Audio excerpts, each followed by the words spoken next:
seeing some sleepers out there. Some people not reacting to anything I'm saying are the ones I'm most scared of, honestly. Wow, quite a line we've developed here. We just need, okay, here we go. Come join me up here just for a moment. Can you tell them all your name or gamer tag? Sir Jinx. Sir Jinx, okay. Sir Jinx, how long have you been playing Brawlhalla for? 4 years. 4 years, okay, that's enough. That's enough to be goated at Brawlhalla. Okay, are you ready? Do you think you have a chance to beat Manny? Yeah, I was on here yesterday, actually. What? Yeah, I got 1 stock. That was my goal, but my goal today is to try to win. Okay, 1 stock yesterday. He's back at it to see if he can do better. All right, pick up your sticks. Get yourself ready for this battle. And Manny will start the match as soon as they're all ready. Sir Jinx, 4 years of Brawlhalla. Let's see, is that going to be enough? I mean, Manny, I forgot you said 8 years? No, 10. Oh my God, a decade? We've been doing this for a decade. That is actually nuts. I have a doctorate in Brawlhalla. What is that going to get me? Well, it got me here, so good enough, I guess.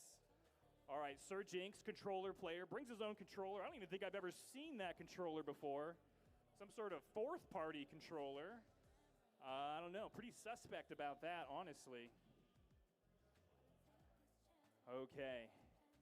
And is there a prize, Sir Jinx, that you had your eye on yesterday that you couldn't get? Sweatpants. They're not long enough for me, but they're perfect for you. If you can get these stocks off of Manny today.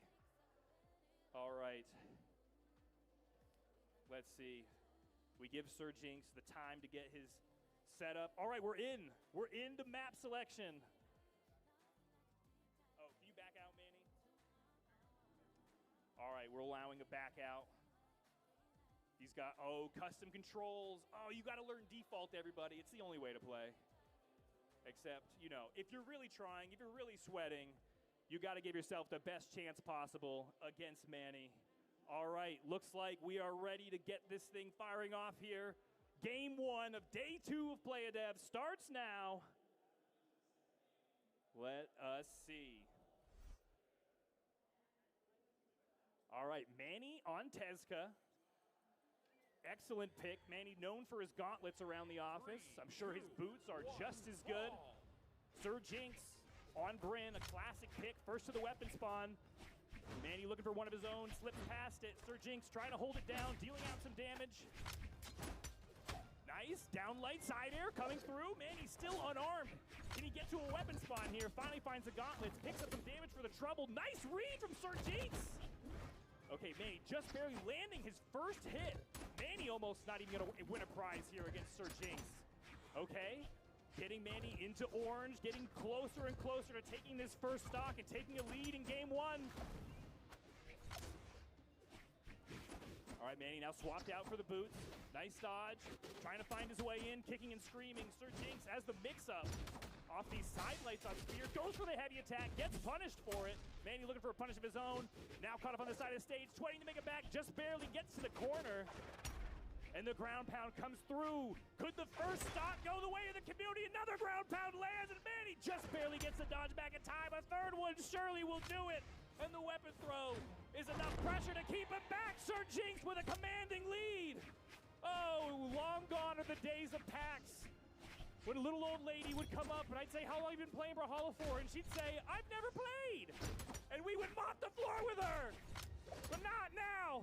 Sir Jinx is showing that there's a reason why we refuse to do Play-A-Dev at BCX for 10 years. And this is exactly why. Okay, Manny, he needs some respect here. He goes for the neutral sig. Tough read. Sir Jinx fighting his way through. Can Manny even take 1 stock off of Sir Jinx? Okay, looking good now. Has a chance for an edge guard. He likes that signature off of the corner. Nice follow-up.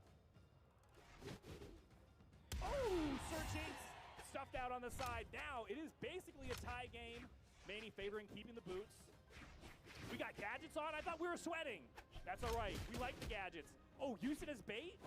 Deals some extra damage. Got his recovery. Goes for the ground pound.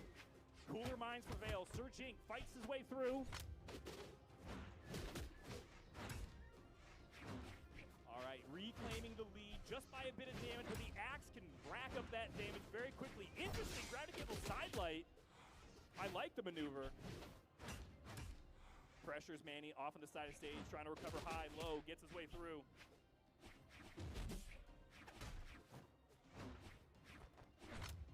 All right, nice, reglabs the gauntlets. Goes for a hard read on the side signature. Looking for the recoveries, has a chance for a juggle. Excellent weapon throw by Sir Jinx to bash his way back down to the stage, trying to get to another weapon spawn. Manny clears the field, trying to clear the field of Sir Jinx's second stock. Armed with a sticky grenade, that could have been hilarious. I was waiting for that. Sir Jinx now off on the edge again. Manny not finding purchase with these ground pounds.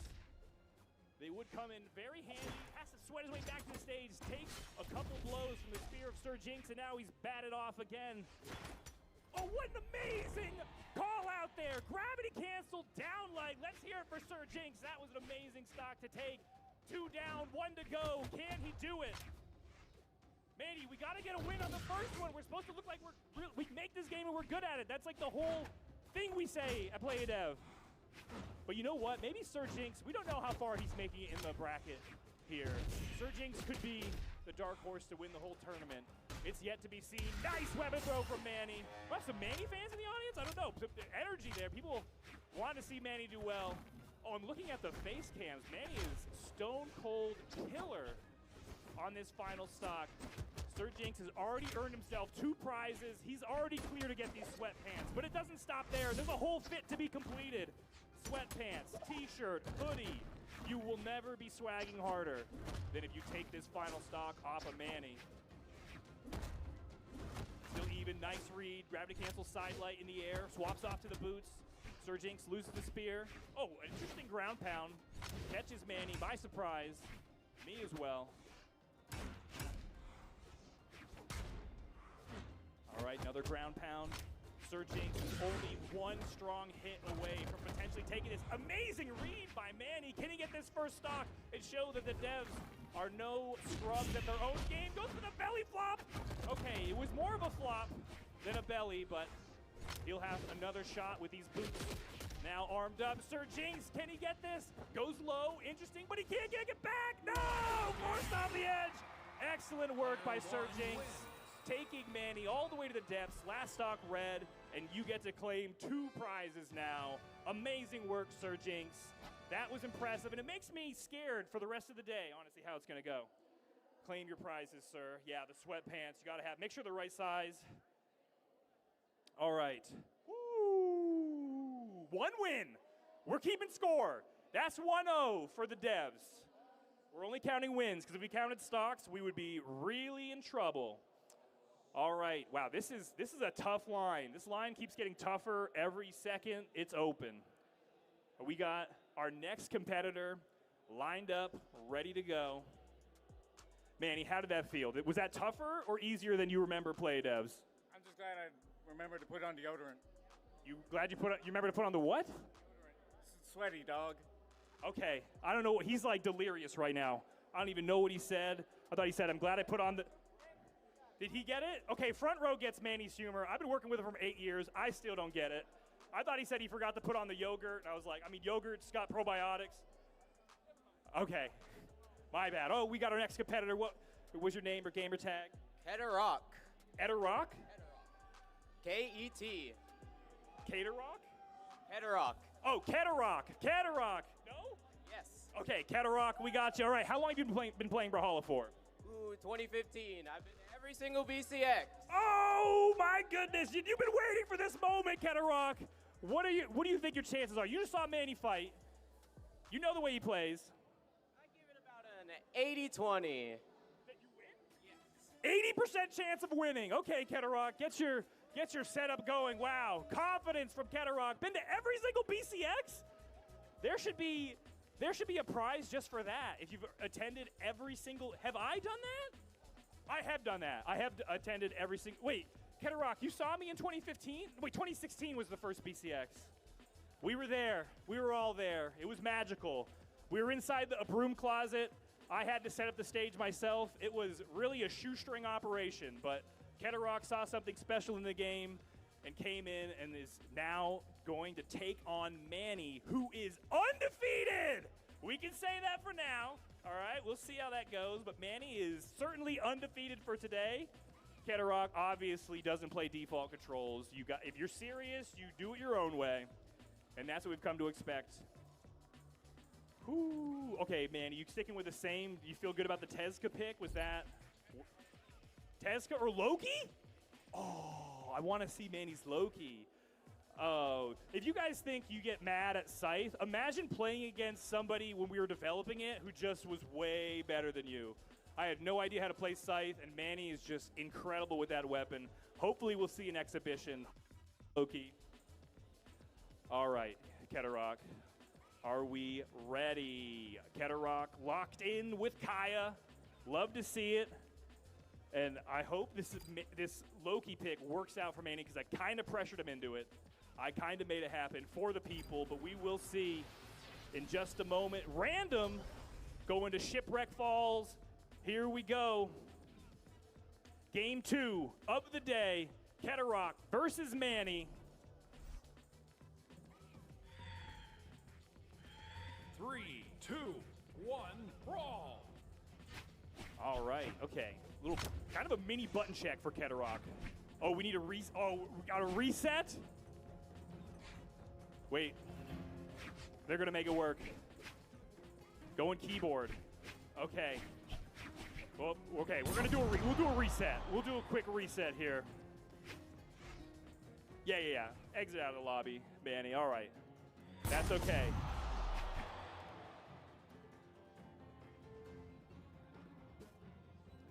All right. False start for Kedarok. But that's okay. We'll get it reset. And I know this is going to be worth it. This is going to be a match to end all matches, even though it's only the second one. Manny keeping his composure. That's what you have to do when you're up here. Under the lights, under the fire. Everyone out here wants your head on their shelf, Manny. How does that feel? He's used to it. That's just what it is out here when you're a developer making Brawlhalla. No love. Just, they want the swag. The shirt off your back. Okay, let's see if Kedarok can get it. Going to map select. Back to Shipwreck Falls. An honorable map to fight on. No platforms, small walls. Kedarok, our second challenger of the day. Manny, 3, 2, undefeated 1, up to this brawl. point. Does it change here? All right, racing to the first weapon spawn. Manny, interesting gambit, picks up the first guitars, swapping out for the scythe. Now let's see this thing sing. Yes, already 4-hit combo. Goes for the downlight on the side, fishing for something big. Projectiles coming out, portals coming through. Finally, picking up a weapon, only to take a snake to the face. Kedarok finally earns one prize. Just by dealing any damage at all, you get that one prize, but nobody wants to stop there. Everybody wants to stock, and everybody wants that win. Back with the guitars. Manny now increasing his lead by a significant amount as Kedarok in deep red. Can he find this final blow? Not on this map, not with that much defense. Kedarok weaving back to the stage. Manny, weapon starving. See, I told you, sweaty, dishonorable. That's what we're about here. We need these wins. They don't come easy anymore. Nice weapon throw. Recovery confirms. First stock taken. All right, Manny's warmed up. We'll say the first match, maybe Manny wasn't warm. He came in cold, but now, unfortunate for Kedarok, Manny has found his groove on that keyboard. What an amazing combo, though. Highlight reel. Unarmed, Kedarok. See, the longer you play, the better you are at unarmed. It's just true. Oh my goodness, portal into the downlight. Nice read, almost catches the recovery. Kedarok has to run to the other side of the stage just to grab a weapon. Making it back, Bird comes through. Can they get this first stock? Okay. It was a little bit of a misfire on the ice there. Kedarok has a good shot to take this first stock. Oh, Manny whips and gets punished. All right, one more strong hit to take Manny's first stock. Could it be there? Yes, nice follow-up. Perfectly played. Now stocks are tied up, but trailing in damage. Oh, interesting. Keep your eye on the birdie. Will it come into play? No. I was hoping that would have been something.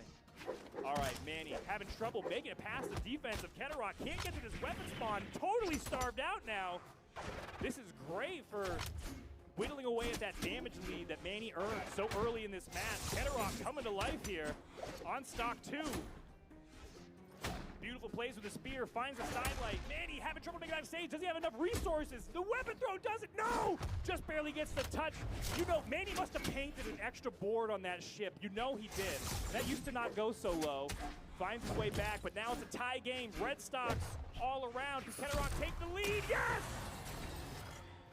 The challenger has taken the lead. The devs are once again down, but not out. Can Manny turn this around on his final stock? Oh, I love these weapon throw plays Keterok is going for. Creative, freestyle, that's what Brawlhalla is all about, especially on the spear. Oh, see, wow, that one almost cost him. All right. Keterok, nice dodge. Manny, the neutral sigs, just a hard read out of nowhere. Batted off the side of the stage. We know this scythe is deadly. A great dance to stall around the hitbox. Kind of genius. Gets punished for it. And oh, just barely clipped by the edge of that hitbox. Take it off the top. Now down to their final stock. Keterok has a chance to be the first winner of the day. Manny going to try to keep them off on the corner of the stage. Ground pound. Resources dwindling. Can Keterok get back up over top? Manny goes for the hit. Weapon starve into the horn. Keterok comes away with a bow. Manny trying to keep the win streak alive, keep the dream alive. Keterok also needs those sweatpants. Who's gonna get their wish? Nice, strong hit. Not a lot of defense on Loki. Oh my gosh, a falling cyclone. Bold maneuver. Just let Manny run into it. Make him do it himself. Oh, the reversal. No one ever sees that coming. The recovery, nice. Needs one more. Old blue coming out. Ground pound lands. Manny forced off to the side. Recovers low. Nice weapon throw over the corner. That's some deep knowledge to even know that that would work like that. I don't know if I would have had the confidence. Manny fighting tooth and nail to keep this final stock to deny this prize from Keterok. Can he do it? It's not easy here. Every prize is earned. And Manny's gonna make you work for it. The snake comes through. Not enough. Defense. No, it is enough. What? The bomb was unnecessary. Amazing finish. Somehow, Manny does it. But what a wonderful performance by Keterok. Thank you so much for coming. Grab you get 2 prizes, whichever ones you wish. You earned them. The sweatpants, that's a good choice. You didn't fail. You've succeeded. You're not supposed to beat Manny, okay? It's supposed to be like no one can beat him. But maybe someone will. Maybe someone will. Maybe they're going to be coming up next. We got a line of contenders here. We're going to try to get through as many as we can to face off against Manny in this gauntlet. Whoo, Manny, that one was like, you were like up, then you were down, then you were up again. There was a couple, yeah, it was, the neutral sig saved your life. That was good. Whoo, okay, it gets tougher every time we do a play-a-dev. It's the reason why we've never done one at our World Championship before, because we were kind of afraid, I don't know, Sandstorm might come through and mop the floor with us. And it would be humiliating. And we have fragile egos that can't take that. But so far, today, undefeated. Our next challenger, come right up here. And what was your name? My name is Psych Moshi. Psych Moshi? Yes, sir. Okay, Psych Moshi. How long have you been playing Brawlhalla for? Since 2019. Okay, 2019. That's pretty good. It's like 6 years, if I do the math correctly. Do you think you got a chance to win this? I think I have a good chance to anyone. I do want to say real quick, shout out to my boy Kems. Where's the camera? I want to shout him out. I want to shout him out. Kems from Brawlhalla partner. He's a go-to streamer. Y'all should check him out. All right. Shout outs. What was your name again? Psych Moshi. Psych Moshi. All right, Psych Moshi. Get yourself prepared for this battle. Psych Moshi, been playing since 2019. That's a real one, you know? Because after 2020, it's like we all needed something to do. We all needed something to do, and you found Brawlhalla, and what a beautiful thing to find at the time when you needed it. But Psych Moshi needed it earlier. He had to get in the rank queue, grinding it out in 2019, and he thinks he's got a good chance to win some of these amazing prizes, the hoodie, the shirt, the other shirt. What is this? Oh, that's a hoodie. Oh, this is a really good hoodie. People have been sleeping on it. This is an amazing hoodie. Oh, my goodness, and the sweatpants. Again, they're way too short for me, but I'm sure other people will love them. And a lanyard. I mean, I haven't seen anyone go for the lanyard, and I don't expect much. Because everybody got, you want to, okay, we got, lanyard enjoyers do exist. All right, Psych Moshi preparing himself for battle now. Getting the controls set. Nobody plays default? Did we mess up default? I thought default was good in our game. We got default lovers here in the front row. We should, if you play default controls, we should create a fast pass to make the line. That's an interesting, I'm innovating here on the stage, but we won't do that. No, we can't, yeah. Oh, and then this, oh my gosh, GameCube controller. Donkey Kong bongos. Oh, this is gonna take a while. Guitar Hero controller, boy. We should not have, we did too good of a job supporting every single controller possible. Thanks to Andrew. Shout out to Andrew for all that controller support. I remember when he was working on the Guitar Hero controller support. We were like, this is stupid, but we need it. So we did it.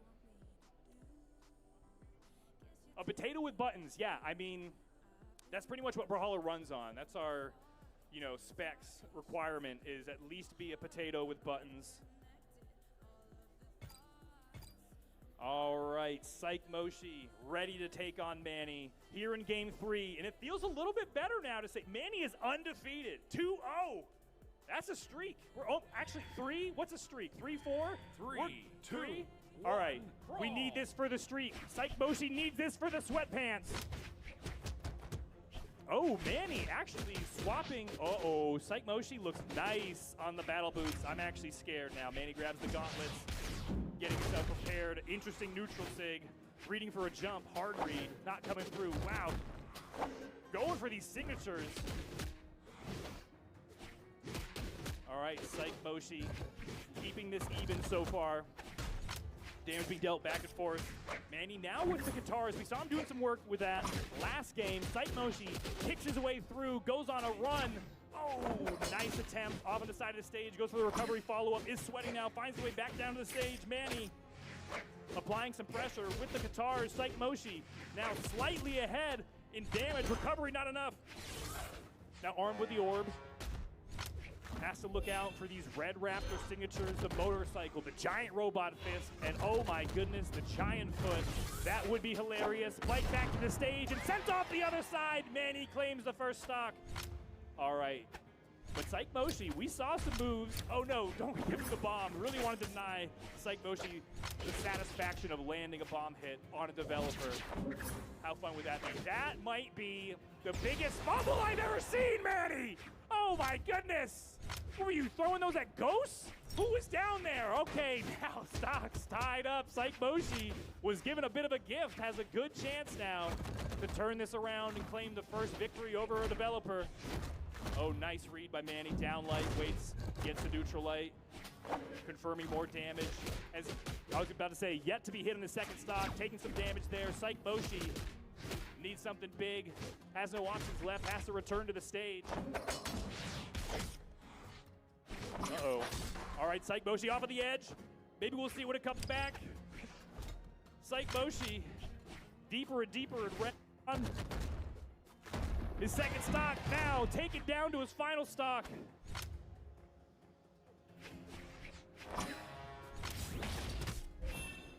All right, Psych Moshi on his final stock. Manny still in yellow on 2. All right, Psych Moshi has the orb. He's dealing. He's looking for that motorcycle. You know it would be big. He needs something here. Manny has the pressure on the edge. It comes through. No, Psych Moshi taken out. Manny keeping his 2 stocks. But you know what? You've done well, Psych Moshi.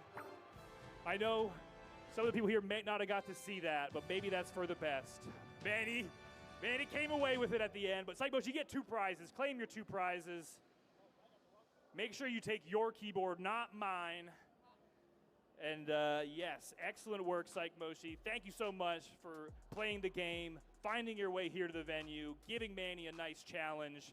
And yet, the devs are still undefeated.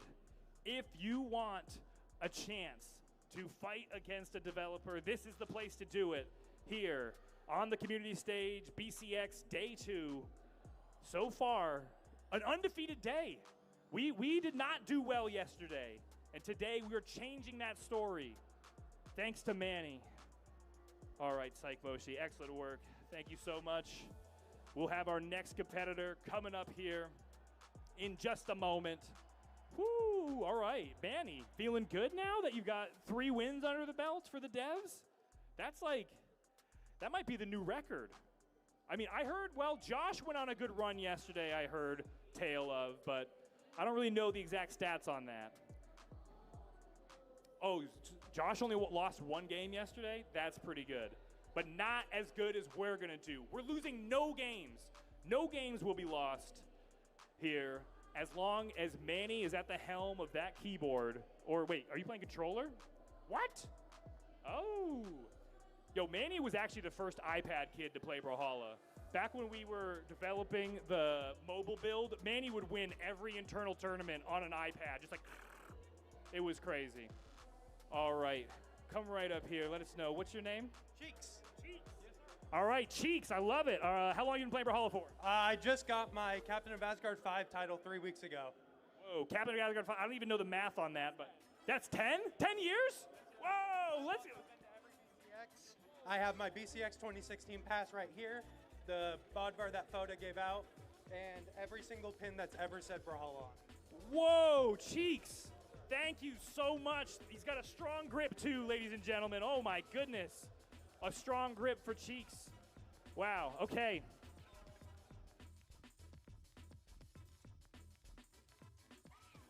And he's also a default control user. Cheeks is the best. I love Cheeks. He's been to every BCX. He's been brawling for 10 years. He has a Bodvar plushie. We were like, this isn't fit for mass production, but for a super fan like Cheeks, we gotta let him have it. And now, even though he's got all this under his belt, he still needs some nice sweatpants to go with it all. All right, Cheeks. Getting prepared. Default controls fast into the game. We love Cheeks for that. Oh my goodness. A champion at heart. Strong grip. Oh no, he's on Roman Reigns, so we know he's sweaty. 3, 2, 1, brawl. All right. Oh.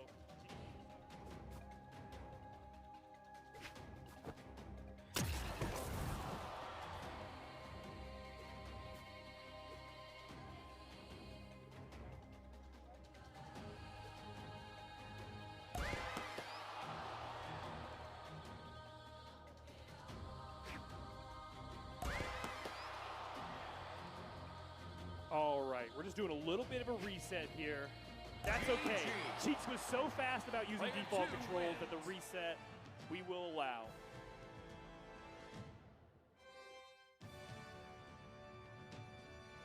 Oh. Cheeks, next up, does he have what it takes? He's been playing for 10 years. He's actually been playing maybe for longer than Manny, potentially. Captain of Asgard 5? Do you have that title? Yeah. Manny doesn't even have that title. Cheeks is outperforming the devs. Okay, here we go. We're officially on a streak. Manny's got 3 wins in a row, but Cheeks is here to stop that momentum in its tracks. 3, all right, 2, tri-platform 1, mat. brawl. Pretty tricky stuff. Gives a thumbs up to Manny. Cheeks is good to go.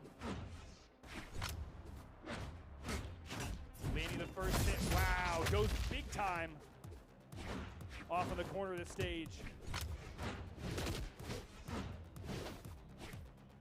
All right, Manny back on his Teska pick. How he started the day, how he might finish it.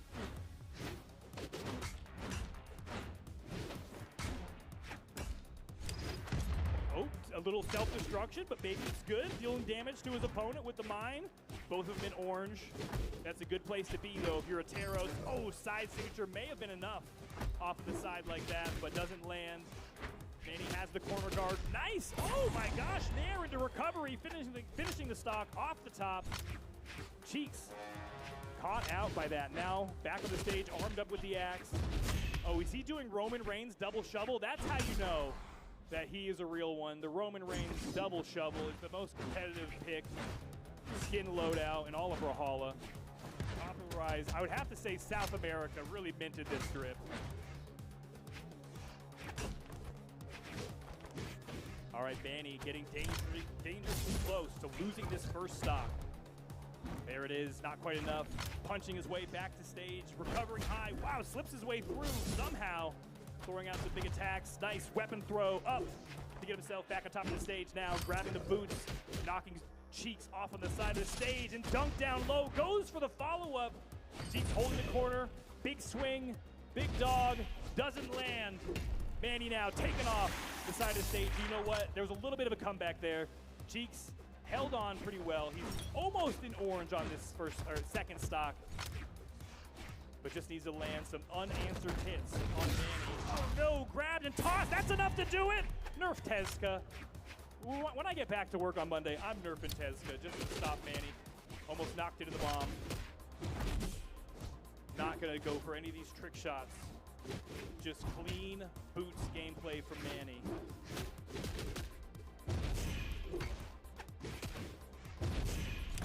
All right, Cheeks back with the axe. On final stock.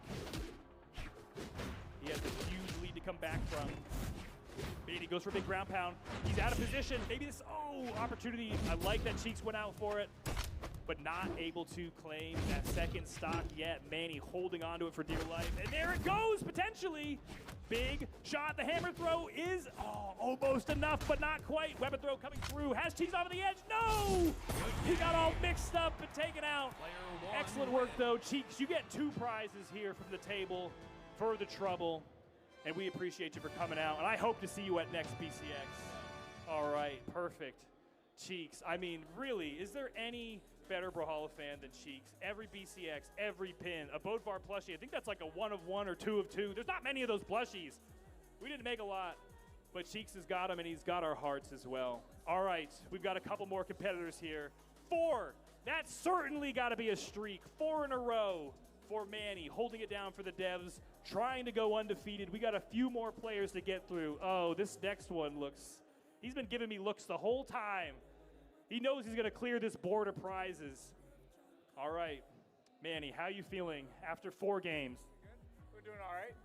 All right, he's doing all right. He's doing all right. He's not even sweating. I thought we were supposed to get sweaty out here, Manny. That was the whole point. Oh, you're wearing deodorant. Oh, I get his joke from earlier, everybody. It wasn't yogurt, it was deodorant. And actually, that is very funny. Very funny. Very good. All right, our next competitor, come right up here. Oh, he's, okay, look at, how many jackets were you wearing? He came up sweating. Okay. What's your name? Okay, so, bit of an introduction. I'm the eternal Twitch chat lurker. I'm the Chilean representative here this year. Spiders, you better make it back to the game again. Alcyon. Alcyon. Okay, Alcyon. Now, how long have you been playing Brawlhalla for? I've been playing since around September of 2016, so this is my 9 years. I've been going on my 10th. Whoa, okay, 9 years, Alcyon. All right, you can get yourself set up, get prepared mentally and physically for the toughest fight of your entire life here at Play a Dev against Manny, one of the Brawlhalla illustrators.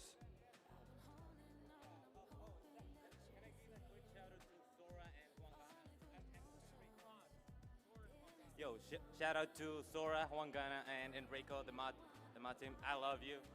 All right, shout out to the mod team. We love you too. Shout out to the mods out there, keeping it clean. All right. Alcyon, yeah, you can use this keyboard, or if you brought your own. Of course. I knew the serious look in his eye. He had his own keyboard. Okay. Alcyon preparing himself again for the fight of his life. He's been at Brawlhalla for 9 years. Started right before the first World Championship, ironically enough. Just a month before. You've watched every single BCX, and now you're here Is this your first BCX live? Whoa, Alcyon's first ever event. And you get to play against one of our lovely developers who've been just mopping the floor with everybody, back in the action. That's what I like to see. I wanted to see absolute destruction to show, you know, we do play this game. People think, oh, you make this game. No, we play it a lot. We play it too much. We should get back to working on it. All right, we'll let Alcyon. Of course, Alcyon doesn't play default controls. He's been around for too long. He's experimented with every type of control scheme, every type of controller possible to optimize his play style for this moment to earn these sweatpants. Ooh, beautiful sweatpants. And a shirt. And this hoodie. People are sleeping on this hoodie. I don't think they know. This is the one that has the green silky lining, right? This is a nice pullover hoodie. Okay. Alcyon has to find. He's setting up his sidekick? We're setting up sidekicks? All right. He's set. Locked in with 7. Has the right sidekick. Double thumbs up. Here we go. Game 5 of our Play a Dev Day 2 challenge, where we are 4 wins in a row. Can Alcyon break this streak? What in the world is this map? 3, 2, okay. 1, brawl. We're here. We gotta do it. It's a walk-off map. It's crazy. Alcyon's cannon already doing some work. Stocks can be taken at any damage here. If you get pressured off the side of the stage, you could just get knocked out forever. All right, Manny goes for the combo we've been looking for all day. Down light, recovery, weapon throw, swaps out for the spike ball. Pressuring him off the side of the stage, looking for these side signatures. These could be tricky on a stage like this. The reversal with how much power they have. Ooh, cannonball. Almost clocks Manny. And that's enough to do it. All right, 1 stock down. Manny holding on for the devs, trying to go for 5 wins in a row. Oh my goodness, a cheap shot, a cheap trick. And Alcyon ties up the game, perfectly tied, 2 stocks apiece, no damage. Can he find another sneaky stock on Manny? Maybe at the top of the stage, wow. Fighting in the monocle, fights his way back through. Side signature would have been good. Playing off of the corner, dangerous for Manny.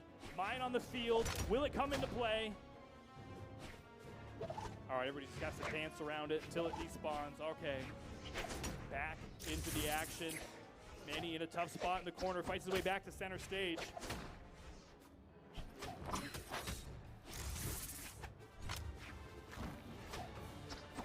All right, now with the gauntlets, Manny can do some good work with these. He's setting up for that side signature on the corner. You know he wants the reversal into the blast zone. He's fishing for it. It could cost him. Even a weapon throw may be enough to push you off the edge when you're hanging out there in the danger zone. And that's it, the perfectly spaced neutral light, advantageous positioning, takes the second stock. Now Alcyon has just 1, holding on to the dream of taking all the prizes. 3 pairs of sweatpants, that would be incredible. The whole crew sweatpanted up. Oh, nice! Okay, raw down signature. Or is that neutral? I can't even remember. All of 7's moves. Double? Into the, oh my goodness! He's done it! He's done it! Alcyon, the first competitor to take a whole game off a dev today. You get your choice of prizes, Alcyon. We put you in a tough map. Manny tried to cheese you out, but it wasn't enough. He overcame. Alcyon, a champion. You get the sweatpants. You can get this hoodie. Any 3 prizes you wish, my man. Excellent work. I am kind of mad at you because now the streak is over. But still, a good record, 4-1, favor the devs. We've been holding it down, and it looks like we just have a couple competitors left to get through. Yes, you got whichever prizes you can get. Which one's medium? I think we might be out of mediums. You just gotta get a large and shrink it. Just wash it in cold water.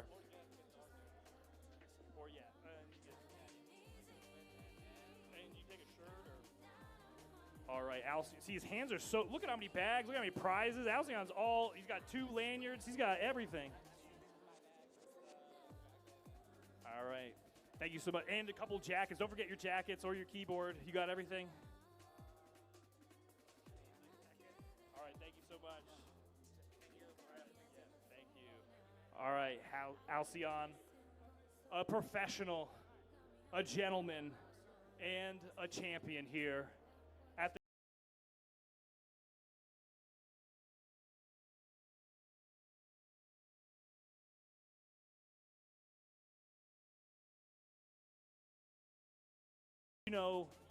soft underbelly has been exposed. Now he's got to find a way to reclaim dignity for the devs and get another victory here against our challengers.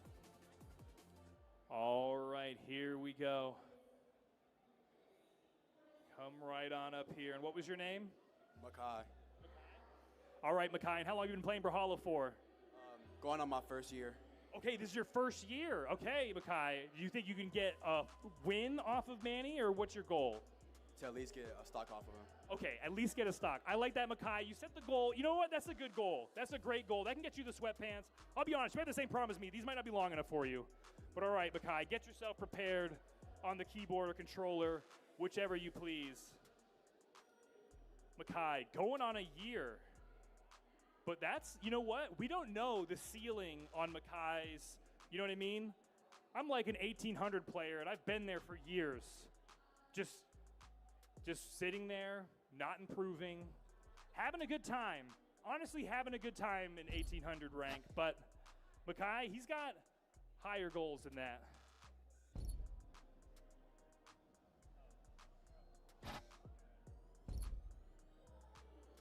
All right. Makai has to find, okay, of course, even a year in, no default controls. Of course. Makai preparing himself. Manny fresh off a loss. Oh my goodness. Still composed. It seems like it didn't really affect Manny as much as it affected me. I don't know why that is. Manny's just having a good time playing the game we make. The game we make and love. Oh man. If you are watching here, make sure you stay tuned for later on in the day. We'll be having a cosplay contest. Woo! Yes, I'm seeing them now. If you can't see them on camera, amazing cosplays. There's literally a double cross. I don't know if that was planned. There's two you guys didn't plan that. The sneaky double cross. Okay. Makai is locked in with Nyx in a scythe-on-scythe battle against Manny, one of the best scythe players in BMG. Does Makai have what it takes to take a stock off of Manny? That was the goal. He set the bar pretty reasonable. I like that. And he's the first to the weapon spawn, picks up the blasters. All right, Manny finds his way to that scythe. We saw it really light up some opponents earlier. Makai, though, with the experience on the weapon, might be able to play around it a bit better. Gets caught, only by one hit. No follow-up. There we go. Finally gets him in the mixing bowl, trying to turn him around, take his stock off the side of the stage.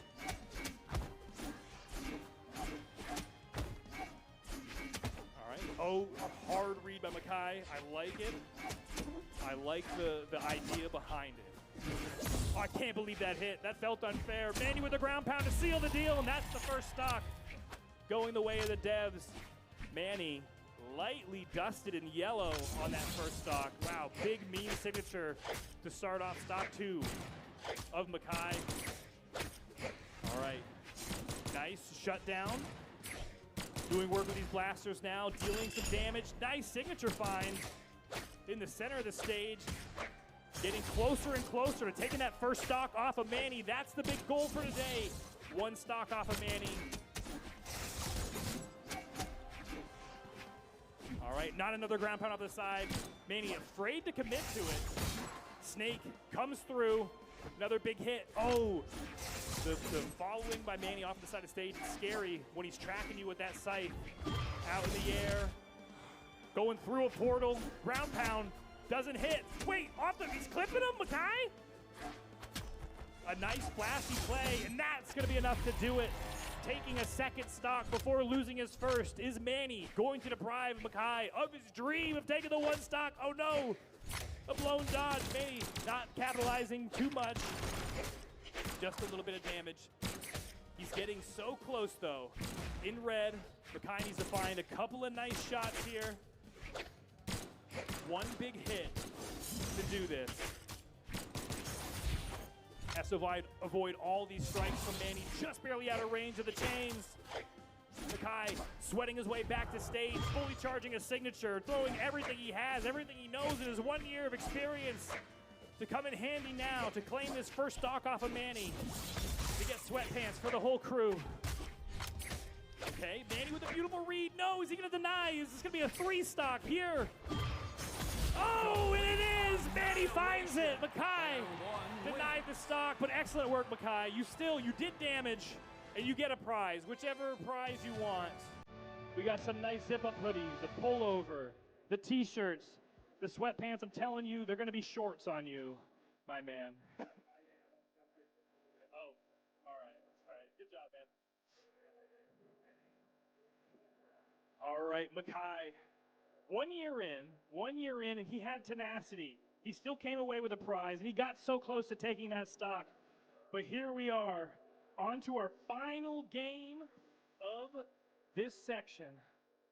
Come right up here. What was your name? Keggy. All right, Keggy. Keggy, how long have you been playing Brawlhalla for? 8 years. 8 years? Keggy, that's like most of your life, it seems, right? Is it not? No? Okay. Okay, do you think you can win this match against Manny? Yep. Oh, yeah, I give you the confidence. All right, Keggy, get yourself set up. I don't, you don't need to waste your time talking to me. Keggy is serious business.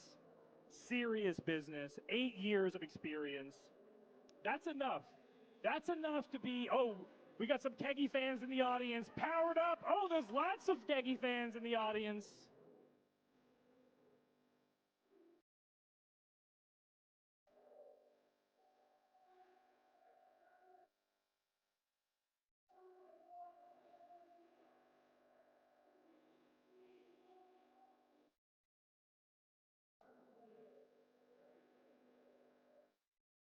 All right, Keggy getting the controls set up to his liking. I'm feeling really good about Keggy's chances here. The fact that he's got an entourage, the fact that he came up with so much swag and confidence.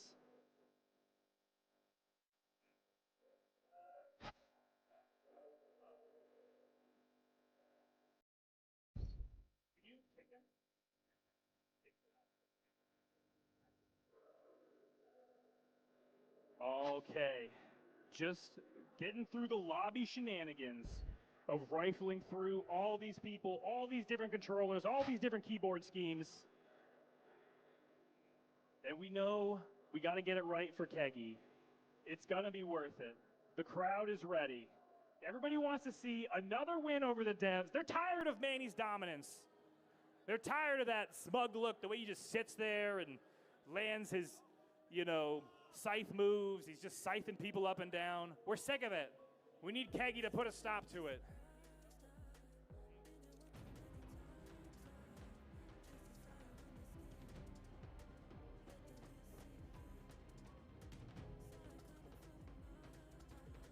All right.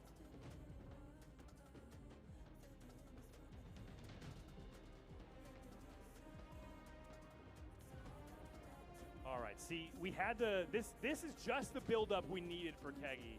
We had all these matches preceded. We messed up the lobby, oops.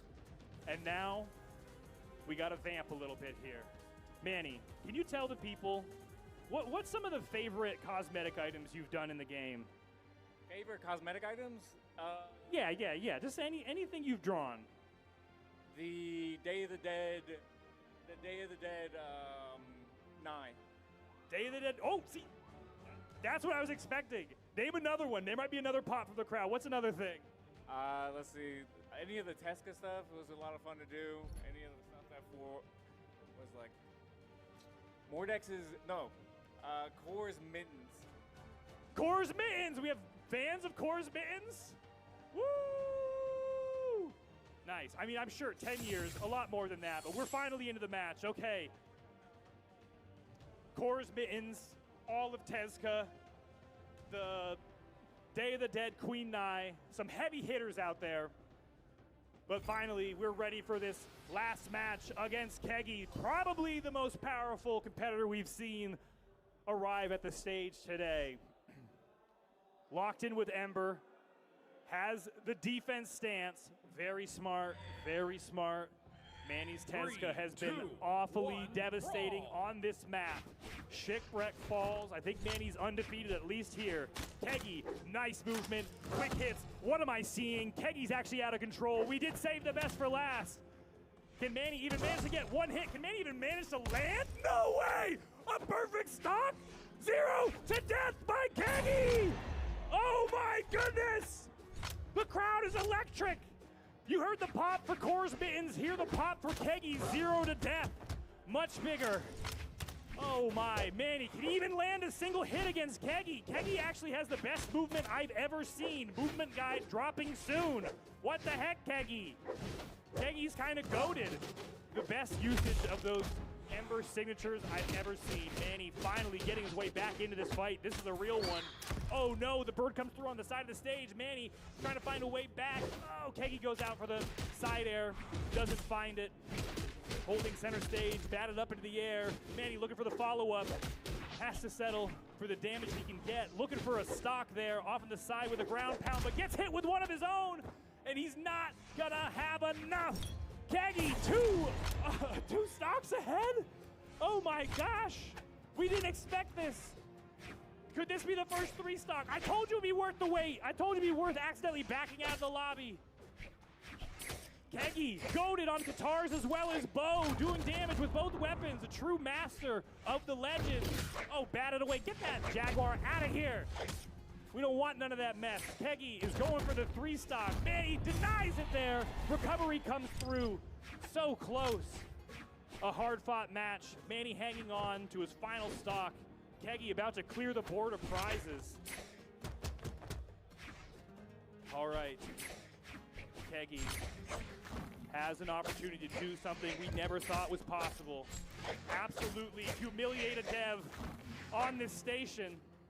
Knocked around, Manny having trouble finding any openings, trying to find his way to the weapon spawn. Held down, Keggy, perfect guard, dealing more damage, ever closer to getting this 2 stock.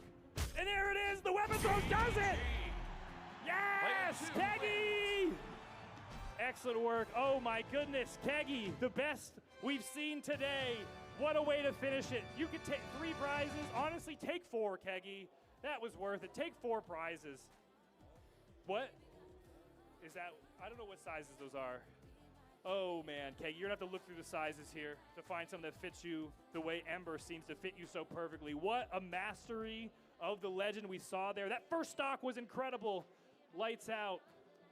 Okay, thank you so much, Manny. This was fun. We've been doing this for a long time, and somehow we're gonna keep doing it for another 10 years. Thank you guys so much for watching, and please stay tuned. Come back after the break at 2:30. There's gonna be a cosplay contest, and you don't want to miss that.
My earpiece is not working. I'm getting no stage direction. Ladies and gentlemen, brawlers from all around the world, welcome to the first official Brawlhalla cosplay contest. We knew at BCX last year, we knew at BCX the year before that with all the amazing cosplayers we've seen represent the cosplaying community that we needed to do a cosplay contest, and it's finally happening. We're so happy to not only give this opportunity to the cosplayers, but to give this awesome opportunity for the community to be inspired, because we're probably going to do another one of these next year. No promises, but I'm promising. We have 26 incredible cosplayers who have dressed up as Brawlhalla legends, waiting. Well, technically they were already judged, but waiting to be judged. We have 6 total awards, 3 judges' choice for people who are almost there but not quite, maybe next year. And then we have best overall, we have the best accessory and the spirit award for who embodied the legend the best. The judges have already pre-vised every single cosplayer, but now for the first time, you'll see them live and in action. We're so excited for this, and we hope you are as well. Also, hi YouTube, comment your favorite cosplayer. Again, thank you so much for joining us. We will start the walkouts here shortly as I run off stage. Thank you for showing up, and oh, our judges, I almost forgot. We have 3 judges joining us today. They're in the darkness in that top third, if you can make them out. We have the one, the only, my boss, Brawlhalla, aka Josh Kenneth, also known as Brawlhalla. He ran community Brawlhalla tournaments from 2015 to 2018, and now serves as the international brand manager at BMG, helping bring new merchandise and products like plushies and the Brawlhalla card game to life. Thanks, Slosh. All that stuff's super cool.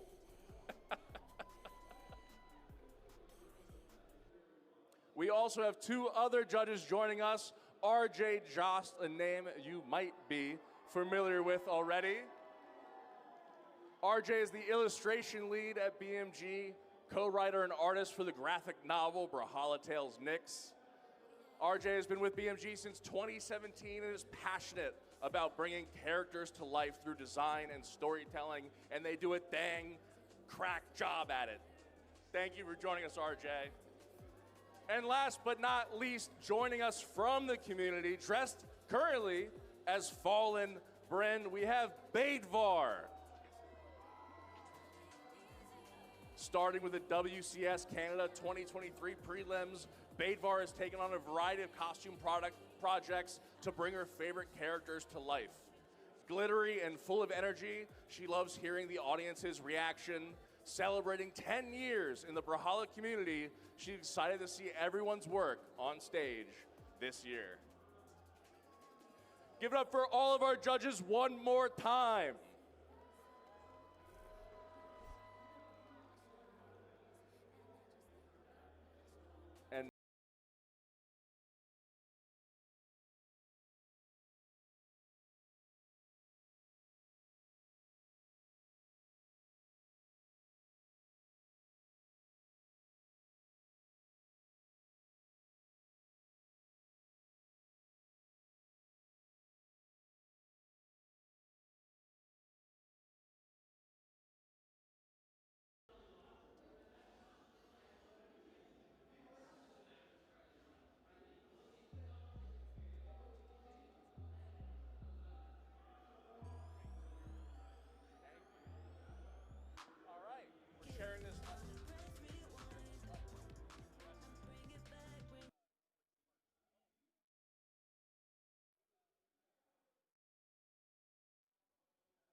Welcome back, brawlers from around the world. We are getting ready for the walkouts of the cosplay contest here at BCX 2025. Again, joined by 3 wonderful judges here. We are going to see all of these contestants one by one, starting with the unsung hero of the free rotation, who we never put in patch notes. We've got Random cosplaying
Is it okay? Oh.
Hello, everyone, and welcome back to our community stage. Thank you so much for your patience while our fantastic judges were deliberating our winners here in our cosplay contest at BCX 2025. It was a tough decision, so it took a little while for everybody to join. And I had to come join in as well because I saw how much fun y'all were having over here, so I needed to see how this was going to play out. And now it is time for us to announce the winners. And this is how it's going to work, okay? We have 6 different awards today. 3 of those are going to be individuals chosen by our lovely judging panel for just how fantastic they were. Then we have 3 other official categories as well. We will have our overall winner, we will have our best accessory winner, and we will have our spirit award as well. So 6 different opportunities for our fantastic community members and cosplayers to get up here on stage. So now I'm gonna hand the microphone down the line. We're gonna start things off with our judges' choices. Baitvar, I'm gonna start with you, then we'll go down to RJ and Slosh after that, but tell me who you picked and why. Hello. So the person I picked, they had some techniques that even me myself, I wouldn't even think to use something like that for a specific thing. They actually used, I'm gonna spoil it a little bit, they used like false nails to make the smile of Nyx's face. So I'm giving my judge's choice to Night Rain Phantom with their Grim Reaper Nyx cosplay.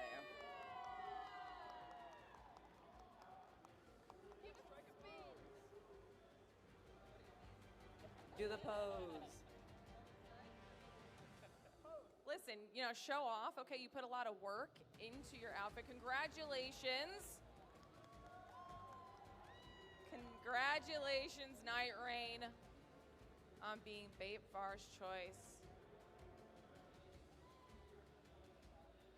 Fantastic outfit. These cosplays are so sick. Everybody absolutely crushed it. All right, RJ, I'm going to move down the line to you. Hello. My judge's choice is one that I couldn't stop thinking about from the moment I saw them walk in front of us. The props were fantastic. The overall matching the vibe of the character's base was just phenomenally executed. And so my judge's choice is Spjorg as Cassidy.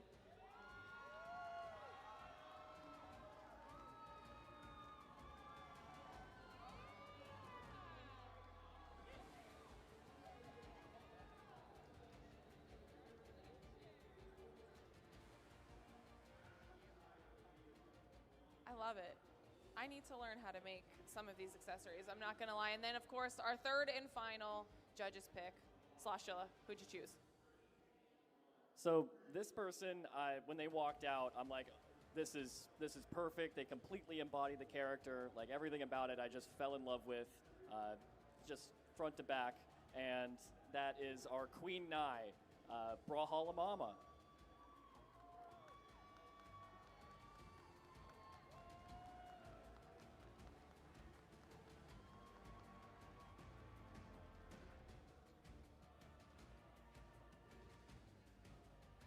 Fantastic job. You look amazing. Absolutely love it. So those are our 3 judges' choices. So guys, thank you so much for lending your expertise, your deliberation, your choices. Fantastic job. And for looking fabulous while you did it as well. Okay, Baitvar. Yeah. All right, so now we're going to have you guys move on over as we get our other 3 winners up here. We're gonna do a swap out. Rotate everybody through here. On your way. Fantastic job. Amazing. Now we have more space and we're gonna continue on with the awards. Starting things off with our Spirit Award first, okay? And this is going to be for somebody that just embodied the best energy, the most vibes you could come up with, and honestly, obviously, also slated in the cosplay department. And the winner of our Spirit Award is Jumping Bean as Thea. Those shoes are sick. Nailed all of the movements down and everything. Congratulations, Jumping Bean.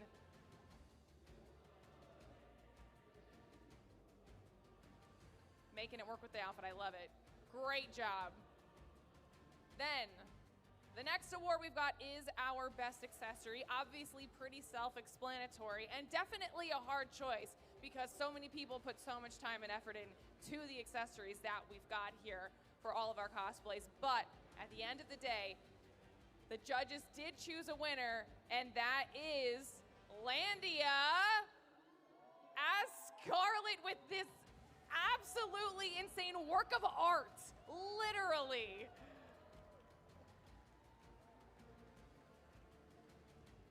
That's just incredible. I have so many questions.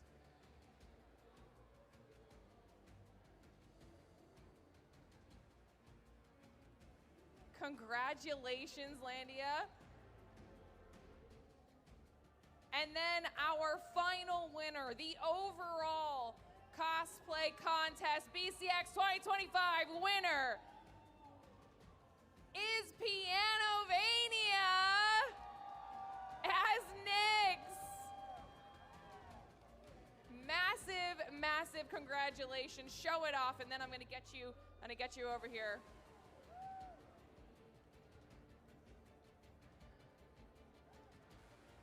Absolutely smashed it. Come on over. Look at a whole trophy and everything.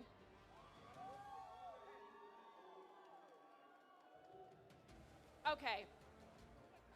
That's okay. You can cry. If you're gonna cry, cry. You deserve it. I need you to talk me through this cosplay, the work that went into it, why you chose it. It's fantastic.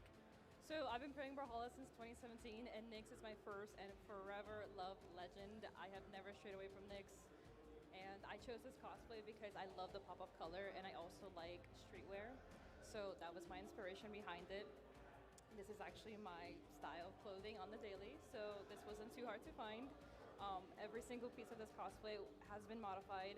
So the gloves, the hat, this jacket have been white and they've been dyed. The pants are modified. This shirt was an exercise yoga shirt that I cut, that I put these little strips onto and made my own little, what are they called? I'm sorry, numbers to be on the shirt. I took inspiration from that little 2017 craze with the hoverboards and the shoes, so I got them light up shoes. Thank you. I used to have wings, but you know, when you're brawling, you kind of lose your outfit and you gotta go and repair it, but you know. And yeah, so the pin is 3D printed, it's held on by magnets, and this Nyx skin doesn't have stitches, her iconic stitches, but she has a big smile, a Glasgow smile, so I used some Scar liquid to achieve that look. I was gonna ask about that because it looks fantastic, and that's just the outfit. That's not even counting the accessory. Oh yeah, the accessories. I have scythe and I have 2 guns that I left way back outside of the brawl area. So I made the scythe. This is just EVA foam and PVC pipe. I am going to release videos of how I built this.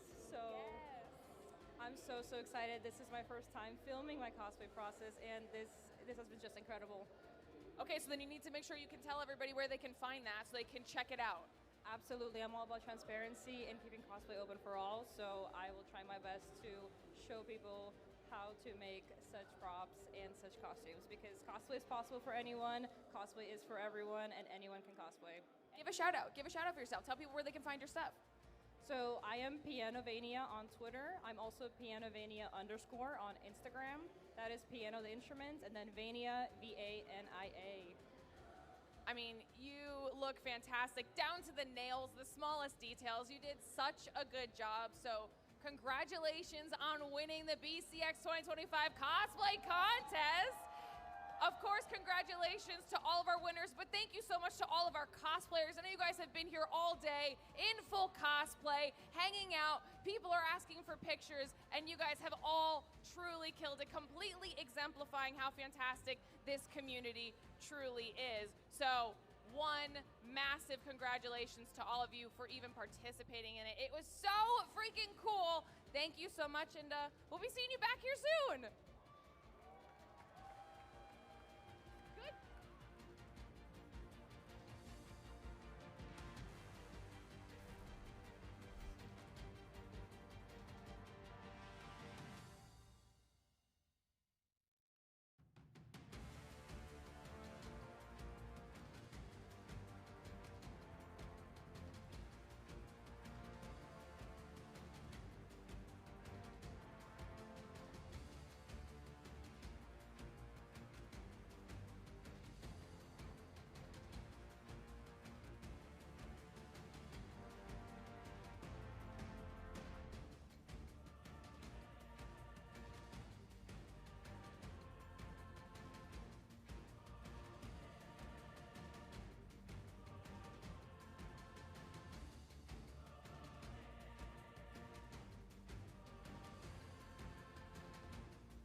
Hi everyone, welcome to Brawlhalla, the card game. So I am Sloshula, I'm here with our resident lore nerd, Barendipitous, and we're gonna play a few games of Brawlhalla, the card game, which we recently funded, which is so exciting. I mean, if you want, you can go to brawlhalla.com/cardgame to get it now. Pre-order it now. But what we're gonna do is we're gonna play a digital version of it so everyone can see the gameplay. So, what do you think, Baron? You ready? Yep, I'm ready. All right. So we're going to pick our characters, and I'll sort of explain a little bit of how the game works. Baron, who do you want to play? I would like to play Hattori. She looks cool. Nice. I'm going to be Yumiko. I All think right, excellent. She's killer. So what we're going to do here is we're going to draw 4 cards to start, and then we're going to place our figures.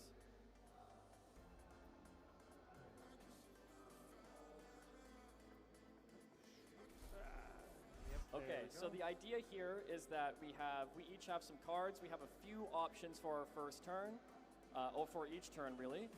That is, we can delay, which allows us to either change our weapon if we already have one equipped, or pick up a card. Pick up 2 cards. We could also play a card to move, or we can play some cards to attack, and that could be a light attack or a heavy attack. Baron? Cool if I go first? Yep, I'm cool with that. Fantastic. Okay, so let's see. To start here, I don't have too many options, so I think what I'm going to do is I'm going to play a 3. So I can go 1, 2, and just sort of land here to pick up my weapon. So the weapon I'm going to use here, I have an option, choice between the bow and the hammer. You can flip these, have either or. And I'm going to stick with the bow. I'm going to hang on to the bow here. Each turn we have two actions we can use. So I can either delay or move again. I can't attack because I'm not near him. But what fun thing is I picked up the bow because I can start combat against Baron up to 3 spaces away, where normally you'd have to be close. So I can get a little bit closer and maybe do some damage there. But what I'm going to do instead is I'm going to delay, and I'm going to draw 2 cards, and I'm going to pass it to Baron. All right. So I really need to get my weapon, so I may as well just kind of do a move. But I'm going to use a card that lets me do something after I move. So I have this card here, Minded Value. So it has a 3 on it, so I'm going to I'm going to move 3 spaces. And actually, Hattori does have an ability where adds 1 to the value of each of your cards used to move. So I could move 4 if I wanted to, but I'm going to move 3 this time. I'm going to stick with Spear here because I see that it allows me to declare combat 2 spaces away, so not quite the range that Yumiko has. But knowing that, Sloshula as Yumiko will be attacking from range, I want to try to be able to I want to be able to sort of attack back as well from farther away. And then this card I played says, after move, pick up to 2 cards at random from an opponent's hand, look at them, discard 1, return the other to their hand. So I need Sloshula to take 2 random cards from his hand so I can look at them. All right. I have 5 cards. Pick Okay. 2 numbers between 1 and 5. Yeah, let's do 2 and 4. Let's see, 2 and 4. You found my 2 ones. Ah, okay. Let's see. Ooh, yeah, let's have you discard the missed step. So they're kind of both sort of the same, but I want you to discard the one that gives you more stuff to do. So, all right, there we go. So that was my first action, moving, and I did the after move stuff. Can't believe you. Shaking your head. It's Brawlhalla. You gotta can't pull your punches here. This is Valhalla we're talking about. Okay, and now unfortunately I'm too far away. I can't really attack here. So, and although you're also a bit far away as well, but actually no. Here's what I'm gonna do. I'm going to do the move action again. Yeah. But I'm gonna use this card here. So it has a 1, but Hattori's ability lets me move 2 spaces, but it has a before move ability. If you're not adjacent to an opponent, which I'm not, I get to draw 2 cards. So I was kind of worried that I was running out of cards there because Sloshula has 4, but now I'm back up to 4, and I will move my 2 spaces, and that's my turn. All right. So on my turn, I'm going to start light attack combat against you because I am within the 3 spaces because I have my bow. Yep. Let's see. So with light combat, I'm going to play a card, and Baron will have to play 1 or 2 cards or 3 cards or whatever to be able to beat it, and then I can play cards after that if I want. So I'm going to start with a 4. A 4. Oh boy. So basically, I need to either, since I'm the defender, I need to at least match it, right? Because you have to go. You're the one who has to go over. I have to go over, but you can match or go over. Let's see. You still have more cards. I'll play the 4 as well to try to dodge it. So you have to spend more resources. I'm gonna play a 1. So I'm just gonna force you to play another card here. All right. Yeah, I'll still be kind of ahead. I'll play a 1 as well. Do you want to play another card on that? How many resources do you want to dump into this? That's a great question, Baron. That's a great question. I think I'm gonna say that's the end of combat. Okay. All right. And then I'm going to delay action to draw 2 cards. Oh, but Yumiko's thing, I totally forgot. When I choose to delay action to draw cards, I draw an additional one. Oh yeah, one. you So do get I more draw cards. 3. That's right. Okay. I didn't do that last time, and that's my fault. Now it's your turn. Those were 2 actions. All right. So, so now I'm definitely within range to attack. The interesting thing is that light combat does damage, but heavy combat does knockback. And knockback doesn't really do a whole lot unless you're damaged. Right. So I want to damage you, and I think I'll do light combat, and so because I have the spear, I can declare combat. You're up to 2 spaces away. We're so far away from each other, and yet. I'm gonna play a 3 in this light combat. You said light combat? Yeah, light combat. I'll also play a 3. I'll match. I'll just match. Gosh. Okay. Well, I'm in a bit of a pickle because you're so good at drawing cards, and I'm not, and I have 1 card left. Oh yeah, you are more than welcome to play that card if you like. No, I'm gonna wait on that one. Okay. Yeah, okay. I will. Yeah, I think I will. Oh gosh. Quick question. So when you delay, you're affected by gravity. You drop by 1 space. Yes, you are not above a platform. That would mean that I would drop into you would drop into the out of bounds section. Okay, the offstage well that section. is actually pretty bad. I think it's great if you do that. Yeah, then I'll be out of. Okay. You know what? Here's what I'll do. Yeah. I'll do a heavy combat this time. Heavy? I'm going to try to see if I can knock you back enough times to deal some damage, perhaps. I see. Okay. So I'm going to play a 5. That's crazy. And you. So yeah. So I don't know if you explained already. For heavy combat, you have to exactly match the card without adding any more. Yep. So the fact you had a 5. Okay. Well. Yes. So so light combat we could go back and forth, but heavy I have to match. I can't play more than 1 card. It has to be the exact same. If I had 1, I would have knocked you back a couple spaces, potentially dealing some damage. And I would have lost my weapon too, but no, I blocked it. Nothing happens. Yeah. So this after heavy combat thing, if you won the combat, you would lose your weapon, which did not happen. I did not win, and that's my turn. Man, you have 0 cards in hand? Yeah, that's pretty bad. That's crazy. Okay, you know what I'm going to do? I'm going to do some light combat here, and I'm going to rack up some damage because I'm within range. So first thing I'm going to do is I'm going to play a 3, and because you have no cards in hand, it deals 1 thing of damage. Yeah, so you deal a damage from light combat there. There we go. Moving this marker here to show damage. It has a yellow and red side here. So yellow means 1 damage, red is 2 damage. Yeah, and you can't go further than that. Yeah. If you get pushed past the knockout zone when you're red, then you're KO'd, I believe. Okay, check this out. Light combat against you, and you can't block it. Now, fun thing, if I win the combat, move up to 2 spaces, I won the combat, I'm moving up to 2 spaces, that's a 1, that's a 2 up here. I'm up here. Okay, yeah, all right. And now, you know what? Yeah. You're moving there. Yeah. Okay. Yes, yes, that's my turn. I dealt damage. Yep, okay.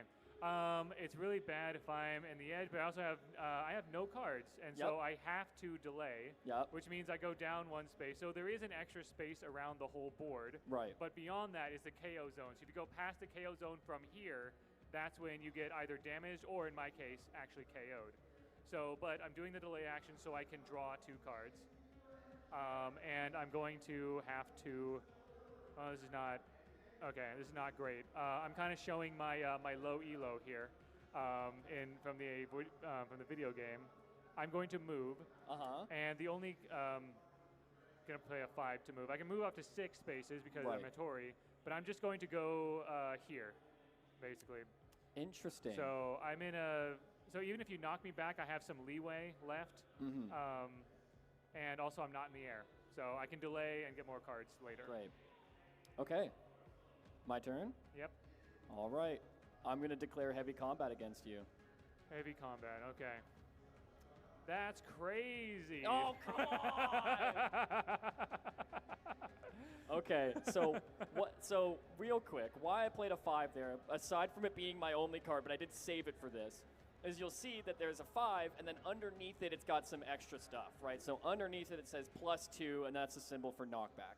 So what would have happened if it went through, he would have, base went back 1, 2 spaces, and then because he's damaged, it would have been an extra 1, 2, and you would have been knocked out. I would have been knocked so out, that's why 5 was played there, and that's why he really needed to defend that. Otherwise, he would have gone past this empty offstage space into the void and knocked out. Unfortunate, though, that he blocked it. I'm going to delay and draw 3 cards. Yeah, okay. And that'll be my turn. Okay, my next turn, I'm gonna have to play a little bit passively. Unfortunately, I need to get my card draw back, so I'm going to delay twice since I'm on a platform. Yeah. So even if you knock me out, I will still have my cards, and I'll be able to attack back later, potentially, if you still have something right now. But I feel like this is really a card management game. You know how you manage your options in the video game, especially in the air? Well, instead of jumps and dodges and whatever, you have cards, basically. Right. Yeah. That's my turn. So you delayed twice. I delayed twice, yeah. I'm gonna I'm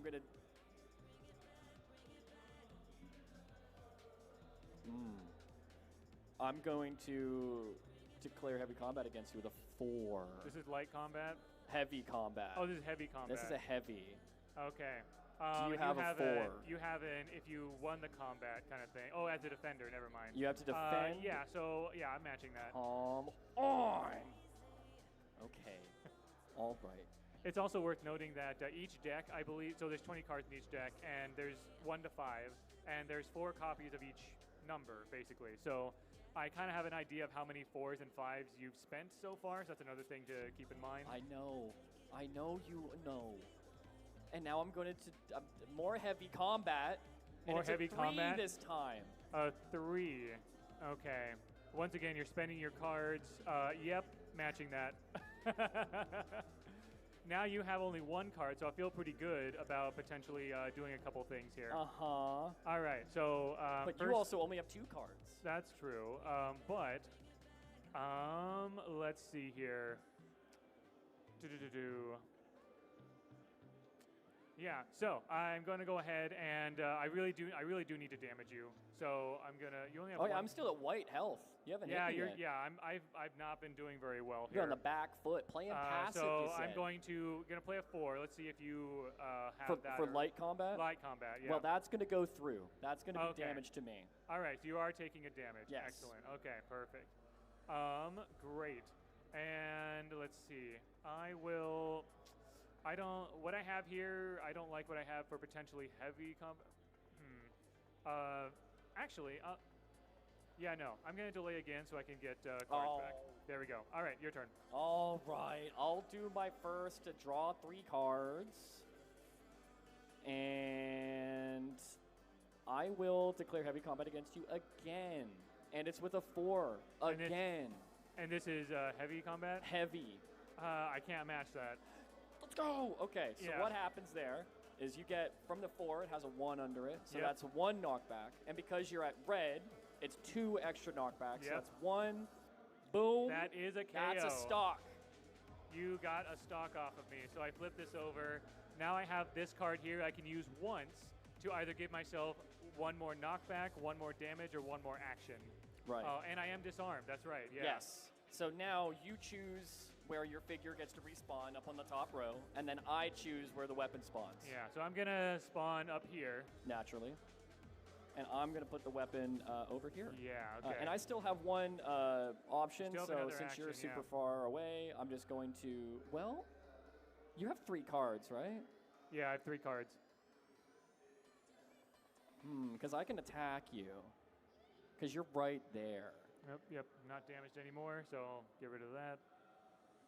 Interesting. You know what? Yeah, I'm going to play, yeah, I'm going to do some light combat against you. Okay. A 2. Okay. Then you have a during light combat. Oh, yes. My next card has no effect. Right. Okay, the I value should is have still mentioned there. that. So this has an effect. The opponent's Okay. next card has no effect. This combat. But the Okay. value still counts. So if you play a 2 with an so effect, the effect I'm probably doesn't not going to count. use this ability anyway right now. So here we go. Match. Great. I'm going to play another 2. And since I already used an effect, the second one does not count. After this, I can play a card, then combat is resolved. So I can't play any more after this. Right, yeah, but I already used an effect on a card, so there's only 1 per combat. Okay. So don't worry about that effect. I'm not using it. You haven't been KO'd yet either. I feel like I really need to, well, I also need to move. So I'll let that 1 damage go through this time. Nice. All right. And that's my turn. Okay. So, yeah, you only have 1 card right now. See, I have 6 cards left, and you have 5. It's also worth noting, I believe if you deck out, you just shuffle your discard pile and return it, but you also take 1 damage. I take a damage as well, yes. Yeah, and so, I am yeah. dangerously low on cards right now. We both are kind of in the Both the kinda same boat low. a little bit, yeah. Okay. So if you play passive enough, you will take If damage. I play passive enough. Okay. So I'm going to, you know what? What are you thinking? I'm going to do this again. Okay. So this lets me move 2, because Hattori, I move an extra 1. Right. But I look at the top 2 cards of your deck, discard 1, and place the other Oh, back of on my top. deck. Yeah, so Interesting. reveal Okay, the top so- 2 from your deck here, and I'll have you discard 1. And the next one, I just know you're going to Oh, have no. it. Wait, no, top 2 cards. Oh, wait. top 2? Well, you didn't see that last one, actually. So yeah, because this is not a delay action. You're just drawing 2. So those are the top 2. Yeah, so we're discarding the 1 here. So because you're probably going to have to move anyway. I don't want you to draw more cards. So there's that. And I am going to delay to draw 2 cards, and because I'm in the air, I drop down to get the weapon. It's so clever. There we go. All right. And Are you sticking with spear, or are you yeah, gonna that's what go I'm to wondering the here. sword? So what? So sword after light combat. If you allows me win to the move combat, away. a cloud of smoke makes your legend disappear and reappear 1 space away. Yeah. Which is neat. However, because you're more ranged right now, I don't Yeah. think that's very good for me, so I'm going to stick with spear. Right. Okay. So that's my turn. Well, I have 4 cards left, and I kind of have to. I have to delay to draw my 3, which does put me at 1 final card in my deck before I take damage. So, oh goodness me, this is not good. Okay. Okay. So what we're gonna do? You are 1, 2. You are 3 spaces away from me, so I could hit you. Yeah, it's not great for me. So let's see. If I hit you at this diagonal, go. Okay. How many cards do you have? You have 3 cards. Let's do some light combat. How about Light that? combat, okay. All right. So we're gonna play a 2. All right. Let's see. Now you have to get 2 1s or 2. Yeah, or I don't 3 want or something damage this higher. time, so I'm going to play a 4. Oh. Well, then we're gonna let it go. That's All gonna right. that's gonna So I happen. dodged. Yeah, you Excellent. dodge, Okay. and now I'm gonna declare heavy combat. Heavy combat. With a 4 that you just played. I can't. Well done. I can't match that. I got you. I can't match the 4. Yep. Okay. So I take 2 knockback basically. Right. Because you're at you have- yellow, you get 1 knockback base, and then my 4 has 1 on it as well. So you Yeah. go, So 1, and then 1 more, which takes me past the KO line. That doesn't KO me. That just damages me once. Exactly. It deals damage for as far as you would have gone. So you go Yeah. to red now. So now, once again, I'm in heavy damage on my last stock. I haven't I don't want this to turn into a 2-stock. Let's see if I can do something. I would love if it did. Let's see here. And I actually do, okay, I do have this extra card here I got from being KO'd. Right. I might need to do that to give myself an extra action. I was hoping to do maybe a little more damage, a little more knockback or something, but I might need to spend it. But you're in dire straits. I need to spend it for an action. So I'm going to move first by using a 2. Because I'm Hattori, I move 3. 1, 2, 3. All right. So now I can actually attack you this time. And I'm going to, for my next, this might be a little bit risky here, but I'm going to delay for my next action, and I'm going to use this for a third action later. Okay. I'm going to delay so I can give myself 2 more cards to give myself some more options. So I do drop down here.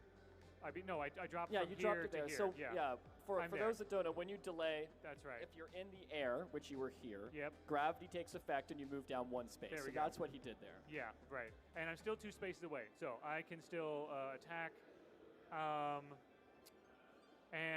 You know what? I think I need to just kind of let's see.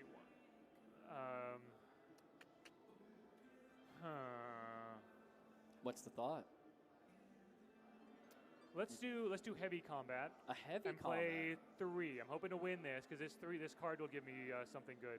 I do not have a 3, so that's going to hit. You're letting it through. Yeah. Okay, so you'll be knocked back 2 spaces. Thank you. The crowd goes wild. The crowd goes wild for the underdog, apparently. So it has a knockback of 1, and you have yellow damage. You knock back 2 spaces. So this does one addition. So it doesn't do any damage, but because I won as the attacker, I get to look at your hand, choose a card, and discard it. Oh. Okay. Well, here you go. You can see those. You have an after move, draw a card, and after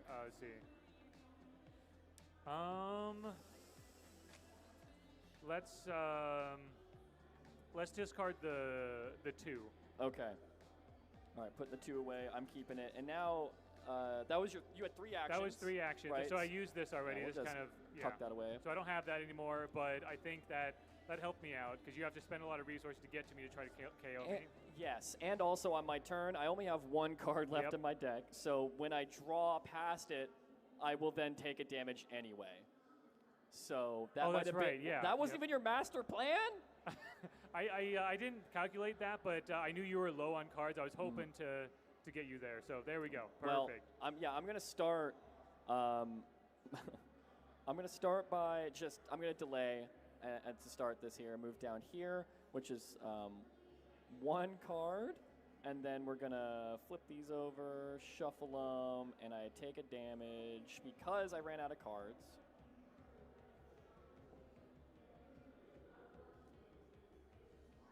And now I draw my 2 more cards. Hooray! So you delayed twice? No, I delayed the 1. That's right. Yeah, you so get 3 cards because it's flipped it Yumiko. all That's over. right. Exactly, exactly. That's right. Okay. So, I need to move because I'm in an incredibly horrific spot for being in red. You can attack me 1, 2, 3 spaces, but do you want to stay there? I could attack you. Am I? No, I'm not at 1. Am I? No, I can't hit you. What? I could. Well. Okay, I'm going to attack you. It's heavy combat. Heavy combat. It's a 4. Okay. I don't have a 4. You don't have a 4! I think this might be it. I was 1, and then 2, 3. That's your last there stop! It is. Yep. Let's go! We mean yay! Yeah. We mean yay! I was really hoping to bring out to come up to you and bring up the 5, but hey, you got me before I could do that. That was a good game. Handshakes. Yep. Good game. Yep. Okay. So rematch. Yeah, I don't know how much. Definitely rematch. Yeah. How much time do we have for another one? Yeah. Well. So yeah, we got about a half hour, so we could do. Oh, good. Okay. We could do another one here. Excellent. Do you want to pick the next legend? Your next legend? Yeah. So yeah, I want to try someone different this time. Let's see. You know what? I think I'm gonna try to channel Mordex here and try to win viciously. So here we go. if I can, got to select all this. So you're feeling Mordex. Okay.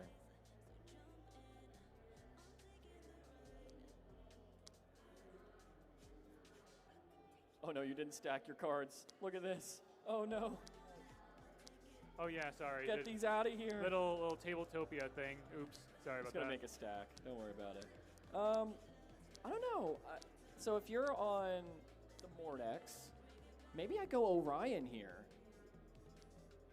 Orion? We feeling Orion? Yeah. Okay, we got a mild reaction. Mild reaction. Well, he's on Mordex. Yeah. Oh. There we go. All People right, cheering fine, for Mordex. Fine. There I'm Orion. we go.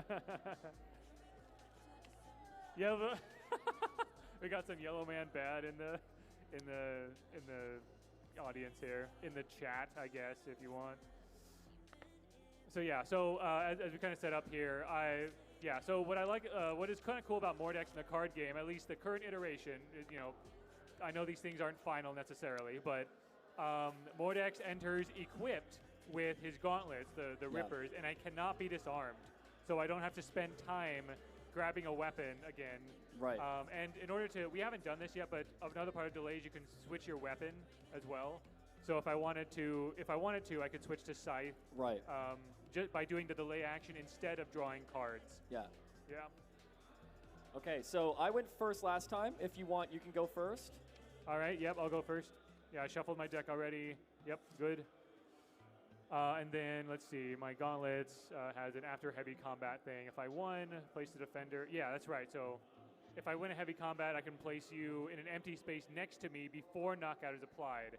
So so I can like reposition you if I want. Yeah, well, I mean, like Gauntlets in Brawlhalla, you can kind of move me somewhere and then try to gimp me if you so desire. Yeah, I don't think you should do that. I think that's a really bad idea to try to do that, but you know, you're more than welcome to try. Okay. There's no range thing. Although Orion does have range this time. If you get your spear, you can move. You can move 2 spaces and then attack. Right.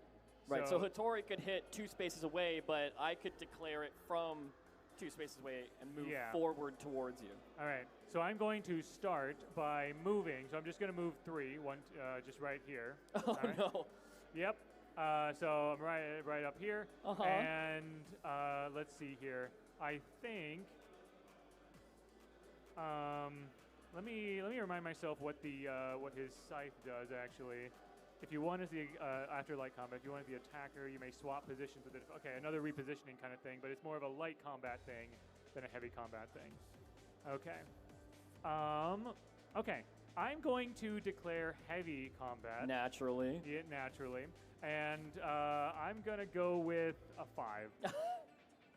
So even if you do have a 5. I don't have a 5. You don't have a 5. Wonderful. All right, so. This is so bad for me. After heavy combat, if I won, which I did as the attacker, I move you to an empty space next to me before knockout is applied. So naturally, I'm going to move you right here. So. So and bad. The 5 gives you a knockback of 2. So you're going to take 2 damage from this because you're going to bump against so you're going to hit me 1 because of the 5, 2 because of the 5. So on turn 1, I'm at red. Shoutouts Mordex. There we go. Thank you to all the. I feel like the crowd has a favorite. It might be more of an underdog thing, I think. You know. So? Now, what's also crazy is I'm now 4 spaces away from the weapon. So I could declare light attack here. I could. Yeah, you just can't heavy attack without a weapon. But I can't heavy attack because I don't have a weapon. Right. So what I am going to do is I am going to play 4 to move. 1, 2, 3, 4. We got the weapon. There we go. The Orion here. supporter. You're going for Lance this time? So even when you're the attacker, you win ties. That's right. Because normally the defender would win ties in light combat. But I'm going to do this. I'm going to go with the Rocket Lance. Okay. Yeah. Shoutouts to one Rocket Lance player in the audience. I'm also a Rocket Lance player. I would have loved if this was Lord Vrax, but Orion will do. Okay, so from here, I feel like I need to be prepared for another heavy attack. So I am going to delay action to draw 2. I'm not Yumiko, so I only get 2 here. I'm letting you know now I just drew some terrible cards. So your turn. All right, I'm feeling good. I'm looking at my hand. Okay. So that was your turn, right? You moved That was my and turn. you delayed. I Okay, moved perfect. and then I delayed. I don't like you saying perfect, so. Well, maybe perfect for me. So I'm going to start by moving with a 2 here. All right. Let's see. So I'm going to move 2 spaces here. It's after move. If I ended at least 2 spaces away, I moved 1 space towards them. Does not apply here. I'm right next to you, but that's fine. I'm exactly where I want to be. And now for my second action, I'm going to declare heavy combat. I figured you would do such a thing. You have a lot of cards. I do. You might be able to defend against this, but we're gonna see. I've got a 4. I do have a 4. I'm not going to let you knock me out. All right. Okay. Well, Not on the second attack. okay. All right. That's my turn. Okay, great. What do I want to do on my turn? I can't even put my cards down. Let's see. I do need to start attacking you for sure. You have 0. You have 0. I have no damage. You have 0 cards and no damage. Oh, okay. and no card. Yeah. The 3 well, the 2 stock in this case. But Okay. the 2 stock. So I'm going to declare light attack against you, light combat, with a 1. Now, during light combat, I choose 1 card from my discard pile and add it to my hand. Oh, no. And I'm going to take one of these 4s back, please. And then, so you take some damage. Yeah, I take the damage, so yeah. I'm at yellow now. You're at yellow. Boy, do I have a deal for you. I'm going to play a 3 for light attack. Light attack. Well, okay. Yep. That's we are what now I'm talking about. There we go. We're now even. All right. Even. Your turn. Okay. Yay! Yeah, thank you. All right, wow. your Is this how the pros feel when they're up on main stage or something? Yeah. Like, this is like the only time I can get to experience this. This is great. Okay. All right, so your turn. Yeah. Pretty much the only thing I can do is delay because I'm in the air. I would normally move down because you're there. You can't share a space with a legend. No, so you I cannot. have to stay there basically. Right. So if you delay, you would have to go to either over here. Oh, right. Or I can over choose here. to. Yeah. Well, I'm not going to the KO area. Are you so- sure? I think it would be really cool if you went to the other side. Yeah. No. I think I'm good. I'm good here. So yeah, draw 2 cards. That was my first action. Excellent. This is still a really bad position for me because I'm at red, so no matter what, I'm going back 2. So if you win with any number, I will be knocked out. So let's. This might be kind of unorthodox here, but because Mordax is kind of. He's done some crazy things for power. So for getting glory, let's do heavy combat with a 1. Because you would try to use up your 1 cards. I'm hoping that maybe you don't have any. I did use up my 1 cards, and boy, I am out of 1s. You have no 1s. Now no. Hold on. This is heavy combat. Okay. Reposition you here. All right. So normally this does not have any knockback. You don't even need to do this. No, I'm at 2. You're gonna knock me back no matter. I'm out. It's the extra damage, right? No, it's not extra. Because I can, just because I can. It's because you can. You know what? I might as well just like move you like right here, and then you gotta get diagonal, you know. So that should be a KO. Yeah, that's a knockout because I'm at red. So even There though we the go. 1 doesn't have I got any my base first KO. knockback, There we go. it's boom. All right. I'm going to put myself. I thought that was a good idea to go there. And now you get to place. Yeah, so I get to the choose. weapon. Yeah, I'm noticing like the upper middle is like definitely a really good place because you don't know where your opponent's gonna go. Yeah, come over here to get your weapon. Why don't you? Sick. Okay, we're gonna do for my first action here. We're gonna play a 3 to move 1, 2, 3 to get the weapon. We're back. Hey, we're back, baby. We're back. All right. Yay! And you're sticking good with Lance? play.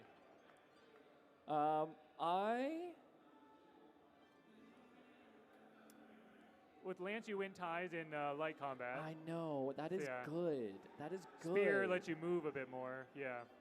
Okay. Okay. I'm going to stick with the lance for now. I'm going to stick with the lance because I have a lot of light combat coming up here. Yeah.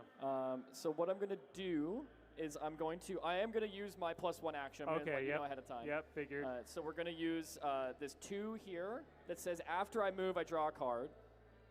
So we're going to reposition to here, actually, just to here. I'm only going to move the 1, even though I could move up to 2. Now, fun thing about Orion, during light combat, when my legend is in an airspace, my defense cards gain +1. So I have +1 to my defense. In light combat. In light combat. I know you're doing only heavy combat, but still. And I draw the card because of the. This. All right. And now I used my +1 for an action here, so I'm going to do my final action. Okay. And it is heavy combat. Heavy combat. It's a 1. I don't have a 1. That's right, you don't have a 1. All right, so this will be 1 and then 2 because I'm at red, so 2 knockback. That's right. That is the KO. Even. All right, so I'm gonna go back here. I'm not disarmed as Mordex. You're not disarmed because of Mordex. So I'm gonna keep. I like the gauntlets. The gauntlets have been working well for me. So yeah, I'll have stick been with working that. well. Yeah. All right, so that was your turn. You did all your things. So let's see here. Yeah. So first, I need to get to you to start damaging you. Yeah, you don't have to, but you could. I mean, you know, I'm going to, oh yeah, so yeah, no damage, thank you very much. I'm going to delay first, so that allows me to move a little bit. Like I drop because of gravity, right? And draw 2 cards. Okay. And then I will, let's see. Is it more heavy combat coming up? I'm gonna use this to move here. Okay.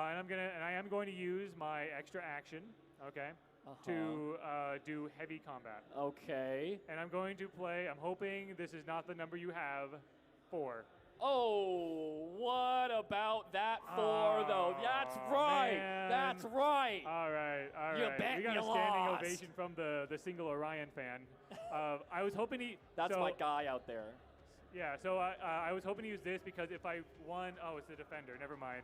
It would have... You did not win I would the have heavy not dealt extra combat. damage. Never mind. Don't That was even me. read it. That was on me. Never mind. But whatever. Now you have no cards though, and I have a card, so I'm feeling good about this. Yeah, I'm at 0. Wishing I had the spear right now actually would have been very useful. But what I am going to do is I'm going to delay naturally because I'm at 0. I'm going to draw 2 cards. Let's see, what do we do? What do we do? What do we do? Let's see, what is this? You know what I'm actually going to do? I'm going to do the biggest brain play of all time and delay again. It's your turn.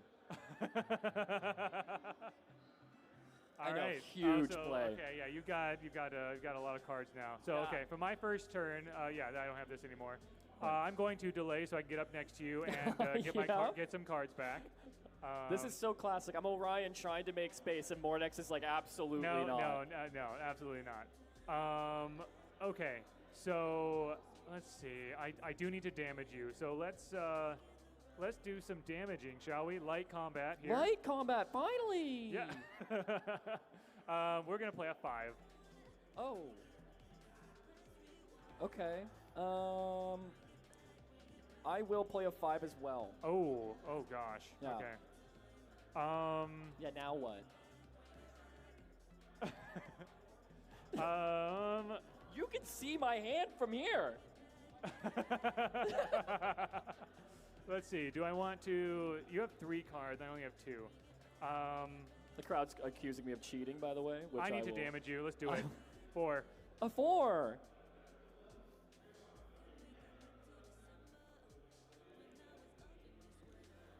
I'm gonna let it slide. You're gonna I'm so gonna you do let take it 1 slide. damage. Because that's a lot of big numbers here. So Yeah, I'm gonna let that and slide. also if I won the combat as the attacker, I swap my weapon. So I'm gonna try. Oh, so you're swapping to. Yeah, I'm gonna try the scythe. It lets me switch positions. Because I'm guessing, especially since you have more cards, you're gonna try to do some heavy combat and try to get me in a bad place. So I'm gonna try to mitigate that. Okay, so now it's my turn. Yep. And you just used a lot here. Interesting. Interesting. I have some options. Okay, so what I'm going to do is I'm going to declare light combat. You only have one card. I have 3, so I have very good chances here. I am going to play a 5. And after light combat, if I win, I move you up to 2 spaces. Okay, that's actually, okay, I don't like that. I like it. Oh, man. Do I have good The news crowd for you, is my really friends? wanting you to have a 5 here. No! I have a 5. That's crazy. I have a 1 though, so I Okay, win the well, light all combat. right. Yeah, I feel, yeah, hush. Yeah. But I was hoping. my one fan. I wanted you to spend more cards, all right? Oh, yeah? Yeah. Well, yeah, I still won the light combat, so I'm going to move you up to 2 spaces. Now yeah, check this so out. I do take a damage there. Yeah. Where are you moving me? I'm moving you right here. Okay, And I'm with the declaring. move, you can't like move me past the KO line. Yeah, That's so I can't put you past the KO line. I can put you on spaces. And yeah, so, you can only put me next to it. Yeah. Yes, yeah. And so now I'm going to declare heavy combat. All right. And it's a 4. So you don't have any cards. I have no cards. The 4 has a 1 on it, which brings you to red. Yep. And the yellow makes you go 1 more. And guess who wins? That's what I'm talking There it about. is. That's another victory. Oh man, I was hoping to swap places with you because what I was hoping to do, what I was hoping to do was I was hoping to my next turn delay so I'd be down here, then do light combat, and because of the scythe, I would switch places if I win. So I was hoping to put you in a really bad place, but too little, but too late. I put you in a bad place Yep. instead, Yeah. and then I swapped. You did this at the beginning. I did it at the end. Yep. Wow. Fantastic. Okay, I Well think we played. do have time for one more. Oh, okay, excellent. Yeah, so we got we get to about- play all the characters. Yeah, we're Wonderful. going to be able to play all the characters, so I'll let you choose again. The 2 we haven't played yet are Bodvar and Nyx. So what does the crowd think I should play, Bodvar or Nyx? Nyx? I'm hearing Nyx. Let's do Nyx. All right. Besides, my wife cosplayed as Nyx today, so I got to represent, you know?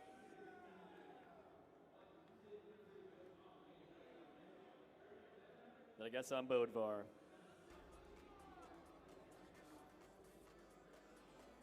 All right. So one thing to note here, I think this is probably going to be changed because Nyx's ability is a little odd. Can look through my opponent's discard pile without changing the card's order. I think you can kind of already do that, so that might need a bit of tweaking there. However, Nyx does have some cool weapon abilities, at least the current iteration anyway. So her blasters during light combat, you can play 2v2s in this game. So you can target 2 adjacent opponents if they defend separately. If I only target 1, which would be the case here, I add 2 to the total value of my cards in light combat. So a lot more, having more of an advantage there. And then for the scythe, if I win a heavy combat, I inflict knockback in any direction, and I can change each space. So I can move him up, then diagonally, and then whatever. So I can really position him towards the knockout line however I want if I use the scythe after a heavy combat. So you could do that, but I don't think you're going to. I think I'm going to win every combat. Do you want to go first again, or do you want me to? Up to you on this one. I'll go first. You go first? Okay. Yeah, I'll go first Okay. again. And then on my turn, I'll explain what Bodvar does, because he has his own special stuff. You're going to Oh, claim we it. have to draw 4 cards also to start the game. We do need 5 to not do Oh, that. yeah. Shuffle. Yeah, 4 cards. There we go. Interesting hand. Okay. That I have. And then let's see, as Bodvar, your attacker. Oh yeah, you place your first card face down, then reveal it next Yes. during light combat. Right. So when I declare combat, I can put the card. I can start it face down, and so you kind of have to guess what's there. That's not great because let's see. Well, for mine, for my light combat, if you target only 1, does this work? Am I the defender? Like add 2 to the total value of the cards? Because it's during light combat in general. It's just during light combat, yeah. Yeah, okay. So actually this is really good against the Bodvar matchup here. Yes. Because I can hopefully get ahead whatever number you have. So you have to keep that in mind, I guess, too. All right, so yeah, going first, got to get the weapon. So I will, let's see.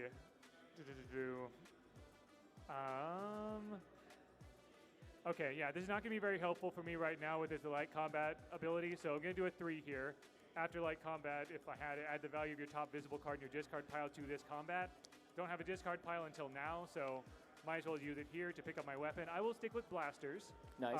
Especially with your Bodvar ability, with secretly playing your first your light combat card. And now I kind of need to get up to you. You're gonna get to the weapon. I'm gonna, you know what? I'm gonna weapon camp here. So I'll play another 3 to move right here. It does have an after move effect, but each opponent adjacent to your legend cannot perform movement action until the start of your next turn. Doesn't apply here, but still pretty cool. But yeah, you're far away. We're good. Your turn. All right. So on my turn, I'm going to play a 3, and I'm going to pick up my hammer. So the hammer, even if I lose the heavy combat, I still inflict 1 knockback. Now that doesn't, no matter how much damage you have is not added to that. If I lose it, you still get knocked back 1. I like hammer, so yep. And now I'm going to start some combat. Let's see. I'm going to play. Wait, hold on. I can't tell you what I'm going to play, actually, because I'm going to put it down upside down. Okay, here we go. I am declaring light combat with that card, because that's my ability as Bodvar. Yep, I can start combat with it upside down. Light combat. But I add 2 to my total value in this light combat. Yep. And I'm actually going to, I'm going to play a 5. There's no way you don't have a 7. That does not exist. No. I'm currently at 7. So whatever number you have, yep, okay, there we I go. did bait you to play a 5, though. Okay, well, I want you to play a high the ability number. of this particular card, it is a 5, I know that, but this ability, if you attack me with at least 2 cards, I will inflict a damage. Yeah, but I'm not. I just wanted you to play a big card. That's fair, yeah. That's my turn. So you're not doing that? Just letting it go through. Wow, It didn't, nothing really happened. I just wanted you to play a big card. Dang, okay. You got me all the way. I got no reward out of that. How about it? All right. I'm hearing a lot of cheers right now. Yeah. A lot of jeers, maybe. Oh, no. Anyway, okay. Your turn. Yep, my turn. So I'm going to delay so I can draw 2 cards. I'm on a platform, so I don't drop during gravity. Let's see here. Yeah. So I'm going to do light combat. I'm going to play a 2, but because I'm targeting 1, it's a 4 effectively. I'm at 4 right now. I'm also at 4 right now. Oh gosh, dang it. Okay. I really need to damage you. You only have 1 card. You know what? Yeah, we're doing it. I'm gonna damage you. Okay, so you're at 6, but because of the +2 overall, I'm you're at 8 now. Yeah. So I'd have to play a 4 or a 5. Yep. And I'm going to do neither of those things. I'm going to let the damage go through. Okay, you're taking the damage. Yeah. Excellent. All right. Thank you, everybody. I'm guessing the people listening on stream can't hear the audience. The crowd goes wild every time Baron does anything. That's true. Although I did see a thumbs down from that Orion fan back there. My one guy. All right, so you do have a second action though. Because No, you only, I delayed and then I attacked. Oh, you delayed. Yeah, okay, so it's your got turn. it. Okay, so on my turn now, I will also delay to draw 2 cards.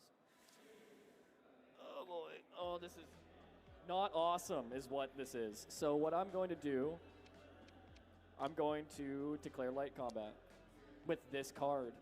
Light combat, huh? Yep. With this card. I'll let it go. You're gonna let it go? Yep. Fantastic news. All right. So you take a damage. So we're both damaged. Both damaged. I'm fine with that. Yay! The crowd is still booing. No, I understand. Baron, he's playing great. He's lost 2 games, but he's playing great. I'm going to do another light combat against you.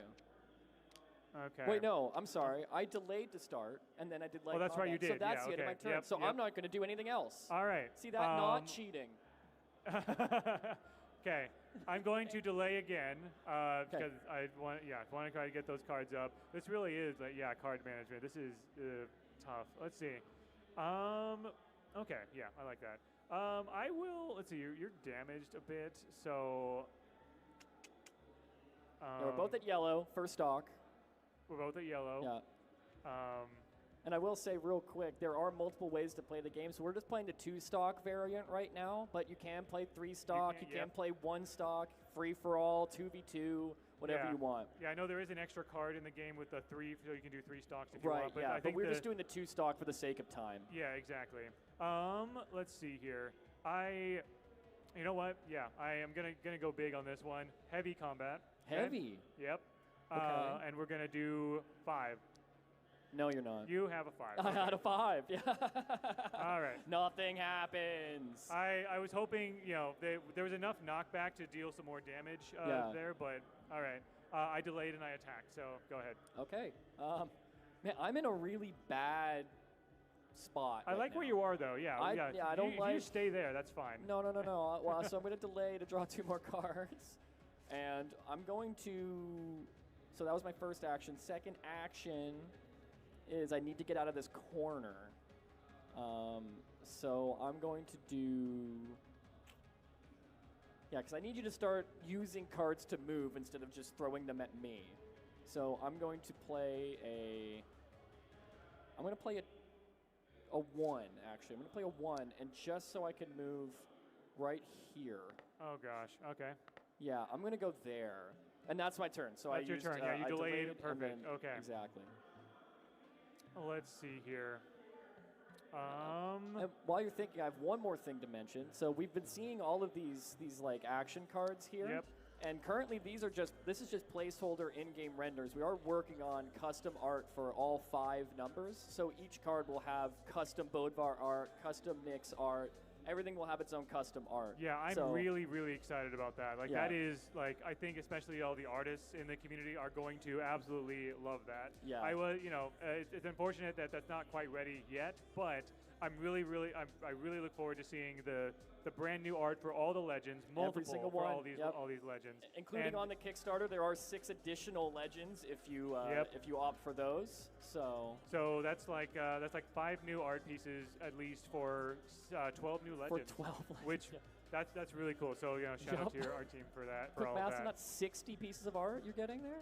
Pretty cool. 12 times 5. Yeah. I mean, if you count the legend card itself, that would Anyway. Anyway, what are you doing on your turn here? My turn. Let's see here. Yeah. So. What are you doing? All right. This might be a bit risky. This might not be worth it necessarily, but I'm going to do the delay action, and I'm going to actually, instead of drawing a card, I will switch my weapon. That's not good for me. Yeah, it's not good. It's not You're good for me talking at all. about positioning, all right? And now I'm going to declare heavy combat. Yeah, so what your scythe does, after heavy combat, if he wins, inflict knockback in any direction, and it can change with each space. So if he knocks me back 2, for example, he can knock me back this way and then this way if he wants to, right? Yep, exactly. And I'm hoping you do not have a 4. I do not have a 4. Wonderful. Wonderful. All right, so this will not do any damage, but this will put you right here. So you can't send me through the platform, so what you would have done is this way and Wait. then this way. Yeah. Sorry, So- what? Yeah, you can't, it's fine. You can't go down through platforms. So we go sorry. Yeah, here never mind. and Yeah, you then can't. here. Yeah, sorry. You're That's right. okay. We still Yep. end up in the same spot. Yeah, that was just. Yep, you're But right. important thing, Move you through can't the go air, through not through the platforms. platforms. You can't go Right. through platforms. That's right. Yep. Okay. But anyway, I'm over here now, and you can't attack me through the platform, by the way. That's true, Yeah. actually. Yeah. So I'm but, just down there. Okay. In that case, yeah, I forgot about that. Do you want to put me here? I want to put then? you there. Yeah. Okay. So that was my turn. I delayed so I could switch. Okay. And then I did that. I'm in a red. I can't. If I delay, I go to red. I actually need to move somewhere.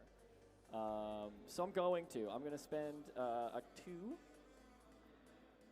to go up to. I'm actually just going to go to here, and then I'm going to. See, you're at yellow. I'm going to declare heavy combat, and I'm going to hope that you don't have a 5. I don't have a 5. That's what I'm talking about. All right, so 2 knockback plus the 1 because of the light damage. Yep. So 1, 2, 1, 2. Boom. So that you will are do at a red. damage. Yeah, 1 point. Yeah, I'm down to red now. Yes. All right. Now I kind of have to move, and I also need to delay as well to get if I want more cards. Well, you're also out of cards as well. You're at 12. Okay. Both of our I'm decks at are 0. the same. You're at 1 card. Yeah, I'm on 1 card. I would like to keep this card for a different situation. I will delay. This will put me here in this space right here to get more cards, and then I will. What are we thinking? Let's see. I will say we only have 3 minutes left. This may be a one-stock game. All right, I'm gonna use a 4 to move here. Okay. 1, 2, 3. I'll just do that. Yeah. There we go. Your turn. And I have no cards, so I do have to delay to start the turn, which puts me here. Okay, I have 2 cards now, and I'm just going to use the 1 here to move diagonally back onto stage, and that's my turn. There you go, and yeah, you're only at 1 card even after you delayed. That's fantastic. All right. You have 2 cards. I got 1. What are you thinking? Yep. So let's see. You're at yellow damage. You haven't been knocked out yet. But if you use heavy from there, it's just going to bounce me into the platform. So okay. I will declare heavy combat because with the scythe I can move your knockback around. And yeah, I can't do it through the platforms, but I can move you around the platform. Yep. So heavy combat. Sorry. And I'm hoping you do not have. So this looks like a 2, but if I already have the red damage token, it's actually a 4. I don't have a 2 or a 4. Yeah. So there we go. So the knockback, you're only getting 1, I believe, right? But I'm going to move you here, so you have to move and spend another card. Oh, this is horrible. I'm hoping to mill you out a bit. This is horrible. Okay, if I delay. I'm hoping milling you out might I'm be in going to my play favor. a 5 to move. All right, we're There getting we out go. of here. Nice. We're getting out of here. 1, 2, 3. And then I'm going to delay to actually get cards into my hand. Now it's your turn. And do you have to move down diagonally yes, for delaying? I do have because to of move. gravity? Yes, and we're going to go over here. Well, you're moving down 1. Oh, yes. Yeah, You're there correct. we go. You're Perfect. All right. Let's see here. I will also delay, and I can choose. I don't have to go straight down. I just have to go downwards, right? Or do I have to go straight down? I can't remember. Actually, you could go any of those 3. Yeah, so I could go those 3. So I'm going to go here Naturally. to delay. All right. And let's see, how are we doing on decks here? Okay, our decks are still about the same, but I'm a little bit ahead. Yeah, and you're at yellow. I'm at yellow still. Yeah, I know it's been a lot here. So let's do a 5 for heavy combat. Heavy for 5. I don't have a 5. There we go. Okay, so you're at yellow. So the knockback is 3 total. We're gonna do 1, 2. No, wait, hold on. Can I choose it? No, I can't choose this. No, you're in a good position. Yeah, no matter okay. what. 1, 2, 3. So that's. So I'm at red. There we go. Now you're at red. I have not been able to have any sort of position on you this whole game. Okay, so this is what we're going to do. I'm going to play a 2 to move, and I'm only going to go to here. Okay. And then I'm going to declare heavy combat. Heavy combat, all right? With a 4. I don't have a 4. I do not have a 4, so that's 1. Yep, that's a knockout. And for time, it has to be the last stock. No. Wait, what do you mean? We are out of time, unfortunately. Oh, we're out of time. So okay, we got. Yeah, so this we're is a just going to call it a one-stock game. All right. Well, just like in my actual BCX matches, I am 0 for 3, but that's totally fine. Thank you so much. Thank you. I really appreciate all the support, and I'm very excited about this card game. Thank you so much. I know it still has some development left and everything, but I think this is a fantastic. I love board games. I have a huge board game collection, and I think it's a fantastic tabletop adaptation so far. So I'm really excited to see what more comes out of this game. I'm so glad you like it because we had a blast playtesting it, and I had a fantastic time playing with you. Please, one more Great time matches. for Barendipitous. Thank you all. Thank you very much. And again, for real quick, for anyone that wants to buy the actual version of the physical card game, Brawlhalla.com/card game. You can pre-order it now. We did pass funding, so it is just a pre-order. on the Kickstarter, and there are also stretch goals and 6 other legends and all that stuff. So thank you again, Baron, for Thank you playing. very much. And anyone that's pre-ordered, thank you. And I guess have a fantastic next few things at BCX. Yeah. All right. All right. Thank you. Thank you all too.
Hello, everyone, and welcome to BCX 2025 Brawlhalla Tales Nyx graphic novel panel.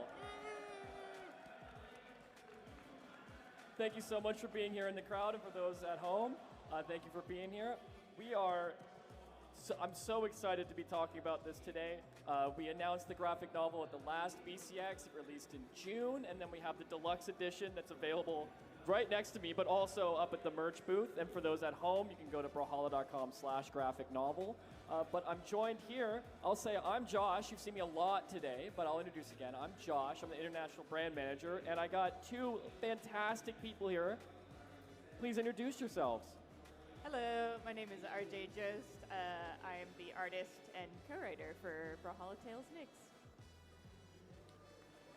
Yeah, there we go. Hey everybody, my name is Matt Woomer, and we've been doing Brawlhalla. We started Blue Mammoth Games back in 2009, and then we did Brawlhalla in 2014 and 2015, and I led the lore team with Rachel and Josh and lots of other folks doing the Brawlhalla lore, and one of the culminations of that has been the Brawlhalla graphic novel, which is the product of a startlingly large amount of work. Who would have thought that writing a book and drawing pictures for every page was a lot of work? It sounded easy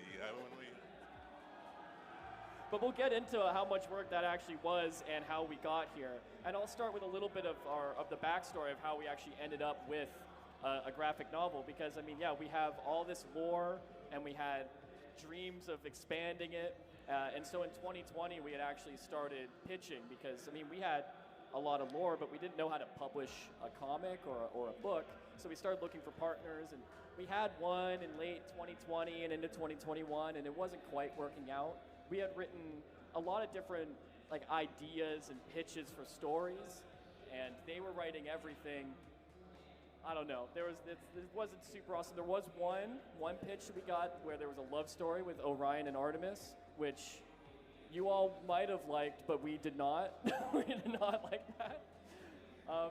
And then we ended up having a call with Dark Horse, and they were awesome. We said we would really like to write this and do a lot of the art for it. And they were like, yeah, of course, let's do it. And they've been fantastic partners. And I want to ask, how did we land on Nyx? How did we land on Bryn and Cross? That is a great question. To me, so the story of the graphic novel centers on Bryn and Nyx. And Bryn is a Valkyrie, and Nyx is a freelance Reaper. And that just starts out as such a fun idea to me, that Nyx is a freelance, in Nyx's lore, she is a freelance Reaper who works as a Valkyrie on the side because the work is all commission, which we just as a throwaway line in the lore about these characters. And there's something to me that was gripping. Like, where did she come from? Why would you be a freelance Reaper? Why would a commission of what? What money are you making? Why do you care? How did you get to Brawlhalla? And she is one of the characters with the most questions hanging out. And so one of the really fun things about this graphic novel is that we got to see her come to Brawlhalla and discover this place. And we answered maybe 10% of the questions about her, I think, over the course of the novel. Would you say that's right, Rachel? Yeah, there's definitely still a lot that we could do with her for sure. But going off your point of why we chose these two characters in particular, it is just objectively a fact that Reapers are cool, and so picking her was kind of a no-brainer of a lead. And then you have, throughout the process, and we'll probably get into a little bit when we talk about the writing, have constantly drawn these parallels between Nyx and Bryn and what they do that is similar and completely opposite to one another, as these sort of like shepherds of souls from the mortal life to the afterlife. And so that was something that we also thought would be for a really compelling two protagonists for this story. Yeah, I think the obvious thing would have been to tell the story of Thor or the story of Bodvar, or story of one of the normal, sort of the Viking characters. And so to go after these two characters, to me, is like, Brawlhalla is supposed to be such a weird place. It's such a weird place, but such a serious place, right? It is serious business. What these folks are doing is serious business. They are in their own heaven, in their own afterlife, and they care deeply. And so having these two as they're fighters, but also they're observers, right? They're both as Valkyries or Reapers. They're observers of all of this world, and so they made a really great entry point. I don't know. There's a part in the book where Nyx first arrives in Brawlhalla, and that Rachel did, and we knew when we sat down with it. It's like, okay, this needs to be. This is it for sure. This needs to be amazing. Yeah, on top of that too, it worked really well to serve as Nyx arriving for the first time in Valhalla and being this gateway point for people who maybe weren't as familiar with the lore and the behind-the-scenes stuff. Getting to experience things for the first time through her as a catalyst in the story worked really well. And then again, similarly but differently, Bryn is intimately familiar with how Valhalla works, being a denizen who was born and grows up there. So she can work to guide both Nyx and you, the reader, as we kind of tell the story through them and get you learning more about how the world works. So I mentioned that we did, a lot of all of the illustration. Dark Horse helped with colors and inking, of course. But that's not really common. Can you I think we have a few slides on it. Can you actually walk us through what the process was of getting from the beginnings of these ideas, like Nyx going into Valhalla, and how that worked, how we got to the end product? Yeah. Okay, good. It's already up. So real quick, just for context here, Rachel did the art for this comic book, and it was a pretty funny conversation because we had already made the deal with Dark Horse before Dark Horse fully understood that Rachel's like, no, I got this. I'm actually going to do all the art for it. They thought they were going to do a lot more. They thought they were going to be on the hook for a lot more, and Rachel's like, no, we got it. Yeah, I had gone to school actually for sequential art, and so I've always been in love with comics and making comics and creating comics. So when there was this opportunity for us to be like, hey, we're gonna do a comic, I was like, me? Can I do it, please? That's what I want to do. But yeah, when it comes to the actual creating of the comic, there's a couple steps we go through first. That's who we are. I don't have this up on the slide, but before even the pencil touches the paper, the first thing we actually start with is an outline. I didn't have any snapshots of this because a lot of it was written down on pen and paper in office. We've had so many meetings around a table together where it was just, okay, we know we want these characters. We know we have a vague idea of a plot. Let's just come up with wacky scenarios. Let's come up with anything that they could get in fights about. Let's come up with whatever, the brainstorming phase of things, where we just wrote down anything we had. And then from there, Matt, you did a lot of taking it and refining the ideas into these kind of core big scenes that I then took once we got the kind of green light from Dark Horse to be like, okay, we're starting to make it now. I, in tandem with a script, would draw these scenes out on the page, on the paper, to try to visualize how much space they would take up, how much each scene would need. Would we need multiple panels for one conversation, or could I get through it pretty quickly and then move on to the next idea? So I did a lot of that in tandem in this early concept, and then from there I would have a lot of meetings with Matt about what we liked, what we didn't like, what we thought was working, what needed more time, what needed less time, and where we could punch up anything we thought could be cooler. Yeah, this one was really great. This one was definitely, because we sit down, we started working on this thing 5-6 years ago, the ideas for it, right? And so one of the ideas we had, whether it was going to be an animated show, whether it was going to be a comic book, was going to be this arrival scene. And I just love what Rachel's done with this, because we had from the team that is when we're working on all this stuff. early on, and we're just coming up with lists, right? What are all the funny things or interesting things or illuminating things that would be in this scene? And so Rachel has to start out with just this big honking list of just stuff, right? And she did It's like the keywords that you had written in the outline were there kind of in the script. You can see in the panel too, where it says she's a new girl in a big city, and the streets of Brawlhalla are strange and wondrous. That was something that you had specifically written that I was definitely trying to capture. Where it's like, okay, how do you convey that in such a short amount of time?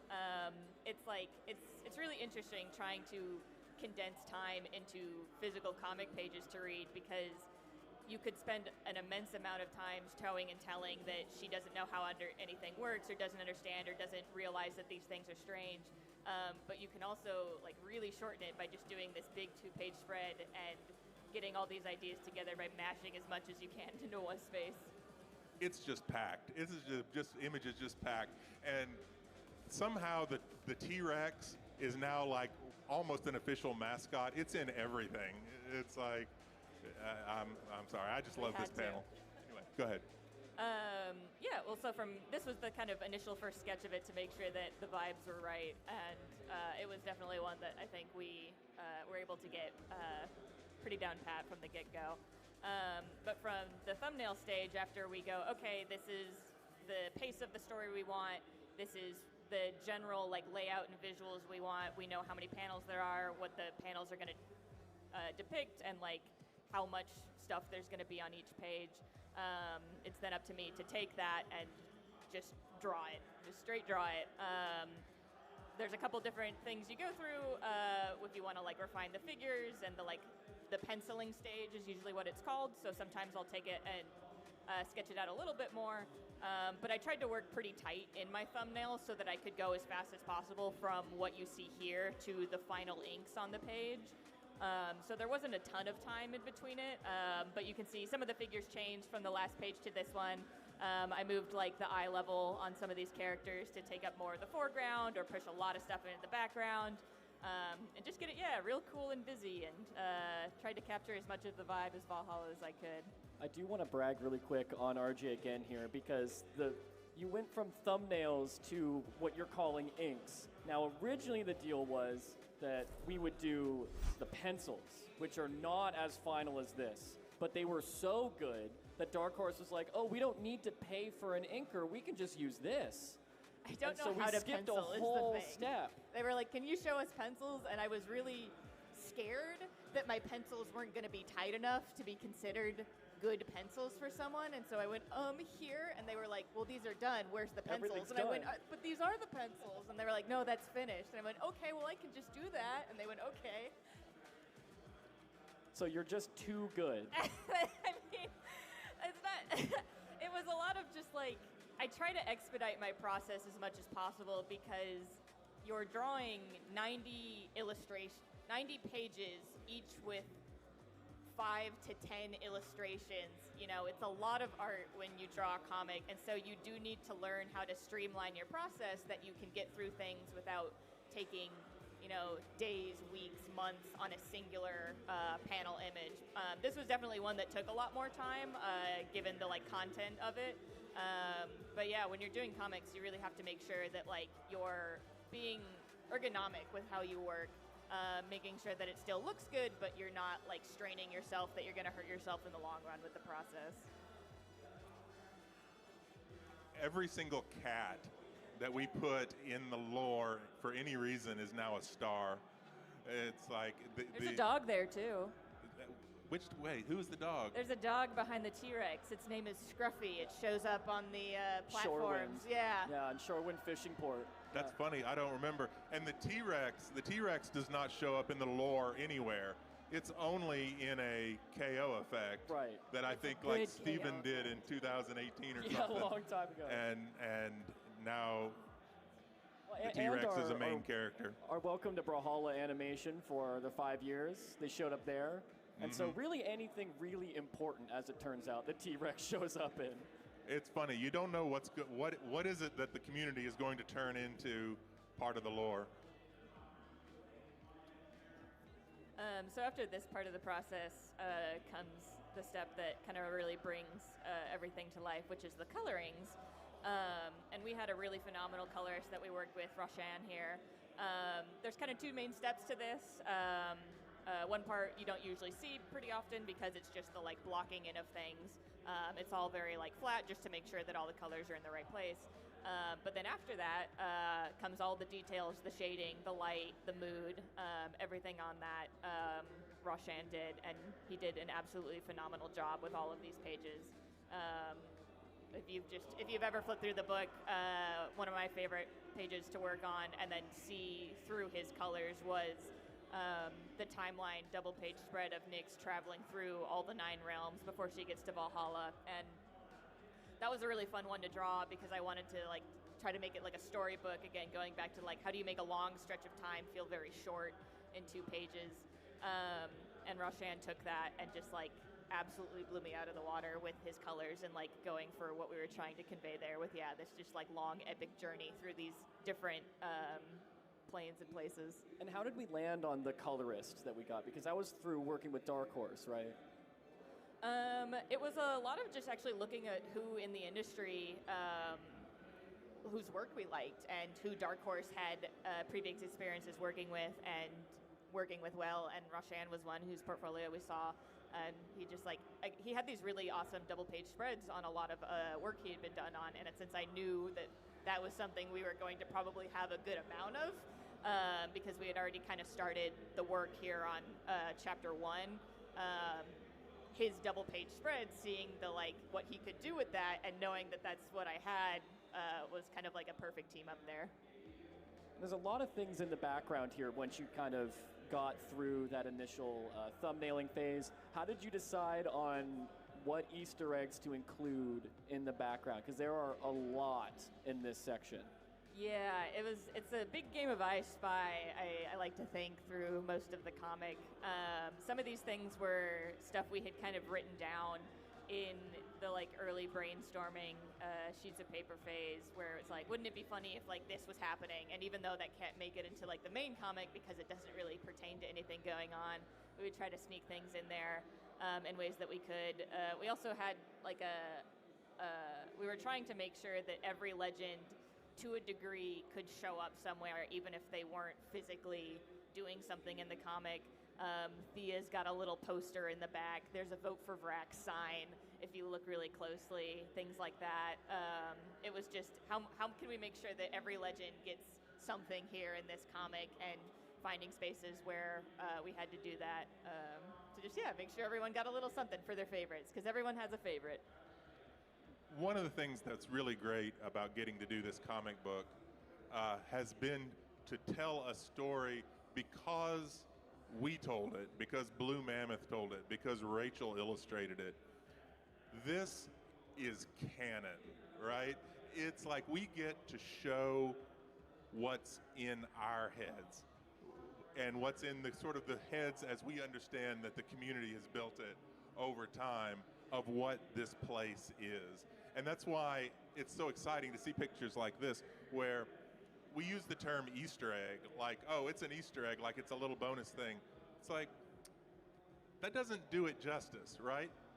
This is what was really going on at that moment in Brawlhalla. Like, Val is right there. Why is she bored? That's Ada. What? That's Ada. Where's That's Ada. Oh, my bad. The other I saw the, I'm sorry. Ada is right there, but she's bored. Why is she bored? We know she's probably going to band practice, but why does she look that way? You know, there's just 1,000 little stories. It's like Vector is flying above the city. It's not just, oh, hey, let's have Vector be in there. It's, he's up to something. And it's something that's what he does. That's one of the things that he does in Brawlhalla, you know. There's a really, really small one that I liked on this page where in the sort of Miami Dome ramen shop, there's like an all-you-can-eat contest, and it says sold out because Zol is in there with 1 million bowls stacked on top of each other. Exactly. And that the idea is it's a good joke, but also it really happened. That's just this what is he what does. happened. Yeah. That's, I mean, That's fantastic.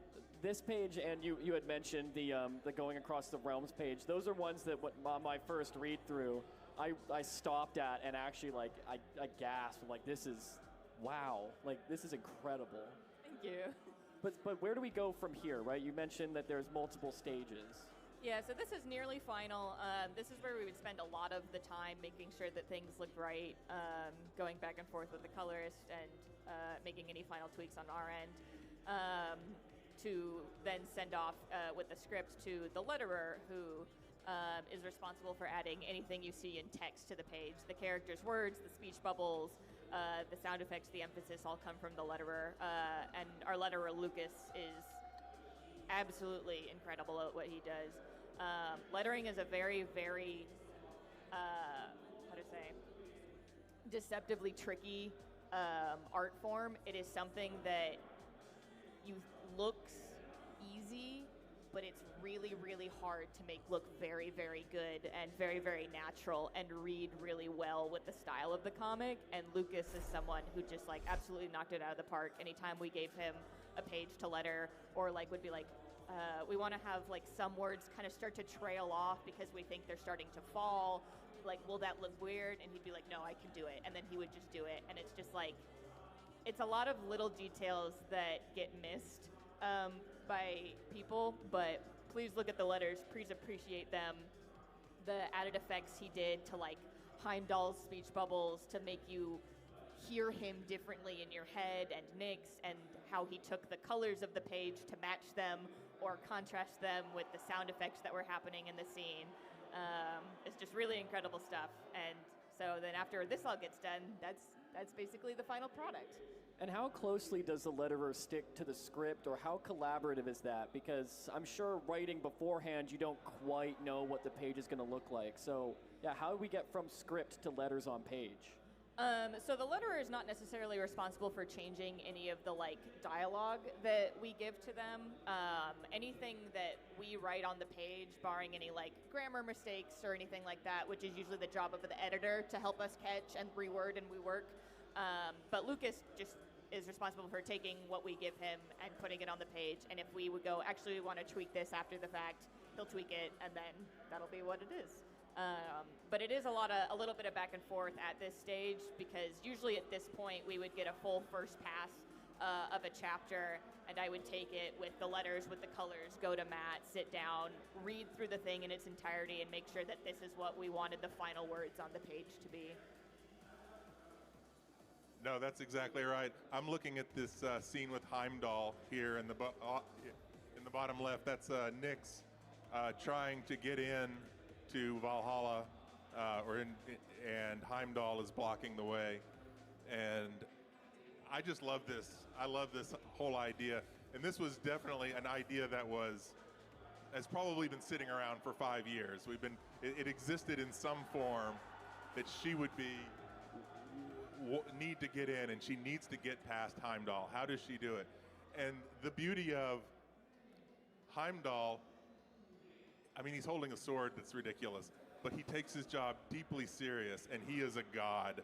And you can see in the lettering that Rachel got here that he is a god. And Nyx comes back because she is a reaper. She is, yeah, okay, this is all fun, but yeah, you're a god and I'm a reaper. I deserve to be here too. And there's just this moment, and her dread lettering. I think all that came off really well. I really enjoyed that. This is something we'll also kind of denote in the scripting stage to help the letterer get what we want to do. I didn't have the script for this one here, but I remember during this moment when we were sending it over, the script said something to the effect of Heimdall should be like radiating power, and Nyx's words drip with like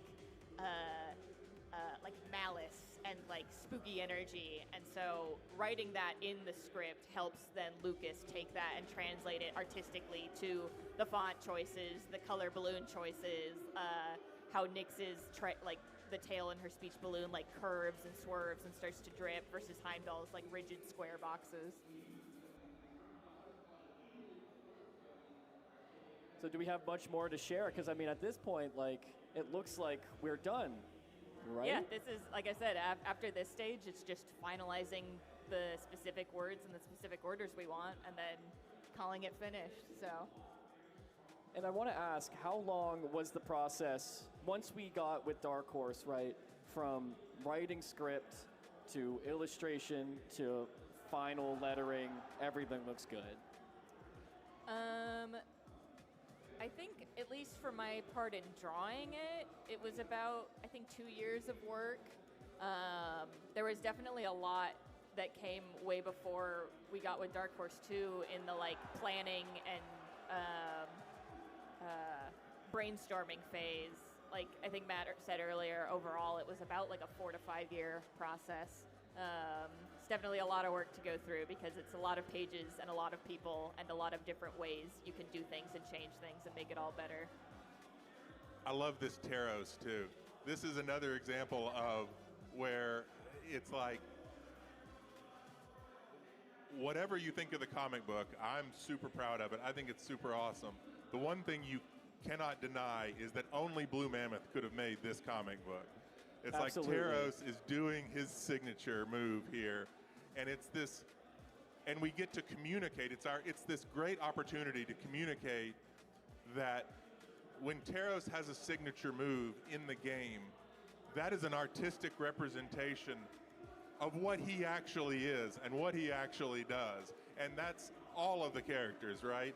And that these signatures are not sort of, they have artistic license to them, but they are that character's essence, right? And so to have a chance out, and because it's a fighting game, because everything has to be expressed so quickly, so succinctly, and so repeatably, we don't really have a chance to kind of stop and say, we have a little bit of a chance in the lore, but we don't have very much, we only have a few words there to kind of express who this person is and why they're real, if that makes any sense. And so having this comic book as a way for us to kind of to say, here's another thing that's real, right? This is who they are, was really delightful. I really enjoyed. That was actually something I remember going back and forth with you and the team at one point, was how much of certain aspects of the game do you try to depict or leave up to interpretation or change the interpretation between the mediums here, because different mediums have different strengths, different needs, and different ways that people react to them. So at one point we were like, do we try to answer or like explain weapon drops and like characters using weapon drops in the comic, or do they just have their weapons? There were a couple different iterations of some fight scenes, specifically in the beginning of Chapter 2, I believe, where popping Something off really over there. crazy happened over there. Yeah, I love comics too. Comic books. Oh, woo! But yeah, there were a couple different iterations of that first fight scene in Chapter 2 where we had played with whether or not they had the spawn bots, the weapon drops, and all that kind of stuff. Eventually, we landed on what you see currently, which is we think the spawn bots would be fun in certain situations, because who wouldn't want to have, like, a cool wrestling style entrance, and that's what these little guys do for you. And so certainly in Brawlhalla, they want to hype themselves up when they come into the ring. And that was something that helped there. But when it came to thinking of the weapon drops and like them using that in the tournament or in the fights that they do, it was something that ended up being taking up more page space and time away from the story and the characters to explain something that could just be easier to say, they just kind of have weapons. And so that's what we ended up doing. Yeah, we didn't feel like we had to explain everything, but we did get to discover that the spawn bots are definitely real. And one works in a bar, which is Exactly. nice. That's my favorite little one, too. Yeah, That's the one I was use. Shade, right? Yeah. There were a lot of different spots where we tried to sneak in small details like that, like Shade working at the bar, and of course everything you see in the big double page splashes here. Lots of different character interactions, too, that we've talked about in lore tidbits that are sitting side by side in the bleachers or hanging out. Heimdall and Bodvar is one that we've constantly talked about internally, as they're definitely friends. And so getting to depict them here was a treat for sure. So we talked a little bit at the beginning how we were sort of pitching for comics, right? And originally this was going to be a comic series. At what point did this turn into a graphic novel instead of a comic series, and why was that decision made? So there were two different phases, which is the book that you see now, the graphic novel, and what's called issues. If you're not big into comics, floppies or issues are thinner comic books that are kind of more traditionally what you might think of when you think comics. They're on the stores. They're I forget the kind of paper specifically, but they're much thinner, and they're usually kind of like small chapters that you'll go through and like pick up each one as they come out. They don't usually put out a ton in one go because the point is to like read the story in chunks as it comes out and it gets finished. But as we were trying to kind of work with that initially, we just found that we were running up into the limitations of the page space of single issue as a format and the time idea with working on it, because when you do issues, you do one to completion, put it out, and then you start the next one.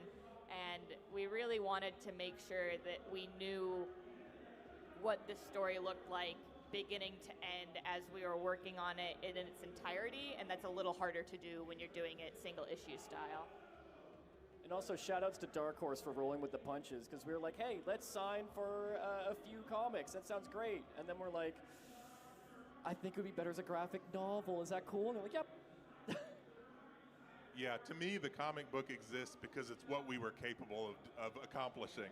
You know, in all of these meetings and all of these lore team and comic, we want to do an animated series. We would do anything we could kind of get our hands around, and this was our first level of what we could get our heads around and the amount of work that we were capable of doing, and it turned out a lot, an enormous amount of work, just to get the 3 comic books, or the 4 issues that turned into the 4 chapters of the graphic novel. But no, pretty much every time I see Rachel, I'm like, okay, here's my pitch for the next one. All right, we open on. Yeah, and like I said earlier, the switch from single issue to a full graphic novel format allotted us more just physical pages to draw. So a lot of these scenes that Matt came to me with the ideas for were things that weren't necessarily possible in the issue. We would have to cut them down to make sure that it streamlined really easily. But when we were able to go to a book, we had a lot more room to like insert into the chapters. Chapter 1 is, I think, about 10 pages longer than some of the other chapters because there was more we wanted to get through there. And then in other spots, we were allowed to add more page count to like a cool fight scene and make it longer. Again, once we switched from the issue to the graphic novel format. So I do have one final kind of double question here, which is about, you showed a lot of how it all worked kind of inside, but what about the cover art? How did we land on the cover art for Brawlhalla Tales Nyx and then also the cover art for the Deluxe? Because they're both very different. Yeah, so the cover, I'll go back to the very beginning because it's got it. The cover was a collaboration between myself and Dave Montez. I helped sketch out some cover compositions. I think at one point we were kind of just throwing them to the kind of larger team chat that we were doing, and someone had the idea to put Bryn and Nyx in the background, Bryn and Cross in the background as these cool kind of looming figures, while making Nyx obviously the protagonist for it. So I sketched up the compositions and then sent some ideas over to Dave, who then did the ink work for the cover. And then I took that back and colored and rendered it for, the standard edition.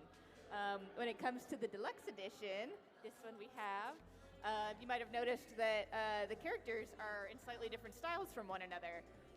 This was something where once we knew we wanted to do something with this, Dark Horse gave us the opportunity to change the art for the cover, because that's what deluxe editions typically do. They have special art, and I thought it would be really fitting for the work we do here as a team and the collaborative nature of comics in general to collaborate with all the different artists at BMG, illustrators, animators, effects animators, to take a piece of each of the characters that appear in this book and put a little bit of themselves into it and then put it on the cover. So that was really fun, and I really appreciate everyone in the audience here who helped A out lot work of on folks it. in the And crowd too that worked on it. So thank you so much. But yeah, it was. I thought it would be fun to have all the characters appear, have everyone take a character that they felt closest to, and then render them and draw them in their style, and then I put it all together. And then to make it extra special, it's got gold on the front, on the logo. There's And the gold gilding. around the pages. There's this really nice purple ribbon. It's hardcover. So, yeah. Thank you all to all the artists that worked on it. This Lucy is Nyx's skeletal dragon horse. Skeletal dragon horse. Yes, skeletal dragon horse. I love everywhere that Lucy is drawn in the comic book, but especially on the cover art. It's like, I distinctly remember because we wanted to have Nyx sort of exist in parallel to Bryn, and Bryn, of course, had a Pegasus. And I remember telling Rachel, well, it's like a horse, but also a dragon, but, it's got wings. And Rachel, I was like, yes, obviously. Yeah, all of these things, yes. And we just added this new character, and oh man, Lucy looks so cool. That's all. Yeah, Lucy was a really fun part of the comic, and also horses are hard to draw. Skeletons of horses are even harder to draw. None of Lucy's backstory made it into the comic book. That was sad. But I want to ask before we go to Q&A, is there anything else you want to add, before we go to questions?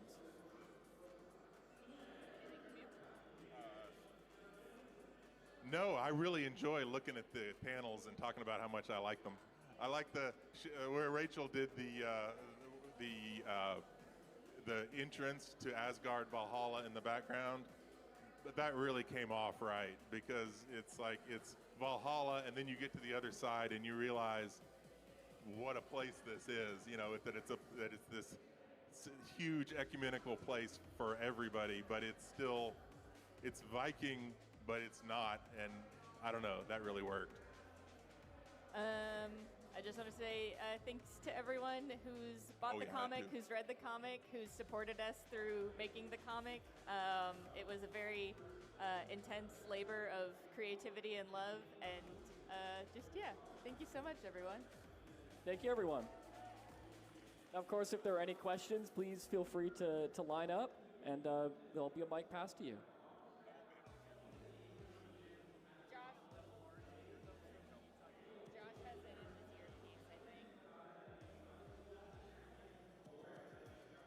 All right. Hello, everybody. Hello. This might be a little bit of wishful thinking on my part that you even have an answer for this. By the way, the graphic novel is one of my favorite things, lore-wise, that ever came out of Brawlhalla. Absolutely incredible. I have to wonder. There's in the big introduction to Valhalla page spread, my favorite spread in the whole graphic novel. Among all the 20-ish references that I've seen in that spread, there seems to be a guy in a cloak who I think might be Lance Star Champion. If you're allowed to or able to, I'd love to hear more insight into why that character, whether he's Lance or not, why he made it into the final, basically. Go ahead, Rachel.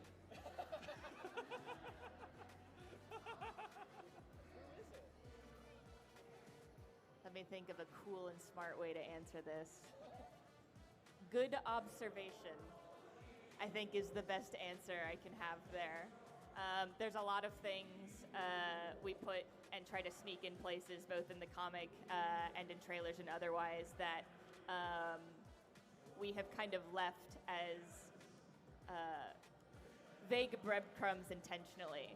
And so having questions about this thing now is something that is, I will say, a good thing.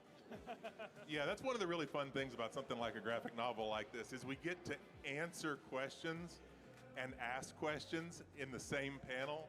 That is, I just thoroughly enjoy it. I thoroughly enjoyed. There's scenes where the characters get to interact with each other and openly discuss open questions from the lore, but also raise new ones, and that's always been a lot of fun. Like a question like, how is Core commentating? What does Core sound like? He does. So many questions. He simply does. But thank you for your question, Baron. Yep, thank you very much.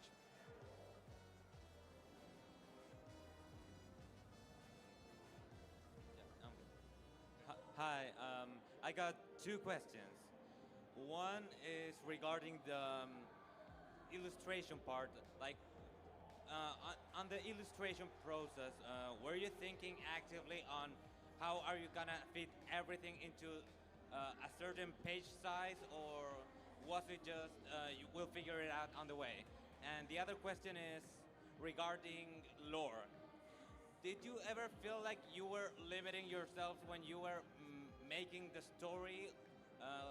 Like, for example, when you come up with new concept for Legends, do you feel like the novel limits you in some way, or vice versa?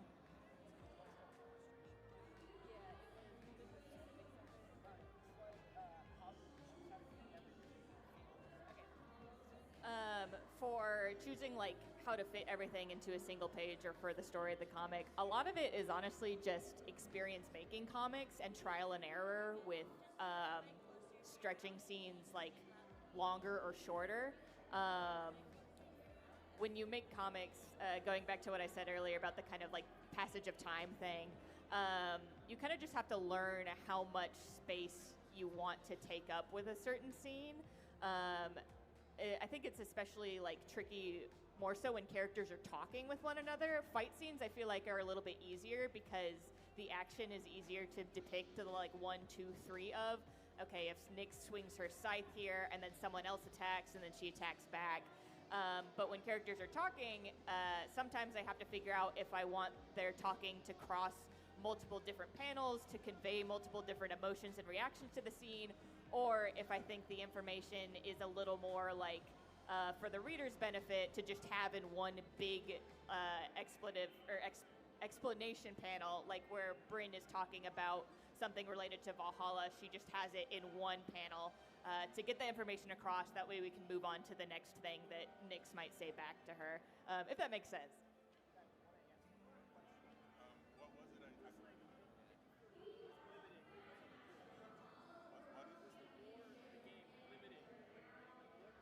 Oh, no.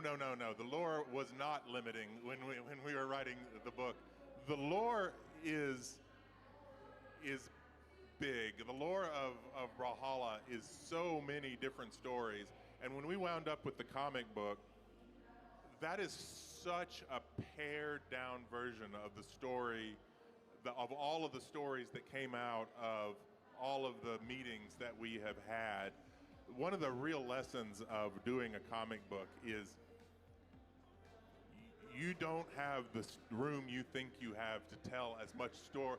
Like, every single panel that Rachel drew is doing work. It is doing 3 pieces of work. It is doing story work. It is doing background work. It is doing work getting the plot where we need it to go from one spot to the other. And that was a really fascinating lesson of just how tight a graphic novel needs to be, that there's not room to go wandering off. 100 pages is a lot, but it's also not in the grand scheme of things. So you really have to learn where you can just tighten things up so that you say exactly what you want to say and don't meander, but also not too fast.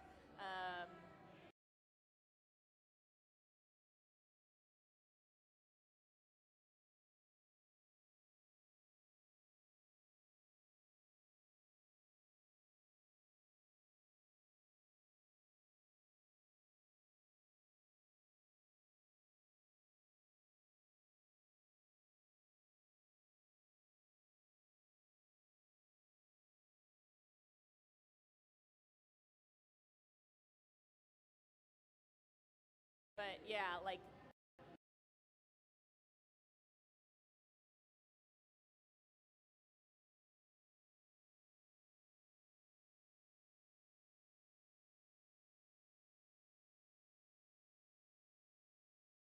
be there right now because he's at another adventure. You are exactly right. Yes, the lore of Brawlhalla is extraordinarily consistent and contained, and everything connects to everything else, except who is where when. That is the one rule that you kind of have to just go with us on. Okay. we have an internal timeline sometimes. And some people know the timeline, and some people don't. And sometimes the people are in the same room together, and sometimes they're not. And more importantly, to me anyway, there's a lot of artistic license where, okay, we have an opportunity to draw this image of Brawlhalla, right, at this moment in time. Well, so-and-so didn't get to Brawlhalla until this time, and so-and-so didn't get to Brawlhalla until this time, and it's important for their relationships to blah, blah, blah, blah, blah. We don't, that's the only thing we don't respect, because you need to be telling the story of who's there now. So while they did, for example, get to Brawlhalla in a particular order, and that story is important, that's probably the one thing that you kind of hand wave.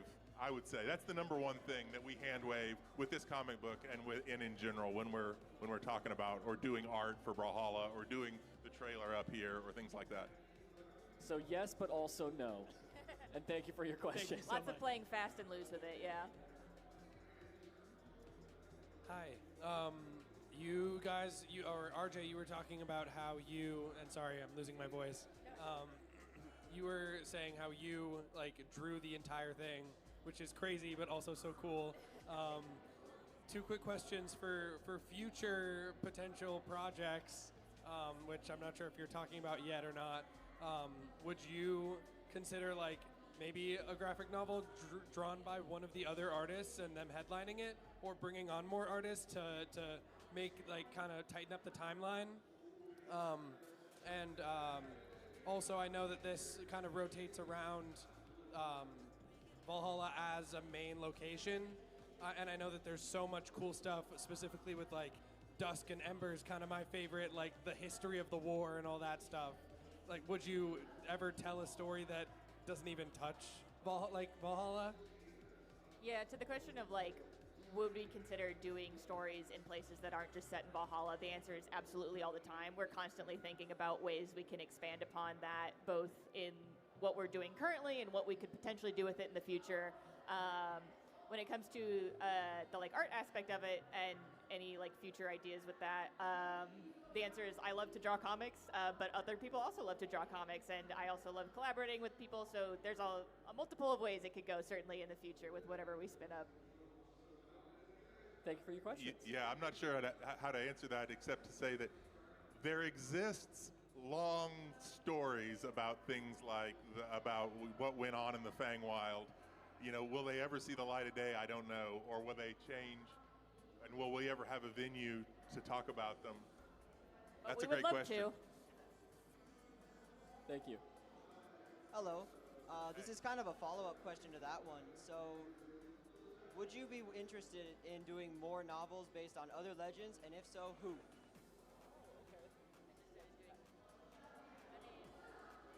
I mean, we definitely want to make sure that all of our cool legends that we do get cool spotlights at some point. Part of the reasons why we even named the comic as we did is so that we could allow ourselves the space to tell stories for other characters, Brawlhalla Tales, Ember, Brawlhalla Tales, Bodvar, something like that, and not lock it into a singular reading order even. That way you might be able to pick up your specific favorite Legends book or something like that. Yeah, I think that's exactly right. As much as I would like to pick up Bryn and Nix's story, I do think it's time for someone else to get a turn. I have always said my favorite legend is definitely Core. I love Core to bits. I would love to do more stuff with Core all the time, Core forever. I also do think just anyone from the Feywild as a main like kind of point of view character would be like awesome to do because yeah, going back to what we said earlier, the Feywild is such like a unique place in our lore and characters and their history with one another that I think there's a lot we could pack into something like that. Yeah, I think the Feywild is one of my personal favorite places as well. It's just, I mean, bias aside of loving Ragnar, it is so interesting and all the different things that happened in it. Feywild and OEL, anything with the Order of the Exalted Lions, I think would be big cool hits to do. Thank you for your question. Thank you.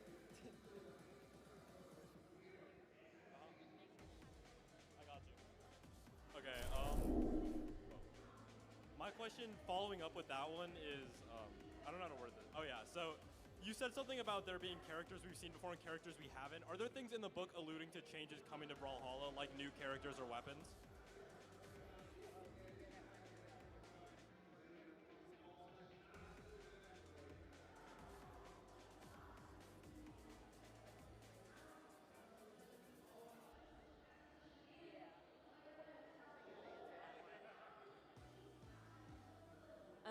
Like Matt said earlier, because everything is so intentionally drawn, like I have to consciously put something on the page if it is there. And we do a lot of these things and leave it up for your interpretation, certainly because that's part of the fun of it. But the comic book is its own identity, is its own characters, concept, story. And while we can like make sure that we are informed by what we do in the game, yeah, there's just a lot there in the comic. The comic is the comic, if that makes sense. There also are some background characters, like in the This is Brawlhalla animation we just put out, that are just residents of the area, right? So I hope that answers that. Thank you. Thank you.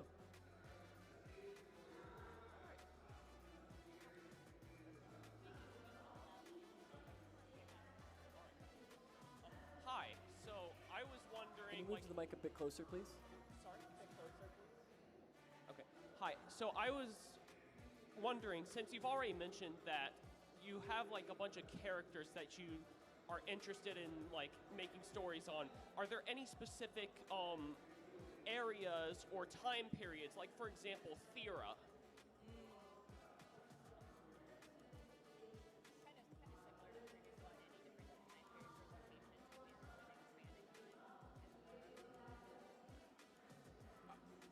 For me, I feel like there's so many questions that got raised in the first comic book about what the heck is going on in Brawlhalla that it's hard to imagine the next one being like, let's open up on the Feywild and not come back to Brawlhalla in some way. There's a lot of questions there. It's like, what is Odin even up to, and why is he walking around his palace in his bathrobe? I mean,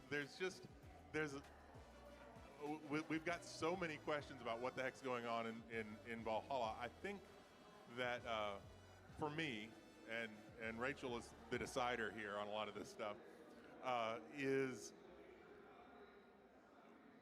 I would tend to want to make a new location also a new medium. Like if a different game or animated series or something else came out set in a new place, I would tend to say we've got a lot to say about what the heck's going on in Brawlhalla. Like Brawlhalla is connected to Valhalla. That's kind of the place.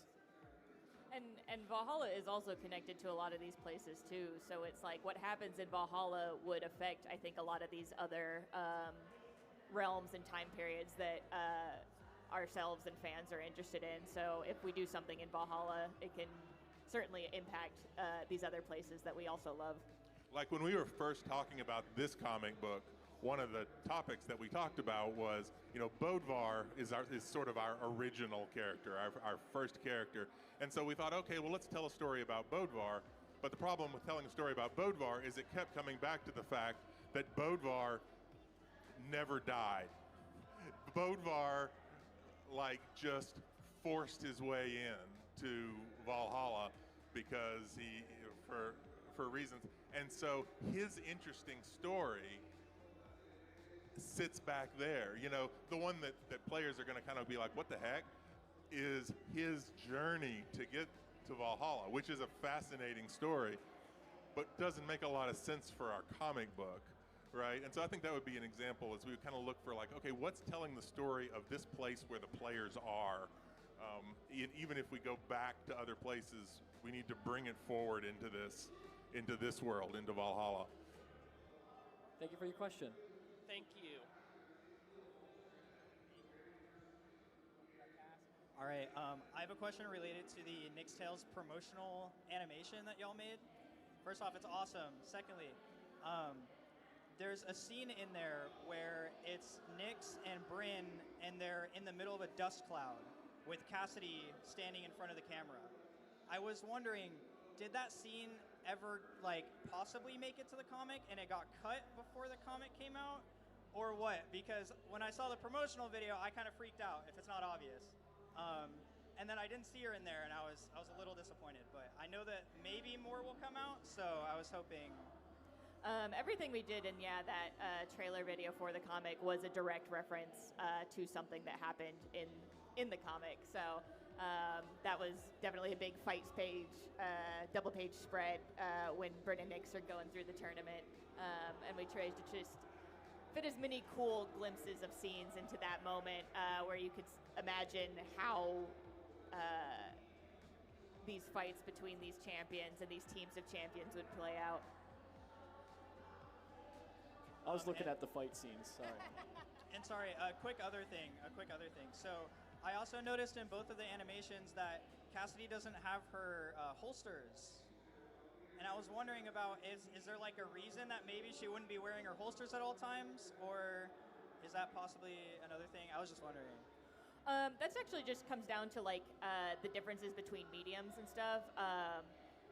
We draw the characters differently depending on the needs that we need for the game versus the comic versus animation. And sometimes in animation we have to streamline things, that way the animators can depict and like draw the characters and animate them as best and coolest as possible, and also maintain a level of detail that doesn't break their backs on the work. I got you. Okay, I understand. And one thing, I talked to Foda earlier because I wanted to mention something to him. In the newest animation that y'all showed this weekend, which is awesome by the way, because Cassidy got some amazing representation in there. There's the scene where she rides in on Boots, and it shows like her eyes really close, and then it zooms out. Her hat stripe is not colored for the entire like scene, and it was the first thing I noticed, and I started cracking up because obviously I had the question about the holsters already, and then I see the hat stripe, and I'm like, y'all need to message me and let me know if, you know, I can watch the animations, let you know if Cassie's right or not. You. I mean, there's not really an answer to it, you know? Sometimes just things are different in different mediums. Yeah. I didn't expect an answer. I just wanted to like bring that up to y'all. Because she has the blue stripe for like most of the video. It's just like the pan out scene where she's on Boots is like, it doesn't show it. Look, everything's hand drawn. That's the way it goes. All right. Well, thank you. Thank you so much. Thank you for your questions. And thank you everyone for being here. Thank you for all of your questions. Thank you for everyone at home for watching. Appreciate you all for being here. That is the end of the stream for today here. Please be sure to go over to watch on twitch.tv/Brawlhalla and /ProBrawlhalla to see the rest of the tournament.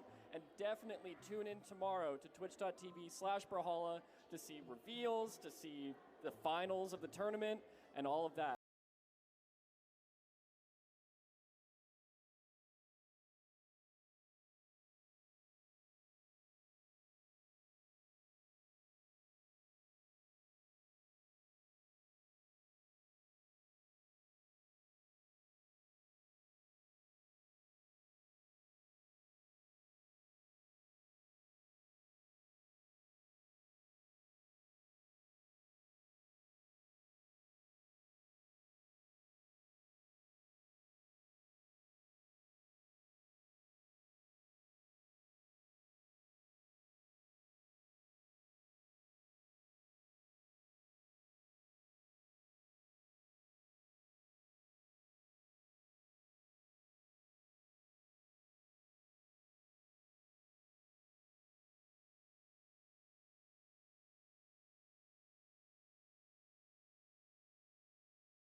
doing an amazing job approaching. He is closing space against Balloon Boy. Not going to be able to catch that landing.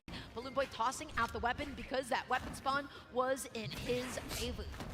Neutral Signature didn't expect them to stay on the ground. Neutral Signature not going to connect, not going to KO either. There's the neutral light and the weapon toss to finish it. Very nice. Balloon Boy, what weapon is he going to be opting for? Oh my gosh, that took a while to spawn. Even he was ready for it. He was like, wait a second. Okay. Odin delayed the weapon spawn just a little bit so Balloon Boy couldn't cover. Ooh, I like the attempt. Gravity cancel Ensig would have gotten him the wall touch, but Vem was definitely ready for it. You saw that down air to cut off that path. Yeah, this isn't the day after the VV release. He knows what he has to cover. He knows what he has to do preemptively, so he finished chewing his food. It is the last stock apiece. Neutrally, he goes for the reset, the fade back neutrally. VV has so much movement. You saw that fade back. That was crazy.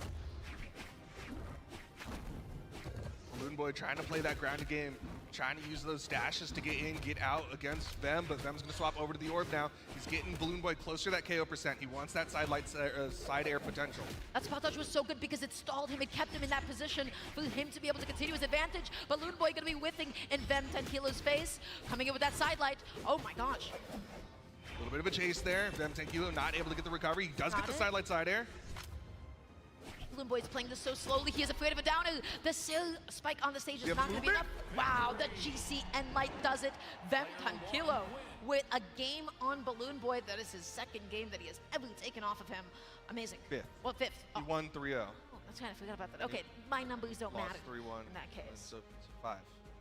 Thank you. Yeah. You got me. Anyways, that's good though. He has a lot of momentum. He's doing amazing for himself. He is. He's doing really well, and I think to his advantage is the fact that he just played a set on the setup. He didn't have to get comfortable or get used to anything. Instead, he was just like, I'm ready. This is just some more Brawlhalla time. But on the other side, Balloon Boy taking a little bit of time, trying to get comfortable here, going into game number 2.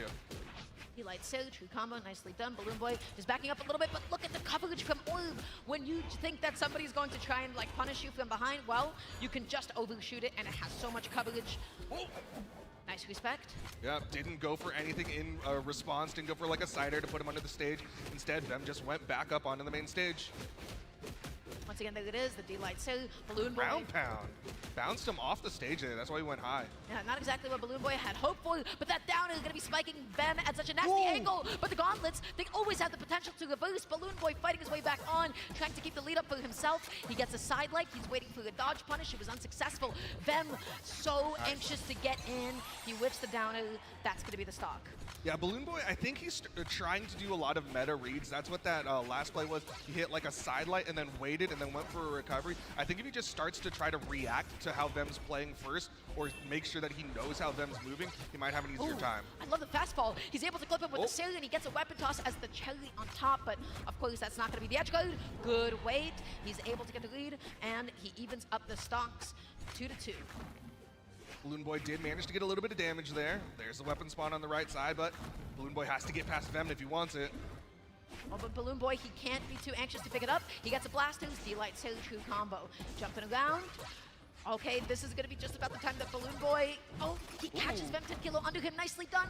Look at the position he's in off stage. Is Balloon Boy gone? His stock is deleted.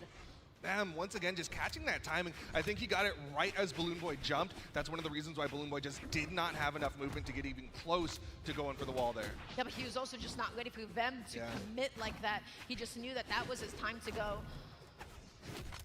Okay, Nair into the exhausted recovery. Not quite enough. This is Demon Island. Just a raw Ensig there, just expecting Vem to maybe come a little closer. Sidelight just shoving him to the side of the stage, going back to pick up the weapon, and even though he gave up a little bit of stage control, he was still able to catch that jump. It is one stock apiece. Balloon Boy, he just needs to get that good downer, he just needs to get that good D-Light, and then he's able to rack on that damage. Neutral light, yeah, that's gonna lock him in place. Vem just falls on top of him, gets him with that neutral air. Vem is doing an amazing job breaking space against Balloon Boy. Like, he's occupying like these upper diagonals that blasters have such a difficult time with. Now we're seeing Balloon Boy opt for a few more end lights to be able to cover that kind of space, but Vem has established that he knows how to get in against this weapon. Light side air, yeah. Gets into those empty spaces, throws out the down sig, just kind of forcing Balloon Boy to stay to the outside. Nice pickup on Balloon Boy's side, he's getting good damage. And Light as get off me. Balloon Boy stuck at the side of the stage. The preemptive neutral was so good just to make sure that Vem was not able to get anything off stage. GCD Light recovery, is that going to KO? It does. Balloon Boy, I thought that was going to be Vem's game. Vem had all that momentum. Yeah, I thought for sure that Balloon Boy was not going to get away with that downlight into the recovery, but he found the spot, found the timing, and he ended up getting that game, tying things up 1-1. That's right. So, Vem Tranquilo, even though he lost that game, again, what he does so well is he knows how to break space against blasters. Also, he knows how to keep up his advantage state, especially off stage. He knows when it is his time to go in, and he's able to really, especially like on that second stock for Balloon Boy, he's able to make short work of it. But Balloon Boy, eventually, he starts mixing in some of those GCD lights behind him to be able to cover the cross-ups. In this game, it is inevitable that we're going to start getting into dash jumps and snap dashes back and forth around and crossing up each other. GCD Light through blasters is an amazing way to cover that. Already starting to see those dash landings, starting to see them bounce back and forth. Nice pickup for Balloon Boy, downlight side air. Trying to keep them on that corner there. Nice and patient to get back onto the stage. The platform coming in so clutch for Balloon Boy. The spot dodge and the silly punish as well. Nice. Vem, like you said, manages to break the space though. Stays out there, spot dodge to keep him in place, but side air drops on the wall. And we've seen that so many times just today. He goes for the GC sidelight. Look at the position that he's in. Balloon Boy, are you going to be able to execute on this? No, not quite. He gives up a little bit of space. Vem Tranquilo gets in between the hits of the End Light and finds that End Light of his own. End Light tries to go for the GCD light. Yeah, saw him go for it, but the side air from Vem just beat it out in timing. Sidelight, side air, Vem's going to get the stock advantage. What's it going to be? He's going to opt for the orb, and I like it. It's just able to contest some of Balloon Boy's disjoints. He's able to also keep his own space. Was that just bait? Did he just go for the side of the other direction, saying, yeah, I want you to try and punish me. Go ahead with all the momentum that I have. Balloon Boy barely making it back on. Vem Tranquilo is such a menace. I mean, Vem took the bait. He swung with the neutral light in the wrong direction, and that kind of set up the situation where Balloon Boy was able to get that recovery for the KO. Dash jumping around, and dash jump fading back with that side in just because of hitbox interpolation, like it covers so much space. Nice neutral loop, calling out all that space directly on top of him. Vem knows how to be able to punish Balloon Boy's movement. Balloon Boy trying to find a safe landing there, went for the weapon toss down, but didn't see it connecting. Vem able to get that recovery. He's just controlling the ground right now. Good respect on that whiffed or recovery. He knows that he was in no position to punish it, and just like that, GC sidelight sail puts Vem Tranquilo at another stock lead. But you know what, I'm gonna say it. There is no safety against Balloon Boy. He is so incredibly clutch, but Vem has all this momentum. I don't think Vem needs safety right now. All he needs to do is trade out against Balloon Boy, and he's going to be going home with a 2-1 advantage over Balloon Boy.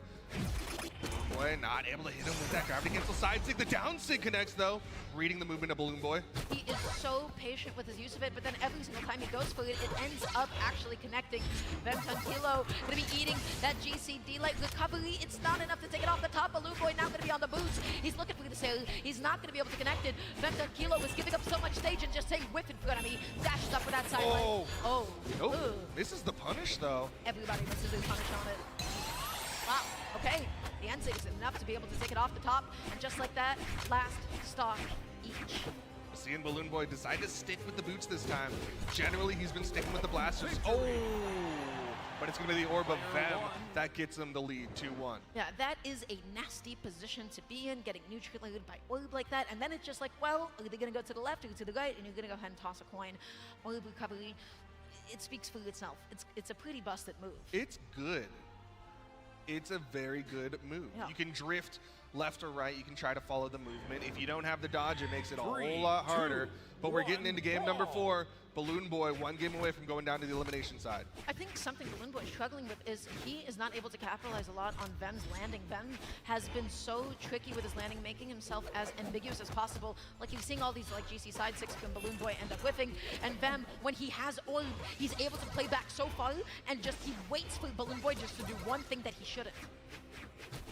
I'm looking at the stats between this game and the last one. The one that Balloon Boy looked a little bit better on, he used a lot more boots. This last one, he had boots and only did 36 damage with it. definitely maybe something to stay away from and just leaning into the blastings. I think they've been effective, but Vem is so good at fighting blastings with his orb. Balloon Boy fights his way back on. He goes through the side light, but then Vem, he just dodges and jumps and waits. GC N Light to be able to punish the whip. GC D Light. Vem goes off stage. He commits. Balloon Boy, are you gonna get anything done? Oh no! What's happening to him? What happened to him, dude? I feel like that was maybe a misinput and you wanted to do the gravity cancel down signature instead of that ground pound. He really was trying to bait Vem. Okay, nice down heavy. He was really trying to bait Vem with his movement, right? Like you saw him go over the corner, come back, go over the corner, come back, and Vem was not taking the bait, so Balloon Boy was like, okay, let's go for something a little bit more committal, but that was a little too committal. Whoa, stringing along two-siders. Balloon Boy goes through the same ground pound, and look at the position that he's in. Balloon Boy, not like this. You do not lose 2 stocks to over-committing to ground pounds. What is going on? These ground pounds off stage are just proving fatal to Balloon Boy. He's just putting himself in such dire situations, and now he is a full stock behind Vem 10 Kilo. I mean, normally he's so confident in himself in the offstage gameplay. When he's lighting up with those D6 especially, he is able to get so much. But Vem 10 Kilo, he has avoided every single offstage option from Balloon Boy. The Seal comes out, the End Light as a follow-up. Okay, the ground pound connects. Is this going to be the stock? But Still touched. Balloon Boy so close, but he's sweating. This could be really bad for Balloon Boy. He gets underneath, gets the ground pound. We're going to final stocks. That's why you never want to be able to space that D-Sig up too far because it leaves that blind spot. It leaves that opening just to be able to get in between the stage and the hitbox. Balloon Boy, you have a fighting chance to be able to take this to a game 5. Not able to get the neutral like Vem. He tried to go for the crazy bait with that GC sidelight. He wanted that turnaround at the top of the map. Could have been really bad. Balloon Boy trying to stay a little bit more on the ground. Hits him with the down sig, but that was like a nothing burger. Oh. He got the hit, then he just ended up pushing Vem back onto the stage. That could have been so huge. Vem jumping back on. Balloon Boy is starting to cover high. But Vem, he's got such a solid lead here. Doesn't hit the side air. Tries to go for the read. Balloon Boy still holding on to these boots. The side air is going to disarm him. Balloon Boy is in a bad spot. He's going nice and slowly back onto the stage. Balloon Boy's left without a weapon. He uses the platform to his safety, and he's got to respect it. He's got to pick up that weapon again. The End Light's going to put him back off stage. And now Balloon Boy, he's being patient. He's being patient. Then 10 Kilo gets hit by a sidelight, but there's no true follow-up in that position. Just in there. Vem 10 Kilo is so close to finishing off Balloon Boy. Balloon Boy with the boots, goes for a side light, and that's the punish. Vem 10 Kilo with a 3-1, going to get into the top 16. Amazing, amazing stuff. Vem 10 Kilo going to be taking this out in a 3-1 fashion. But I got to say, that game, opening off like that with those 2 ground pounds, that is, wait, that's for top 8 winners. Yeah, he just got into top 8. Wow. Excuse me for misspeaking. Yeah, he just got into the top 8. We've still got some more qualifiers to go, but yeah, he's done for the day. Now, once again, South America as a region just overall asserting dominance. They're so good. There's so many players representing the region. And Vem 10 Kilo definitely no slouch. So good stuff. He was able to take the game over Balloon Boy. Those ground pounds at the end of that. I didn't like them. Yeah, I don't think Balloon Boy liked them. I think most people wouldn't like them except for maybe like Vem 10 Kilo and his family. They probably liked them a lot. Yeah, oh yeah, no, he was happy for you. He was like, okay, you want to go ahead and give me the stock on a silver platter? I'll be more than happy to go ahead and take it. So that being said, I feel like only at the end, I don't think Balloon Boy connected a single signature other than, you know, in that last game. Normally, like with his VV, he is so good at catching landings, especially with stuff like Leaf Shield. So that felt like a little bit anticlimactic, but also Vem's movement was just that good. Vem's advantage state, his juggles with the orb were really nice. I really like his orb above all else because he is able to play back. He's able to give people a lot of space to make mistakes in. Orb, the amount of space it's able to cover with like a dash jump sail, with a dash and side light, he took full advantage of it. And then when he needed to, off stage, the reversal potential with the gauntlets is immeasurable. Yeah, it really felt like there was no situation where Vem felt uncomfortable. Like, he was good with the orb, he was good with the gauntlets, he was able to get in on top of Balloon Boy, and it was really Balloon Boy just trying to figure out what he can do against Vem 10 Kilo, and the unfortunate answer is that he couldn't figure out what to do against Vem 10 Kilo. That is not the last that we have seen of Balloon Boy. He's going to be knocked down into the elimination side. So, yeah, I'm excited to see him go through elimination side. That is going to be a demon in bracket. Nobody wanted to probably go up against either of them. Okay, Vem10 Kilo, he is our first person into the top 8 of things. Catching up with the bracket, though, guess what? Marky Moo 3-2'd Kaina to get into the top 16 of things, and he's going to have to go up against Use if he wants to get into the top 8. Hold on. You're going past this a little bit too quickly. Marky Moo taking a win over Kaina. That's pretty huge. When was the last time that the two of them ended up playing? That was a midseason. I remember that set. That was Kaina's set. He ended up winning that in a game 5. And then at the Autumn Royale, that was also another game 5 in Marky Moo's favor. So actually, they were quite back and forth. That's pretty impressive. Good stuff to Marky Moo. What was the total game count? That was also another game 5. So now he has to fight Use. Man, going through the gauntlet today. Kaina into Use, and that's just to get into the top 8. Yeah, that is a very tough path. Also in the qualifiers, Zavai, you said earlier, was able to beat out Moni, and Guichibu was able to 3-0 West. We've also got Stingray, who 3-2'd Ian, and he's about to qualify if he can beat the winner of Radish versus Ahmet. We're so back. No, that's sick. Yeah, Stingray has also been on an amazing bracket run. Like most notably, he was able to get the win over Escrip. The crowd was super electric for that, so you better have been watching on the side stream, because if not, I'd be pretty upset with you. Yeah, so as you mentioned, Vem10 Kilo makes into the top 8. Now it's going to be Godly Zavai going up against Guichibu. Guichibu now in contention for top 8 winner's side. How did he get here? Well, he 3-0'd Wes. And then if I go ahead and I try to look and pull up some of his previous matches today. I might need a minute to do that. I apologize. I was building it up. I saw you pull up their match, and I was like, I don't think you know where you're going, but you're going to figure it out. Eventually, yeah. Who else did he end up beating? He beat Mac. Guichibu, of course, ended up being Wes, as we just mentioned. And then a couple of names, actually, that I don't recognize. Okay, but now this is where it gets serious. This is where it gets really competitive. Now, let's stop talking about them. Let's talk about what we have in front of us. Radish up against Ahmet. Yep, winner of this, like I said earlier, will be going up against Stingray. So this is a qualifier for top 16. Whoever wins this is not done for the day. They've still got more sets to do, and this is gonna be a tough battle. This is potentially kind of the battle of the orbs. Radish, our North American Red Raptor player, he's long been kind of the orb player for the game. And then on the other side, Ahmet, the new blood, who's really shown that orb can be played in new and fantastic ways. I didn't realize how much pet trip we've had going on. This is a lot. This is a lot. Okay, I'm getting a little uncomfortable thinking about it. Yeah, Vem10 Kilo representing, and then of course Ahmet, who ended up getting first, by the way, at the Autumn Royale. Just an exceptional player. Just really, I feel like a quick rise to success, like one of EU's finest at the moment. And now he's going to be going up against Radish. At the Autumn Royale, though, I believe that, you know, both of them took a set off of each other. Okay, but ultimately it was Ahmet who won the Autumn Royale, so I think he won the more important set, some might say. Some might say. So Radish against Ahmet. The only difference between the two of them is that you have boots and the other has gauntlets. What is going to be the big deciding factor? I mean, I want to see how effective Ahmet's like reversal game is off stage. If Radish is going to be going out there and he's going to be threatening him with stuff like boots down air, if he's going to be threatening with like boots ground pound, with orb down air, how well is Ahmet going to be able to sneak around that and be able to perhaps find, I don't know, like a jump neutrally with gauntlets of his own to be able to flip that around. On the other side of things, I want to see how effective Radish's advantage state with the boots is going to be.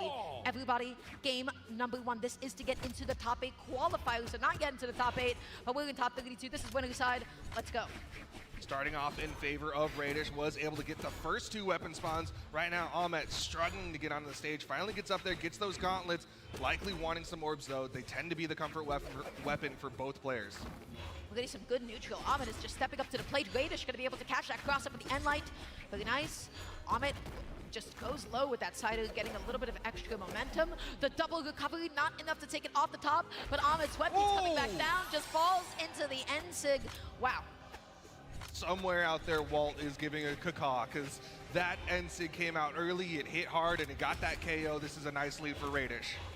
Oh, he wants to get those juggles. Radish's juggling is looking so effective. He's catching the landing. He gets the end light. He gets a side light. The damage is piling on, and Ahmet, he just wants to get a hidden of his own. But his juggling, that was not Radish's juggling just now. Now, Ahmet really struggling here against Radish. Starting to find a couple of hits here, just a couple of side airs. Backs away there, awkward landing from Radish on top of Ahmet. Okay, nice, good catch. The Radish just doing a good job of occupying the space. He has all the stage control that he could possibly ask for. He commits. He doesn't find the hit. Side airs. Ahmet looking like an axe player. He's just going for these side airs, and that's all he really needs right now is they've been adding up. They've been doing that damage. Yeah, and just like an axe player, the one that he needs to actually connect so he can get the KO don't actually end up connecting.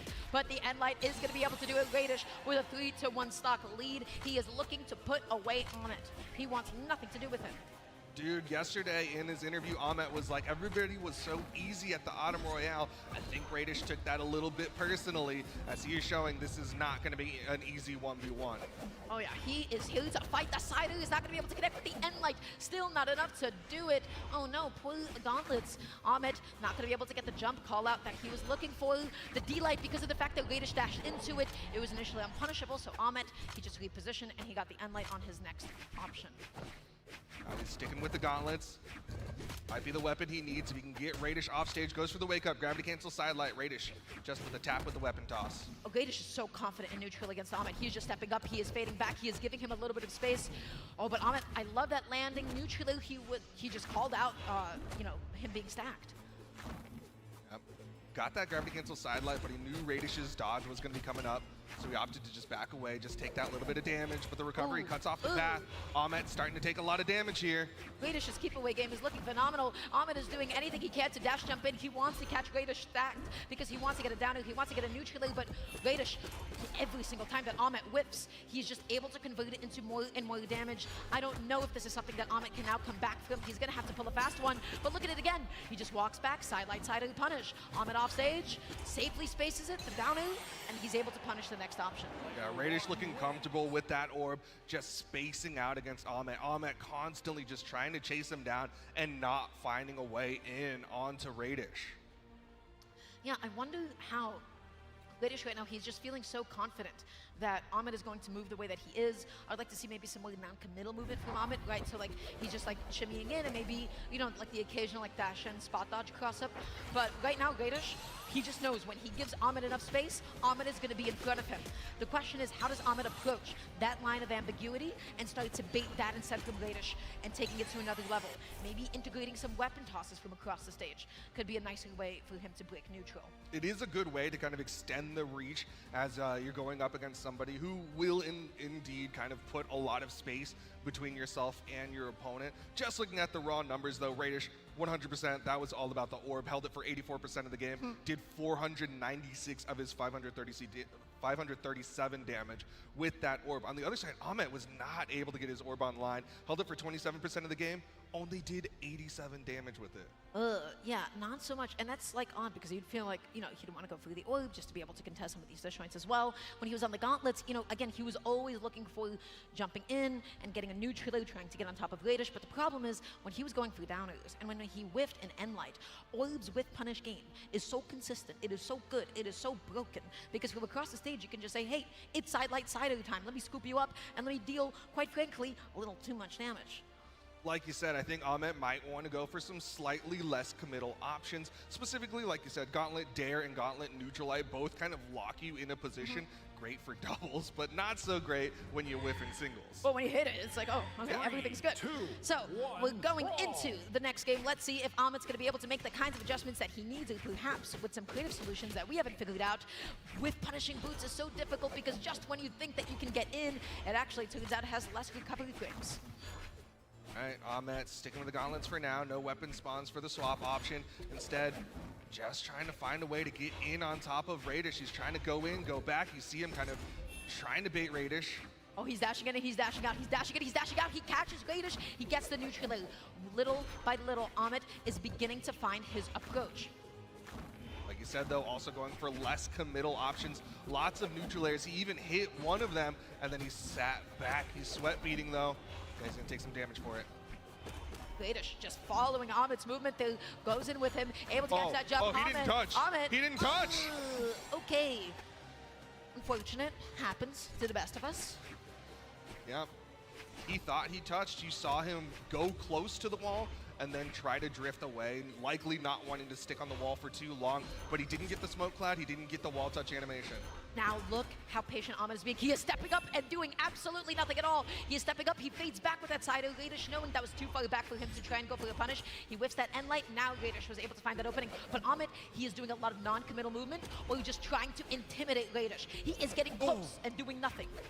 Tried to catch Radish there with that gravity cancel side light, but Radish's recovery actually beat it out. Nice sider to punish the whiff on the side of Radish, but Ahmed needs to find the finishing blow. Not going to throw out the down signature. That's not his MO. Oh, Ahmed, look at how patiently he's playing, but then Radish with a beautifully spaced down, and that was really, really non-committal. Side light, so there it is. Ahmed going to be bringing that stock count 2-2. I think he's making exactly those adjustments in neutral that, you know, we may have talked about. Yeah, playing a lot safer, playing a lot less committal, and starting to get more whiff punishes onto Radish as well. Bait out those actions, turn things around. Nice punish on that whip side light, able to find a side of his own. Radish, I don't think you're hitting anybody with that N-Sig today, I'm afraid. Ahmed got a good punish on that one. Oh my god, that was so active. Ahmed still finding hits though. Radish, all right, lands down, gets that neutral light, gets the N-Sig. That one's gonna hit, and it will KO in the off stage, and Radish trying to maintain that lead. That was so optimal because normally that's a space that's so difficult for people to cover because a jump, like a jump side is like usually too low. That was probably, you know, the best option that he had. Radish, so optimal, so good. Ahmed trying to get some juggles in of his own, but I think Radish, oh, hold on. Neutral recovery almost does it. Done. Ahmed close to KOing Radish here, likely looking for a side light side air if he can get the position. That's one of the reasons why Radish is staying a little bit more aerial against Ahmed. Oh my gosh, if he had just fast fallen a little bit sooner before he went through side, he might have been able to catch Radish on the ground, but he went for it rising. He got caught on the landing. Radish, okay, that's still not enough. Ahmed, he needs anything to be able to take the stock out. He baits the sale, but no side of his own. Ahmed, you need anything.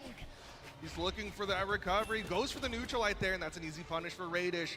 Ahmed now starting to commit, gets past the signature. What a punish from Ahmed! The down signature to beat the motorcycle. You're not supposed to punish that. That's usually like, oh man, this character is annoying. I have to let that go. Ahmed, okay, all of a sudden he is turning it up. Radish is getting all of his options called out. Ahmed, are you gonna make this comeback?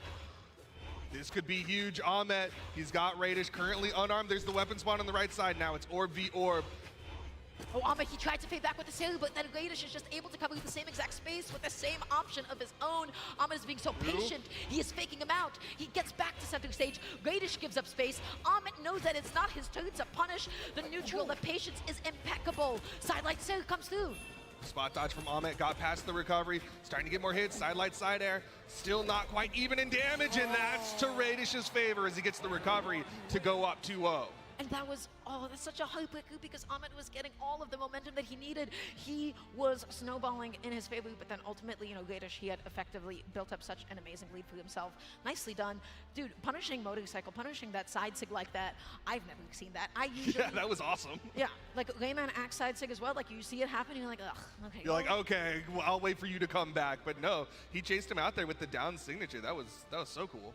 Every Red Raptor main, beware. I hope you all feel a little bit more anxious. Everyone's going to start picking Petra against Radish now. Oh gosh. Okay, my friends, this is game number 3, and the numbers might say it is 2-0 in Radish's favor, but Ahmed was making the adjustments. This is where perhaps some adaptation will come into play. We'll see what happens. Yeah, he really got his orb online in that last game. Was able to put out 423 damage with his orb. Actually more than Radish was able to put out, but Ahmed just took a little bit too much damage too early. Radish just patrolling the ground, doing what he does best, and Ahmed, he just guessed correctly that Radish was going to stand still, that he wasn't going to dash in either direction. Goes through the N-Sig. What a call out, just saying, get out of my airspace. Said you're going to come up in the aerial position, side light, side air. Ahmed now with a nice and healthy lead. That's an amazing lead, above all else I have to say. So, Ahmed, he has no incentive to hold forward. He can just play back, he can play patient. He's going to say, Radish, you got the deficit. You're going to go ahead and approach me, no, with punishing me. Falls a little too low, and Radish takes advantage, hits him with the ground pound. Ahmed, he just went for one of those moves that you're active for so long while you're falling, and he just couldn't get out of it. He cleans it up fast. He makes sure that it doesn't escape him. Radish backing up a little bit. Oh, that downer did not hit the animation. Wow. Okay. Backing up a little bit here, getting his jump called out. Nicely done. Ahmed, just committing to the neutral, not able to get the anti-air side. Radish is not gone yet, but the weapon toss still doesn't kill it. Yep, has the motorcycle. Radish gonna get close, but Ahmed goes to the outside, catches him, and gets the gravity canceled down like ground pound. I mean, I get it, but like in a way, he kind of like sealed his fate with that GC Yeah, side burning your sit. dodge. Burning that dodge, and all of a sudden he's like, wait, I don't have to worry about, you know, GCN signaling anything. He tried to cover though. You saw that neutral air that he tried to turn around, just didn't find the hit. Ooh, Ahmed reaching in a little bit too far with that D-Light. Radish's position was so good, he needed to wait a little bit longer. If he had just waited a second longer, ground pound in the other direction, that perhaps would have been the stock. Ahmed missing his whip punish. Radish is off stage. Is this going to be the end of Radish's stock? Not quite. Got past, got around, starting to shove Ahmed off stage, but he's still behind. Down air connects, weapon toss connects, Radish still gets the touch. Ahmed backs away, but it's just a bait. Down like ground pound, down like ground pound. Ahmed's on the board. This was a game of ground pounds. Everybody wanted to go off stage, and this time around, Ahmed, he was so much more confident in his offstage gameplay. Really, really nicely done. Radish was just playing on the back foot the whole time. I want to know what he's saying. Ahmed is, I don't know if he's talking to himself or if he's talking to the screen, but he is definitely feeling all sorts of emotions as he's going through this set. That's right, we're going into the next game now. Again, my friends, we have to pay attention to the progression, not just the numbers of the games, but the arc at which Ahmed has just been able to adapt. He's been able to improve over time, and now he is going all the way in. Radish, though, can't count him out. He's still got plenty of fight in him. All he's got to do is win one more game, and he's knocking Ahmed to the elimination side of things, and Radish will continue on into the top 16. Goes for the down air over the corner, but Ahmed gets past. Radish still finding hits and the recovery to chase down that dodge. Just backing up a little bit here, Radish. Again, when you dash into that D-Light, you can make it so safe if they cross you up because of just how far it goes. Radish backing up, waiting for Ahmed to do something. Right now, he is the one that is successfully baiting a lot of Ahmed's movement, but there's so many different layers of punishes. These two are going at it. That orb mirror match, but they're both playing it their own way. Radish trying to play that spacing game. Ahmed trying to get him to come a little bit closer. Ahmed backing up a little bit here. Nobody wants to commit to anything because they know that this is a game defined by the whiff punishes, especially in this exact weapon ditto. This is what this weapon does. Radish whiffs the recovery. Ahmed just respecting the landing, backing up a little bit. He wants Radish to sidelight so badly. He wants him to sidelight so badly so that he could punish it. But Radish isn't taking that bait. He's generally been going for like down air more than he's gone for sidelight. Both of them just dashing around each other. They're like, one of us is gonna swing first. Radish the one to connect with the neutral light. The difficult thing is, I feel like, oh, hold on, the recovery is gonna be able to take it off the top. This is a game of red light, green light. And right now, when one of them whips, I feel like Ahmed, he has the right idea with when he wants to punish, but his spacing is a little bit off, or his timing is a little bit off. Yeah, I just keep going when they say red light. Sometimes you get hit by a motorcycle, so you gotta be careful. Okay, Radish holding on to the stage. He's fading back with that neutral. Ahmed is once again struggling to be able to get in. Now he's integrating the weapon tosses. He was able to pick up the orb as well. He just immediately committing off stage just when Radish decides, I'm gonna go up and above. Ahmed looking for that sidelight side air. He's got good damage here on Radish. Radish goes high, but Radish able to avoid that recovery. I feel like Radish knows exactly when to respect orbs with buttons, and then Ahmed sometimes feels a little bit more unsure. That might just be enough of a difference to really close out the gap between the two. We'll see what happens. Nice. Radish able to punish that landing side air attempt from Ahmed. Once again, just punishing Ahmed. Ahmed keeps going for these attacks, and Radish just finding that hit. That wasn't his turn. He was too far back to be able to punish the recovery, and now he's stuck at the side of the stage. He gets hit with a sidelight sider. Radish is going all the way out there. He still finds another downer. Ahmed able to touch the side of the stage, but he needs this stock yesterday if he wants a chance. The weapon toss just is able to ease it out, but Ahmed, he needs to dial back on when he thinks he can actually punish Radish's whiffed buttons. Yeah, he just keeps trying to swing onto Radish, and Radish is getting those punishes. Recovery almost does it, man. Ahmed about to lose this second stock. Downer coming through. Okay, not really going to do actually all that much except put Ahmed off stage. He's playing patiently. He's going slowly. He respects that. Very nice. Recovery will connect. Swings just enough around Radish, and this is almost a full stock advantage for Radish. Feels like Ahmed right now, he is playing so second beat. He just wants to wait for Radish to press an impatient button, but Radish has not been doing anything that he shouldn't have. He got in, he slipped past the downer, but neutral, no downer follow-up. Ahmed, is it all over? Is it falling apart? Is this going to be a big Radish dub? Yeah, Amit's definitely starting to get really antsy as he's just taking hit after hit from Radish. Those down airs connecting, side light, side air. Amit cannot afford all this damage as this is potentially his upper bracket stock. Look how patiently Radish is playing. Amit finally going to be able to get an end light, but is that enough to do anything at this point? Look at how much damage he has. Radish, he needs a side. Radish, he just needs a side light. He needs a good recovery if he sets up that juggle. He goes for the end sig. Okay, I mean, I guess you have a stock up. Do whatever you want. Yeah, I mean, his punish was a side light, side air. Amit did not get that much off of it. Radish just now starting to tick into the red. He's just behind in damage. Radish knows that he can still just get the KO unarmed. He doesn't even need to pick up a weapon. Amit, he has to work 10 times harder at this point to be able to even have a chance at this game 5. The end light comes through. It pushes Amit off stage. Radish is playing with such boldness. Amit not going to be able to get the stock off that whip down heavy.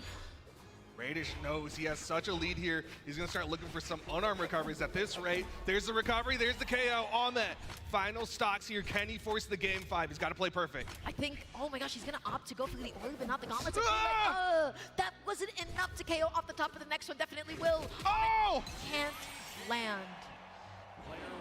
Radish, he got all the damage he needed. Just needed that one final hit, and that recovery did it. Radish with a 3-1, knocking our Monarch, our king, down to the elimination bracket. Really, really cool set to see Amit. Such an explosive, such an exciting player, but I feel like between the two of them, Radish has a lot more mastery in the orb matchup. He knows exactly which options he can punish. He knows exactly the threat zones, and something that Radish does, he just, when he knows, like, hey, I'm just gonna press a recovery going behind me, and you're far away, and, maybe there's like a chance that you think that you could punish me, and then I'm gonna get a punish on you instead. He's pressing safe buttons. He's pressing non-committal buttons, and he knows exactly what he does and does not have to respect. Amit, on the other hand, I feel like he didn't respect some of Radish's buttons, and as a result, Radish was able to get some really just big baits and really big reversals. Yeah, I think Amit started to get a little over-eager, was really just hoping for a lot of things to hit. Even that final recovery that led to that KO situation where he ate the unarmed recovery and then the boots recovery. Like, he was just throwing out attacks and hoping that Radish would not respond. Yeah, but that is not the end of Amit, of course, because he has been knocked down into the elimination side. All of these matches, they're just to determine who even gets into the winner's side of top 8. So Amit knocked down into eliminations, and then, oh my gosh, Duke, you and I have such amazing, amazing sets, but we're still watching the highlights. Yeah, I don't know. I'm glad we got to see such a good exhibition of orb from the two of them. Yeah. They're really showcasing why this is, one of the best weapons in the game. There's a reason why people have been saying orb is a really strong weapon, one of the best weapons in the game for a long time, and it's only of late where people also started to agree, and they're like, oh, you know what? Maybe what everyone else said, kind of right. It's annoying because it's it used to be something that you would say in Brawlhalla to sound smart. You'd be like, oh, secretly Orb is good, and then Orb ends up actually being excellent years later on. Everybody's on Orb, so just know that I was there first, and many of you guys too. Yeah. That we were all saying that. I was an Orb believer, Duke. The real believers, yeah, they've all been here the whole time. The believers were in our hearts the whole time. But like you said, that was just a qualifier to get into the top 16. Radish, after that 3-1 over Amit, now he's going up against Stingray, another North American, to get into the top 8. Yeah, excuse me. Yeah, my bad. I think I said top 8 earlier. Yes, he does have to fight one more. That is going to be a crazy match. Radish against Stingray. That is definitely not one to be missed. And Duke, you and I, we have so many more just qualifying matches. That is it for the top 16 matches, right? It's all qualifiers now? Yep, everybody, our upcoming sets are going to be qualifying for the top 8, maybe top side. We might go down to the elimination side, but there's still some cool stuff going down there. Like the fact that Kyna's still up. He beat out Acno and Nees and is going up against XJ Cool J. Moonir's still in there, just beat out Rutsme 3-0. West going up against Draggy Waggy. Yo, shout outs Draggy Waggy with the lower bracket run. I was about to say, Draggy Waggy is on a generational run in the elimination side. He took out Taya, he took out Moni, which is a bit of a tragedy, and now he has to fight against West. Draggy is playing out of his mind this tournament. He is popping off. For those that know, he was on the come up for a while. He was the one to look out for, and now he is proving exactly why that is. I wish we could get every single set of all time streamed from the elimination side, but alas, logistics after all. In the elimination side, also Loris, not somebody to forget about at all, but moving away from all that, we're not eliminations. This stream, my friends, is all about the winner's side. So Duke, talk to us. Who do we have coming up? That's your world champion, baby. That's Hughes right there, current 2-time singles world champion, vying for the 3rd world championship title. But he's going up against Markimu, the person who just knocked down Kaina. Hughes is in an interesting spot, despite being a world champion, despite being one of the best to ever do it, such a strong player.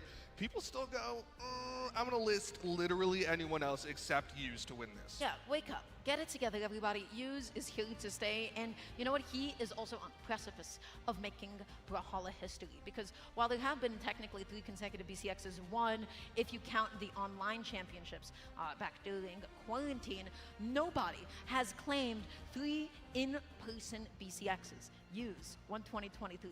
Hughes won 2024. You need to understand that if Hughes wins it all this weekend, which will be defined tomorrow, and some of the story will be told today, he will be making Brawlhalla history. He will be the new GOAT, the undeniable GOAT. Yeah, I mean, if he's not on your Mount Rushmore yet, if he gets the 3-time back-to-back-to-back, he better be on those Mount Rushmores. But in order to do that, in order to get into the top 8 of things, he's got to go up against Markimu, the North American golden boy, our local Fenrir player who just, like we said, beat out Kaina 3-2. Yeah, and his results just speak for themselves, guys. If we talk about anything that Markimu does, you'll just see a bunch of 2s and a bunch of 1s. He got 2nd at the Autumn Royale, 2nd to Amit. He got 1st at the Autumn Championships. He got 1st at the Summer Championships. Mid-seasons was a little bit rough for him uncharacteristically. He ended up getting 7th. He got 1st at the Spring Royale. And then if we look perhaps at last year's BCX, he ended up placing 3rd. Markimu has just exploded on the scene, and he is really showing off why he is somebody to be feared. He is showing off exactly what he is capable of, and can he take the set against Hughes is going to be an amazing question. The last time that these 2 fought, I don't think I have that info for you right off the top of my head. I'm not able to get that for some reason. Creed? Help. Yeah, I don't really have that information for you guys right now. I'm so sorry, you're not going to be able to pull that up, but definitely seen them go at it in the past. Yeah, the winner of this is going to get into the winning side of top 8. That is a lot of security. That is definitely what you want. But you guys need CEO. Oh, CEO. Okay. CEO was the last time they ran into each other, and it went the way of Markimu, who won 3-1. It was actually Hughes who went home with a 9th place finish at CEO. Before that, the last time they ran into each other, Max Mode, another LAN event, where it was Hughes who won 3-1 over Markimu. Yeah, but now, Hughes, he is on the Priya. He is on the Chalk Rooms. We're bringing back Chalk Rooms, and I actually don't know if there's anybody else in this top 16 that is representing Chalk Rooms, but he, you know, if there's anything that Hughes does, well, he does a lot of things well. His whiff punishing, his neutral, and his patience are just straight up the best in the world. He plays so patiently. He knows exactly when to alternate between, hey, what am I covering cross-ups? What am I baiting? He can make even the best players look incredibly foolish. That is just how patient he is, and that is just how tactical he is. Yeah, it's really funny because obviously I think a lot about Brawlhalla coming into the World Championship. I had this conversation where it was like, is Hughes showing us that Priya is the best legend in the game? Like, is he just showing us that, you know what, people need to start getting on that Priya game? And my personal opinion was, no, Hughes could be playing with anyone. He could be playing with random, with all the stats nerfed, and he still would do well because the way that Hughes plays is independent of the character he plays. He just plays the character and does really well with that character. Yeah, he has really pragmatic taste in Legends. Like, he's just going to pick what he also personally really believes in, but also his Legends his Legend picks feel like they go so hand in hand with that patient playstyle. Even after all the nerfs to Sword and everything, he's still showing off, hey, you know, it's not about the actual weapon, it's about the player that is wielding it. He is patient, and yes, you're gonna say, oh, wow, he's passive. I don't care, because he is just that good. He is just showing that it is so difficult to approach somebody like him. He is not easy to predict, and he is not easy to bait. You can't make him play your own game. But on the other side, he's going up against Markimu, another one of those high aggro, high energy players. He's willing to go for those offstage battles. He's willing to chase as far as he can. The question is, can he open up Hughes to get those opportunities? As we get into it, it is, of course, going to be the Fenrir Mordex versus the Priya. That's right, the classic picks, and already Hughes gonna be starting off here on the Chalk Rooms, and Markimu put into disadvantage. Hughes is just getting as close as possible to Markimu and seeing what he's going to go ahead and do next. And now we begin the ladders. Now we begin the Chalk Room ladder of doom. I mean, one of Yu's greatest strengths from all time has been his ability to read, gets that falling side air. Marky Moo in a little bit of trouble, sweat beads, but he still gets the touch.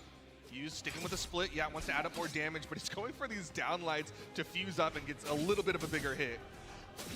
He's beginning to get these juggles going. Marky Moo not able to find that many clean openings, and Yu's actually tossing away the chakrams in lieu of the sword. Let's see what he's got for us. He's just getting close to Marky Moo, doing absolutely nothing. That sword was just active enough. Is that going to be it? Not quite. But he did swap early enough. Another recovery. Didn't have the downlight before it, so he didn't have that extra damage. This time, downlight recovery will KO Use with a stock advantage. Yeah, he just made Marky Moo so uncomfortable in that juggle. Also, Marky Moo, I'm sure that he is cursing that side platform. He wanted that so badly, he is going out there for the ground pound, already looking for a way to be able to close it all out, but Use, he makes it back on. We're back in neutral. The weapon tosses are essential. You cannot beat Use without relying on weapon tosses to break neutral. Okay, good play from Marky Moo. Jumps over the side air, gets the ground pound. Doesn't hit the down air. Use now with the advantage state. That's not what we want to see from Marky Moo. Usually he just hits those.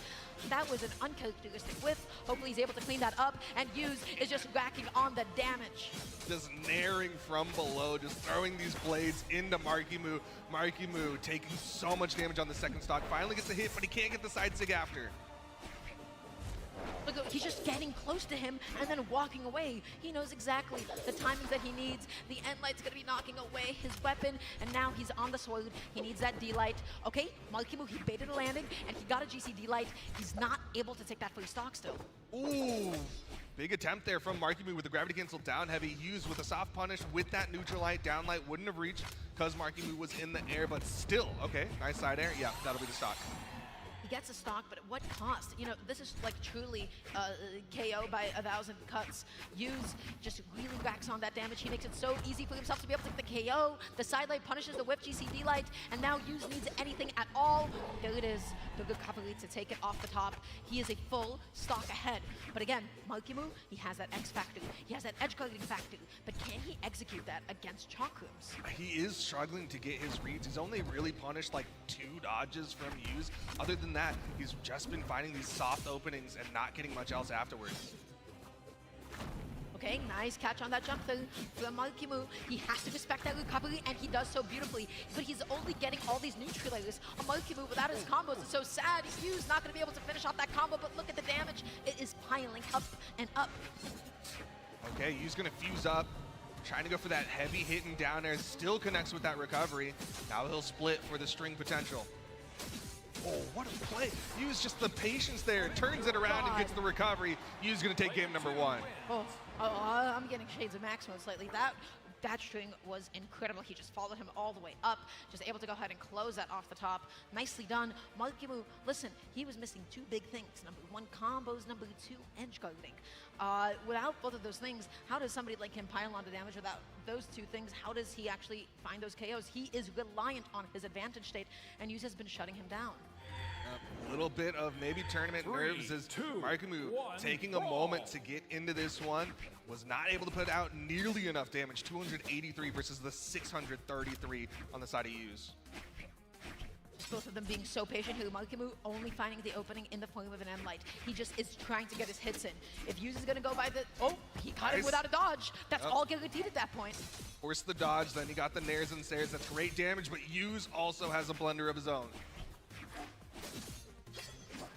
Okay, not able to get the jump call out that he's looking for, and the chains, the combos are continuing. Marky Moo, he's already taken so much damage here. Use, it just doesn't stop. Just keeps control of the ground, and Marky Moo's struggling to get in. There's the recovery, almost takes him out. Marky Moo's in trouble, goes for the gravity cancel down light for the potential chase dodge recovery to turn it around. Side light just saying, come back here. Marky Moo, look at the position that he is in off stage, and Use, he is not pressed at all, but a little bit too high, a little bit too late with that sir. Side light neutral was unsuccessful. Marky Moo, he can't find the follow-ups, he can't find the strings, he can't find the 2-piece. He's just going hit for hit with Use.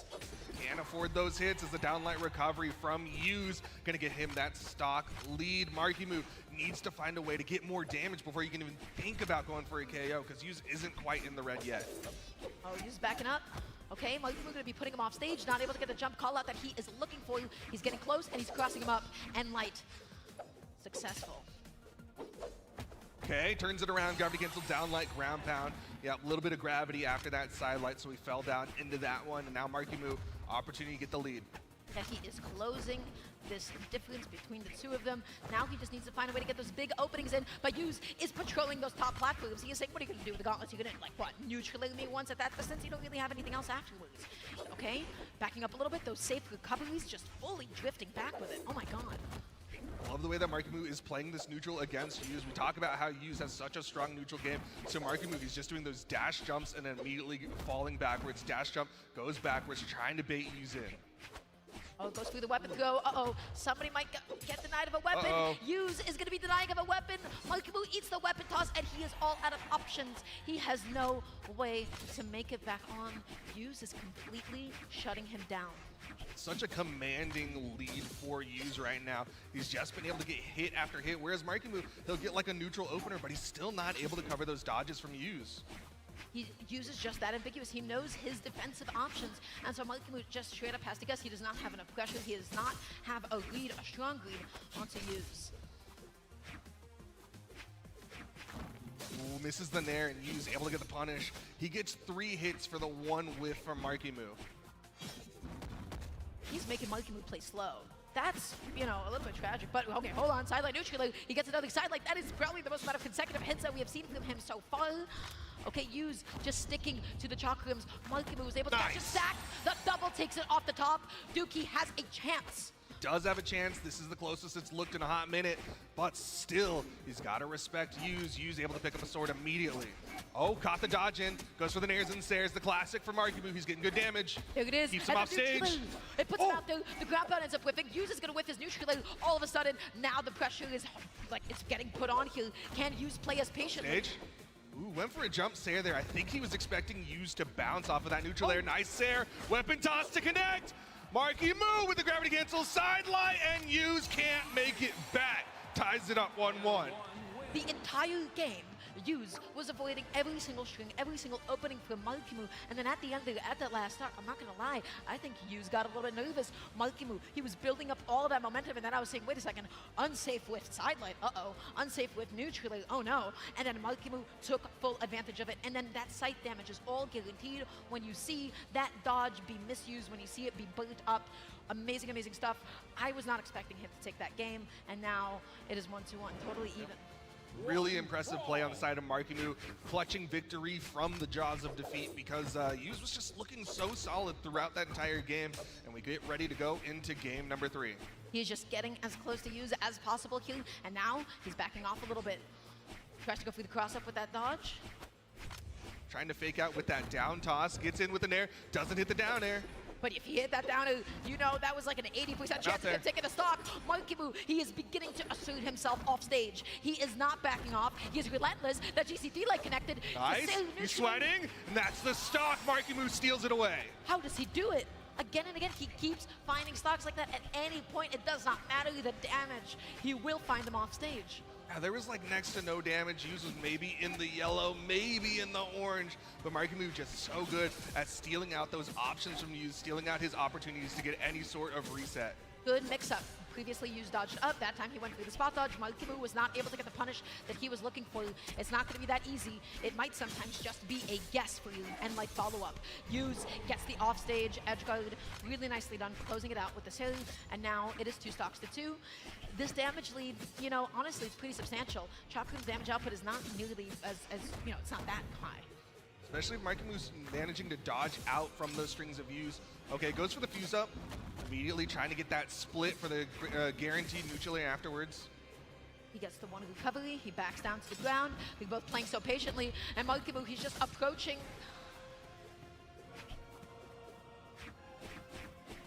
They're going dash jump for dash jump. Hughes just with that tap. But like you said, there's not a lot of damage per attack. So Hughes needs to win a lot more in neutral.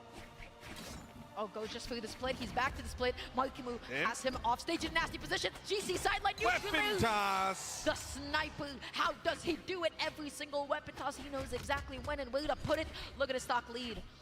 It's like you said, Markimu, he needs to keep Yuz off the stage. When he's in the air, that's where Markimu does his best, and he's already getting more damage onto the final stock here of Yuz. We've created a monster. We're making a Markimu that actually has to play passive. Oh no, all of a sudden, Yuz is not able to find a lot of these openings. He wins that side light Markimu, just going in and out. He gets that D-light, he catches that timing.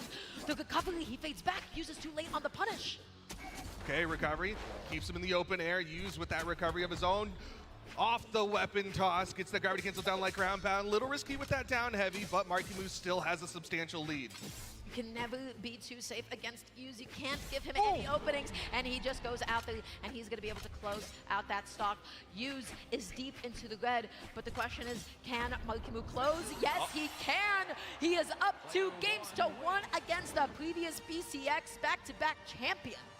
Markimu playing incredible right now. You know the tension is getting to him, closing his eyes, trying to keep himself calm. He's talked about time and time again how the nerves start to add up on him, so he wants to finish this one off as quick as he can. I love the momentum that is being built through Markimu here. Honestly, he's playing a little bit more patient. He's playing a little bit more back. He is looking at Yuz from across the stage. This is not the same Markimu that we've known to be relentlessly approaching for better, or, you know, sometimes get hit for it a few times. He's playing back. He is looking at him in the eyes, and he is making Yuz go in, and he is successfully punishing him for it. Can Yuz take us into a game 5? Well, right now, game number 4, let's find out. Going to small terminus, a tri-plat map, an interesting pick. Yuz was leaving the tri-plats on the board. It was this Mishima and then one more, because he definitely wanted those platforms. Oh, let me tell you, the reset potential for Chakrams here is straight up unethical. Markimu, if he is going to get juggled by Chakrams, I'm sending out a prayer for him. But he goes out there for the ground pound. He doesn't get the weapon toss angle that he was looking for. Yeah, he didn't like it. Ended up picking it up real quick on that one, and Yuz managed to get back on the stage. And you see in Yuz, he wants to play a lot more of that control game. Just keep that center stage, keep that range, gets him with the side air, and that's Yuz with a nice lead. Yeah, with so little damage on the board, he was doing exactly as you said. He was controlling him, and he was shoving him away. But Markimu, I can't believe that side air. He gets a ground pound. You can't have a lead against him. You can't. Just respawned and immediately takes back the stock. He says, Yuz, you cannot get any sort of lead. Oh my god, that is the X factor that he brings to the table. That is the volatility that Markimu has. And why? I don't know, just because he is different. He is so accurate in his offstage gameplay. Yuz stepping up to the plate, able to get that D-light. Backing up a little bit here, we're slowing it down, and he's whiffing and giving Markimu all these openings. Wait, interesting that he didn't go for the active input.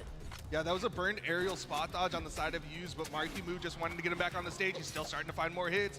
Yuz, though, has Markimu unarmed, tries to read with a jump side air, can't deny the weapon pickup. Markimu has established he's going to play a little bit slower. He's going to hang on to the side of the stage. The GCD light to be able to catch that cross-up. Oh my god. He stays low, but there's the recovery from Markimu. He's 1 stock away from going into the top 8 and knocking our world champion to the elimination side of the bracket. He is playing so well at the moment. Yuz is now trying to slow down the pace of the game. He needs to rely on his fundamentals. He needs to play as slowly as Markimu is and force him to approach instead. He's just coming in and coming out. Markimu is dash jumping and no punishes. Them just staring each other in the face, not really connecting with their attacks. There's the neutral light, waits out the dodge, hits the recovery. That KO. Decider. All right. Let's see what the pace of this last stock is going to be. Is it going to be a 3-1 in Markimu's favor? Is Yuz going to be the one to play back slowly? He is beginning to get those ladders, but I'm surprised he's not going through these resets on the platform. Maybe he didn't get enough knockback yet, where it would be safe enough. That was another burn dodge from Markimu. Yuz starting to find a lot of hits here. Oh yeah, that's a lot. He has totally evened it up, and in fact, he has a very gentle lead for himself at the moment. Neutral into the GCN light. The side light ends up whipping. Can he land? Misses the neutral air. Markimu able to hit him from below. Yuz staying fused, wants the harder hitting moves right now. Throws it away, wants a sword, but Markimu, this is his opportunity. Hits him with 2 stairs. Yuz gets past, goes for the downlight. Why did he go off stage? Why did Yuz put himself off stage? He had the Chakrams back. He gets the neutral leg successfully. Yuz is now just going in, going out, looking at Markimu in the face. Who is going to be the first one to come into an option? Nobody wants to do anything. Goes for the fadeaway side air, goes for the split into the neutral air, but he doesn't find the neutral air. Side air from Yuz, but it's a split side air, not going to have as much force. Dodges the weapon, and just like that, Markimu. Oh! I can't believe that got there in time. Markimu able to react. He didn't want to go for the pickup because he knew Yuz was waiting for the punish. Can't find the hit. Uses platform movement. He gets that side like that could have been it. Oh, there was too far back. Oh my gosh, the neutral. Look at the juggle. This is totally even. Is that the stock? It is. He takes the set. He clutches up. Markimu going to be sending Yuz down into eliminations. What a clutch from Markimu. Yuz was keeping the pressure. He was hitting him with nair after nair after nair. But Markimu stayed strong, found the one hit he needed, the gravity cancel downlight for the chase dodge recovery. And that's Markimu going into the top 8, going into Championship Sunday. I am so impressed with how his gameplay has changed over time because, you know, like previously, I feel like especially at mid-seasons, people adapted to Markimu's specific flavor of aggression so well. That's when, like, the Diana pick was, like, starting to get, like, really crazy and people are hitting with a bunch of D6. This is the new Markimu. We're not seeing that relentless aggression. We're seeing tactical aggression. He picked his times when he wants to go ahead and go in. His edge guarding was as clean as ever, especially as the set went on. This Markimu right now that we are seeing could be a potential world champion. Now, this was, of course, just to get to the top 8 side of things. Uses knockdown to eliminations. But, dude, can you see what I'm seeing? Yeah, I mean, it feels like a more optimized Markimu. Not as a constant aggression. Instead, he sees that opportunity, and once you give him kind of that crack, he goes in and gets so much more after it that leads to these quick KOs. So the fact is, now he has really strong neutral to open up his opponents, and then he has that really strong power play where once you give him that opening, he can turn it into a full stock KO. Yeah, that was just a really, really beautiful set. Amazing job to Markimu. Honestly, with the way that opened off, I did not know that he had that level of adaptation in him. I did not know that he was capable. I am so excited to hear what Markimu has to say about it. Glitter Explosion, let's ask him some questions. All right, I am so excited to get this conversation going. We are with Markimu. Not only did you just qualify through to tomorrow, but you took down Yuz after taking down Kaina. I mean, talk to me about what your singles experience has been here so far. You look incredible. I feel like I've been doing a little bit better because I remember last time that I fought Kaina as CEO, I lost, and I fought Yuz at BCX, I lost. So I definitely feel a little bit better about taking him around this time. You know, it gives me a little bit more confidence, and I hope I can use that to do better tomorrow.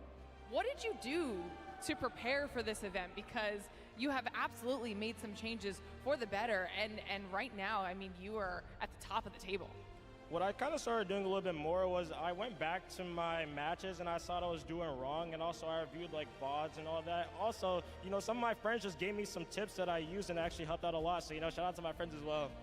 I mean, speaking of your friends, there is a lot of support going on in the crowd for you right now. So what does that feel like to hear people cheering for you when you were having these huge moments? You know, I'm extremely grateful for the crowd. I'm extremely grateful for everybody. You know, I'm really happy that you guys are rooting for me, and I hope I can impress y'all tomorrow. Now, before I let you go here, this is a big event, 10 years of Brawlhalla. Talk to me a little bit about how amazing your journey has been in this esport. Well, I would say ever since I got my PC, I started doing a lot better recently. All thanks to my teammate, you know, gotta give a shout out to him. Wouldn't be here without him. But ever since that, you know, I've been doing like lots of practice rounds, and it's enabled me to do much more than I could previously. Well, it is absolutely showing. I need to let you go so you can go rest up now and prepare for a very big day. So congratulations again on a phenomenal performance. Desk, take it away. Two things.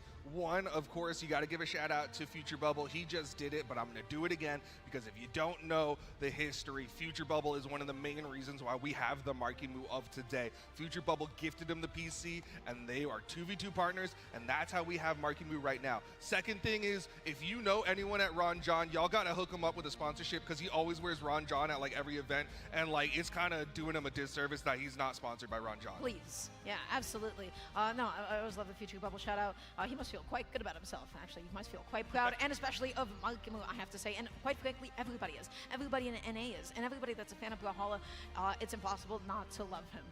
You know, he was like the underdog that originally, you know, quite actually like humble beginnings competitively, and now he is just here, and he is adapting, and he is changing. He is not just going to have, you know, really good performances, a really good breakout year, and then fall into relevancy. He is here, and he is a contender, and you all have to pay a little bit closer attention So nice job making it into the top 8 side of things. And Yu's still not the last that we have seen of him. If we know anything about Yu's, that elimination side run is going to be devastating. He just made the elimination bracket so much scarier, but we've still got 2 more spots in the top side of top 8. Up next, Godly versus Guichibu. Godly, the last European on the top side of the bracket, maybe the last one. No, okay, Moody is still alive, so he's not the only European left in the bracket, but we are running out of Europeans in 1v1s. EU, please, this can't just keep being NA versus South America. Godly, oh my gosh, this is a bit of a heartbreaker because I'm a big fan of Guichibu's gameplay, but EU, I feel like, has just been out of the running, out of the discussion of like, okay, who is the best region for already a considerable amount of time, especially on Twitter. So Godly, you've got some big boots to fill. That being said, everybody, there is going to be no boots on the screen. We're going to be opening off game number 1. Godly, I feel like the master of the gauntlets versus Guichibu, the master of the Katars. Who is going to take the set? We're just going to have to find out. Yeah, if you haven't seen Godly today, then you won't really understand, but he is back on the Mordex. He said, you know what, I didn't like any of my other picks. I was just kind of messing around with things, and now it's time to go back to the OG, go back to the fundamentals, and that's what he's doing. On the other side, Guichibu, this is still a relatively new pick with this Queen Nai. He's known for the Lin Fei, but he's still got the Katars. What a regrab on those Katars, just tossing away that spear, really faking out Godly there for a second. Extending with the weapon toss, nicely done. The downer actually going to be able to hit from that deep into it. Oh my gosh, D-Light, look at the position that Guichibu's in. Can he make it back on? Godly going real safe with that one, went for the recovery, back up, still hits the scythe recovery onto Guichibu, and Guichibu covers himself with the weapon toss. I like the play from Godly, but he's gonna eat the N-Sig from Guichibu. That was such good insurance from Guichibu, and Godly did everything right. He stopped his combo preemptively, and even then Guichibu was just able to go ahead and take that stock off the top. The N-Light's gonna be coming through. Guichibu's playing back. He's saying, I want you to whiff a button in my face so I can hit a side light, so that I can hit a downer on you. He is playing back, and he's able to get an unarmed downer. Godly just gonna press out of disadvantage. Yep, hits the recovery. Now he's got his weapon of choice. He's got that scythe. Guichibu not able to pick up a weapon. This is something that Godly can do very well against Guichibu. A, Queen Nai, not a high-speed character. B, Guichibu mostly looking for Katars. So this is a lot of opportunities for Godly to take that weapon advantage. Oh, but he just dodges in so far. The GC side light into the N light. Godly going to be dodging in, avoiding the finisher. Okay, N light coming through, being so patient, holding on to the stage. No follow-up after the downer, but Godly's pressure is so good. His advantage state is so solid. Just a falling neutral air. Godly not able to punish that dodge down. Yeah, cannot be whiffing those kinds of side lights with Katars in anybody's face. They've all got to whiff punish waiting for you. He's sweating on the way back down. He ensures his landing with another weapon toss. He's picking up the spears, and Godly is now left all of a sudden without a weapon. Guichibu, you're not going to find any bailout D-Sig KOs like that. This is Godly that you are fighting. I do like the adjustment on Godly's side. His first stock loss was because he chased Guichibu a little too hard. That time he's like, you know what, you're going to do a turnaround Sig. I'm expecting it, went high, avoided it, but the neutral Sig from Guichibu still keeping him in the lead. Yeah, just immediately landing, picking a spear back up to be able to go ahead and get that N-Sig. Guichibu is keeping up this lead. You already know the damage output that he is capable of. The D-Light recovery was not enough. Queen Nai bulky it up. The downer wants to go for it all with the ground pound. A little too much dip on the chip. Yeah, went big mode, tried to get the entire play, tried to get everything off the plate, but he didn't hit that ground pound and just ended up falling. Okay, Godly, he is patrolling the ground. He wants to be able to get the N-Light. He doesn't get the full dodge punish. Guichibu used it up a little bit earlier, so it refreshed. Oh, he is staring him down. Good mix-up on the landing. Guichibu just immediate down sig. That's one of the strengths Queen Nai has. She's got really hard-hitting signatures, and he's going to throw them out. The N-Sigs, those are the ones that are getting punished. Woo! Oh my gosh, N-Sig again, it's going to whip it, it's going to get punished. Guichibu, you cannot sell. Scary. You cannot just give it up just to be able to build up a lead this far.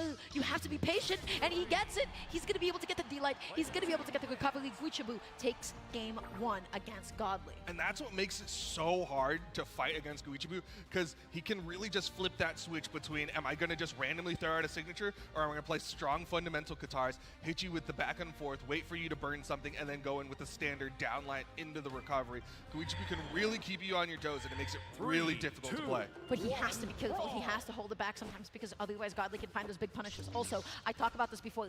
Godly may be the weakest in his game 1s, but then through the rest of the set, he is just a train that does not slow down. He gets faster and faster. He becomes more and more powerful, especially in his advantage state.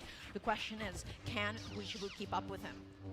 He's great at adjusting, great at adapting. Nice wake up on the side of Godly. Wow. Doesn't get Wow. it this time. Guichibu starting to find a little too many hits. Yeah, speaking of nice wake-ups, Guichibu with the Kataru wake-ups against Gauntlets. Oh my god, it feels so good to do wake-ups and say, hey, wait a second, you're the advantage state. No. We're back to neutral. Not able to hit the neutral air off that downlight, even though Godly was swinging out of it. Still looking for these neutral airs. Playing floaty, playing patient. The problem is, though, Guichibu gives up a lot of stage to play like that. Oh my gosh, the sidelight into the D-Sig. It's almost beautiful that even top players get hit by that, because when I get hit by that, ugh. Okay, weapon toss, but again, the wake up from Guichibu. Golly, just not expecting Guichibu to swing out of hit stun. Wow, just catching all these landings. Has such a good tell on Guichibu's timing. He uses... Nice! Ground pound just over the corner. Guichibu actually reeled at that one. He was not expecting that to hit. His insurance policy did not cover that. He did not read the fine print on weapons go upwards. That was such a good ground pound for Godly, but that is going to be the stock. Beautifully done. Guichibu going to be keeping it even. No difficulty so far with finding these KOs. I mean, it's Queen Nai. She has so many ways to finish off stocks. Godly right now is going to pick up the side. Going to try to add up some damage. D-Light successful. Godly just backing up here. He baited Guichibu successfully. Guichibu, how are you going to be able to land? He's getting anti-aired with all of these different end lights, and now this is Godly's advantage. It is coming into full effect, and Guichibu, it looks like he is in pain.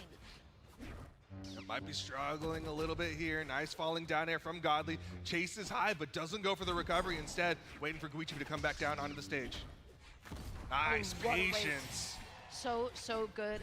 Godly, he just has such a good tell right now. He just has his finger on the pulse of the game right now. Guichibu's playing floaty. He's trying to play back, but he gives up a lot of stage. He's going through these weapon tosses, but then Godly is just able to get past them. Like you said, Godly's so good at making these adjustments, but so is Guichibu. As he gets a nice little half pipe, goes for a deep end sig, and that's an easy punish for Godly. Why did he just give that to him? Who was that supposed to hit? Godly, he's not going to let those go unpunished. Nice double end light. Swaps over to the gauntlets, not quite in KO %. Oh my gosh, Guichibu has to throw out everything, but that weapon toss, it's not going to be able to cover all that much. He's walking in, he's walking out, he's not going to be able to get that daylight. Optimal punish. Jump scare as Guichibu just spot dodges through the signature of Godly and gets him with the end sig. Backing up a little bit here. One mistake could be the end of this game for Guichibu. His weapon was knocked out.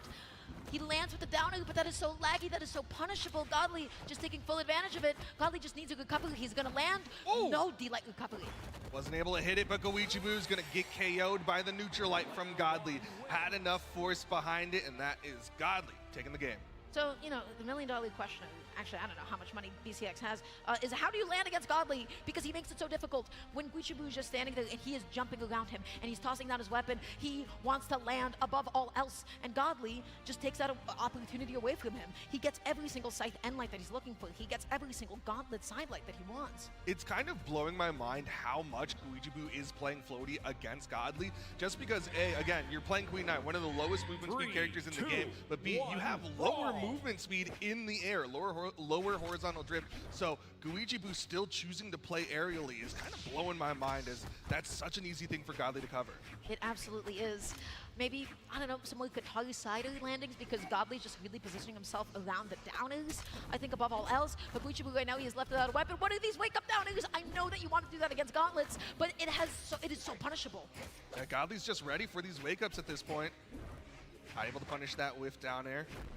Backs away, goes for a downlight there, but Guichibu's already in the air. Okay, that wake-up down, it was successful. Look at all the damage. The GCD sig, just to be able to close that out. Guichibu mixing it up, and he was rewarded for all of his efforts. So fast on it, that single wake up, and Godly was still kind of recognizing what happened, and by the time he did, it was too late. Yeah, I feel like a lot of Guichibu is just like, wow, this is like a jump skill after a jump skill. Every now and then he just pops out a signature, and look at all the damage that he piles on with the Katarus. We talked about Godly's advantage state, but Guichibu's combo game with the Katarus is some of the best. I mean, he is arguably one of the best Qatar players out there, and he's showing why, sticking with these Qatars, still finding so many openings onto Godly. Packing up, playing a little bit more patient now. Little awkward dare there. I think he was trying to get on the corner, but Godly with a solid punish. Can he KO? Okay. He can't even touch. That N-Sig is not going to go up high enough.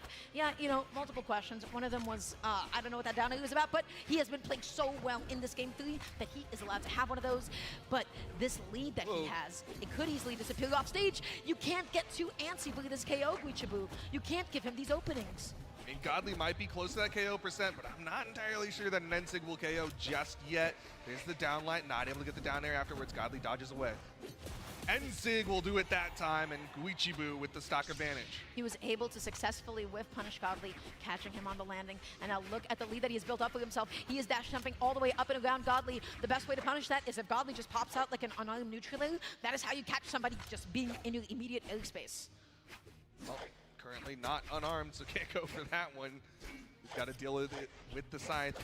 So far, not able to catch the landings. Guichibu starting to pop out with the guitars. But that time, he didn't overcommit to something like a ground pound. He just made sure to get back onto the stage, and that little bit of patience, that little bit of aggressivation might be enough. Godly almost got that triple sidelight platform extension. That could have been nuts. Recognizing, you know what, it is Queen Nai. She might have low movement speed, but she's got a lot of defense. Has to do that extra work if he wants to get the KO. Comes back on aggressively. That recovery is enough to go ahead and knock him into the top blast zone. This game 3 is pivotal. Guichibu, what is going to be his weapon here? It is going to be, of course, the spear, and he tosses it away. He wants to believe in his guitars. Immediately thrown away, like you said. He's all about those guitars. Spot dodges through immediate N-Sig. One more of those, and Godly might be finished. The neutral, the GCN light, he's able to follow up, he's able to continue this advantage. He gets another one, Godly, piece by piece, hit by hit. He is off stage, saves the dodge just to be able to get back on at the last second. Guichibu, this is the time to close if you want a chance at this set. Oh, Godly makes the wrong play. The double down light from Guichibu into the recovery, and Guichibu's up 2-1. Wow, this is really incredible. Guichibu, by the way, to get up until this point, he ended up beating Wes in a 3-0 nonetheless. So Guichibu truly, truly leveling up, and now he is one game away from getting into top 8 winning side. That's not been on my predictions. This is not something that I had anticipated. Guichibu is playing amazing. Yeah, I mean, Guichibu is a known name, like definitely a strong guitar player, but at the same time, I don't think a lot of people would have had him beating Godly, especially not this hard, forcing Godly over to the Petra for game number 4. Petra has been putting in work all weekend, so Godly definitely quite justified in his switch. And Godly, by the way, I feel like is one of the only people that gets to get away with so many switches because he is just that good with gauntlets on anybody. He gets that D-light, he backs up a little bit. He's going to give Guichibu a little bit more space. He wants him to approach. The key to beating Katars is to bait them into going for down airs and side lights that are punishable. Oh, he couldn't get the recovery there. He got that dodge down. I'm surprised that recovery didn't connect. That one will, but it won't KO because, again, Queen Nai defense. Gets the another recovery, and then he down is off stage. It's okay. Guichibu makes his way back on. He goes through the GCD light. Good punish. Not often that you can actually punish that move. Oh, what a spot dodge from Godly, and he's able to get the side air. That was a perfect spot dodge. That was incredible, beautifully timed. That's not a position that you see people live in often. And even so, like, he knew that signature was coming out. Spot dodge through the signature. If he just spot dodged through a light attack, I don't think he would have gotten that KO. Guichibu, how is he going to be able to secure the stock? He is on the spear. This is not necessarily his preferred weapon. He's not going to be able to pick it back up. He is all about the guitars. He is a guitar specialist. He has him off stage. He was waiting for Godly to do something that he shouldn't, but he played patient. Saw the respect from Godly. He actually jumped away after Guichibu got a little too close. This time, down light recovery. I liked his ground pound to be able to land because even if he got hit, the whole point was just to refresh his jumps. He was just ready to take whatever Godly was going to ditch, and then he still found the recovery anyways. I mean, that's one thing that's nice. Queen Nai, she can afford to eat some damage. Guichibu, he just showed off a little bit of ignorance. He could not have actually punished that side sig. Godly, he is pushing his advantage. He saw the dodge coming down. Oh, there's the N-Sig. It's going to whiff. Godly, he wants that KO. Guichibu getting closer and closer to the red. Oh, the downer. Oh my gosh. Got away. Godly only going to be able to find a downer through all of his troubles. Ooh, the call out. Just a raw N-Sig catching Guichibu's movement, and that's Godly. He's trying to force that game 5. I'm telling you, he has a finger on the pulse of the game. He knows when Guichibu's going to go in. He knows when he's going to jump in, and he has been punishing him for it. Godly is looking unstoppable right now. Still has to give respect to Guichibu's signature kit, though. Guichibu hasn't been connecting as much in this game, but he connects the one that matters, and that's the stock evener. Yeah, he made sure that that sentence not go on for too long. Guichibu, when he needs it most, somehow the NSIG has enough plot armor. He's able to close it out. His Katars are ready to go, but he whiffs the down. That's going to be a neutral punish. He's looking for his next opening. The side is safe. He puts himself off stage with it. That D-Light not so safe. Right now, it is a game of cat and mouse, and it is Godly who is running away. Oh, but he's getting sidelight recovery after sidelight recovery. Guichibu stuck on the spear. Another sidelight recovery, and Godly gonna get the game 5. Just calling out Guichibu not wanting to dodge. Yeah, quite a few unsafe whiffs from Guichibu, especially at the end. And Godly, he'd never over-committed to his punishes. I think you can easily do that with gauntlets, right? Like if you hit a sidelight or something, if you go for an immediate recovery, there's options for your opponent to be able to bait and punish it around it. But Godly, he's getting his hits in, he's not overextending himself, and he is just making sure that his advantage state is uncontested. Guichibu, a little bit signature happy. And it feels difficult even like saying that because, hey, when it connects, he gets the KO, and when it doesn't connect, then he gets hit for it. So I don't know, is it out of balance? We'll just have to find out. Game 5, one of EU's finest, one of NA's finest as well. Guichibu against Godly, let's go. The last upper bracket European, Godly with the hopes and dreams of EU on his back. Can he get into the top 8? He's got to get through Guichibu in this game 5 situation. And he is tired of having EU on his back. He's like, please, somebody else as well. Just another year of carrying EU. That's right. Oh, the NSIG going to be unsuccessful that time around. Guichibu with some ambiguous downers that time around. That one, not so ambiguous. That was just an easy punish for Godly. Yeah, he's doing a really good job of dash laning backwards and then immediately dashing forward with a sidelight to punish these whiffs from Guichibu. Guichibu no longer forcing the approaches. He's just getting close to Godly, waiting for the jump, and he's able to get that D-Light. He's not over-committing. Oh, but then as soon as he goes for the downer, that is the punish. He almost caught Godly stacked on top of him. Oh, but Guichibu getting some good damage. Got that downlight, got that recovery. Has Godly on the corner, and Godly's a little nervous on how he wants to get back onto the stage. Whoa! He spot dodged too early, and he's going to take the damage for it. Everybody gets hit by it. Even the top players, they still are like, wait, it's exactly how active? Well, he gets punished, he gets hit for it, he gets swatted away off stage, and Guichibu, why is he stepping up without a weapon? Get back on, he picks up the spear, he wants to recover so badly, but he just gets a desig. He has the lead, Duke. Can he do it? Guichibu catching the movement of Godly. Godly wasn't sure when that sig was going to come out, so he eats the snake to the face. Now he's got the gauntlets in hand. Can he even it up? Can he even this up? Oh, he whips that out like Godly. That was a dodge. That wasn't enough to KO. Queen 9. Blue Dawn. KO-able. Tries to force Godly off stage. Hits the NSIG. Catches Guichibu off that soft platform. Every time that he needs to, he is able to anti-air the coverage with that Petra. NSIG has been putting in the work. You gotta believe Guichibu didn't expect that to reach as high as it did. He thought that soft platform was safe. Uh-oh. Speaking of safety, Guichibu looking very unsafe at the moment, but he got up and around that ground pound. He makes it back on. He has a second lease at life, but that could have easily been the stock. Why did he recover? Still so much damage being put out onto Guichibu. He's over to the Katars. He's patrolling the ground. He's trying to make it as unsafe as possible. No punish! Oh. What did Guichibu press? Was that the start of a signature? I think that was a downlight, and Godly's neutral light was just a little too fast.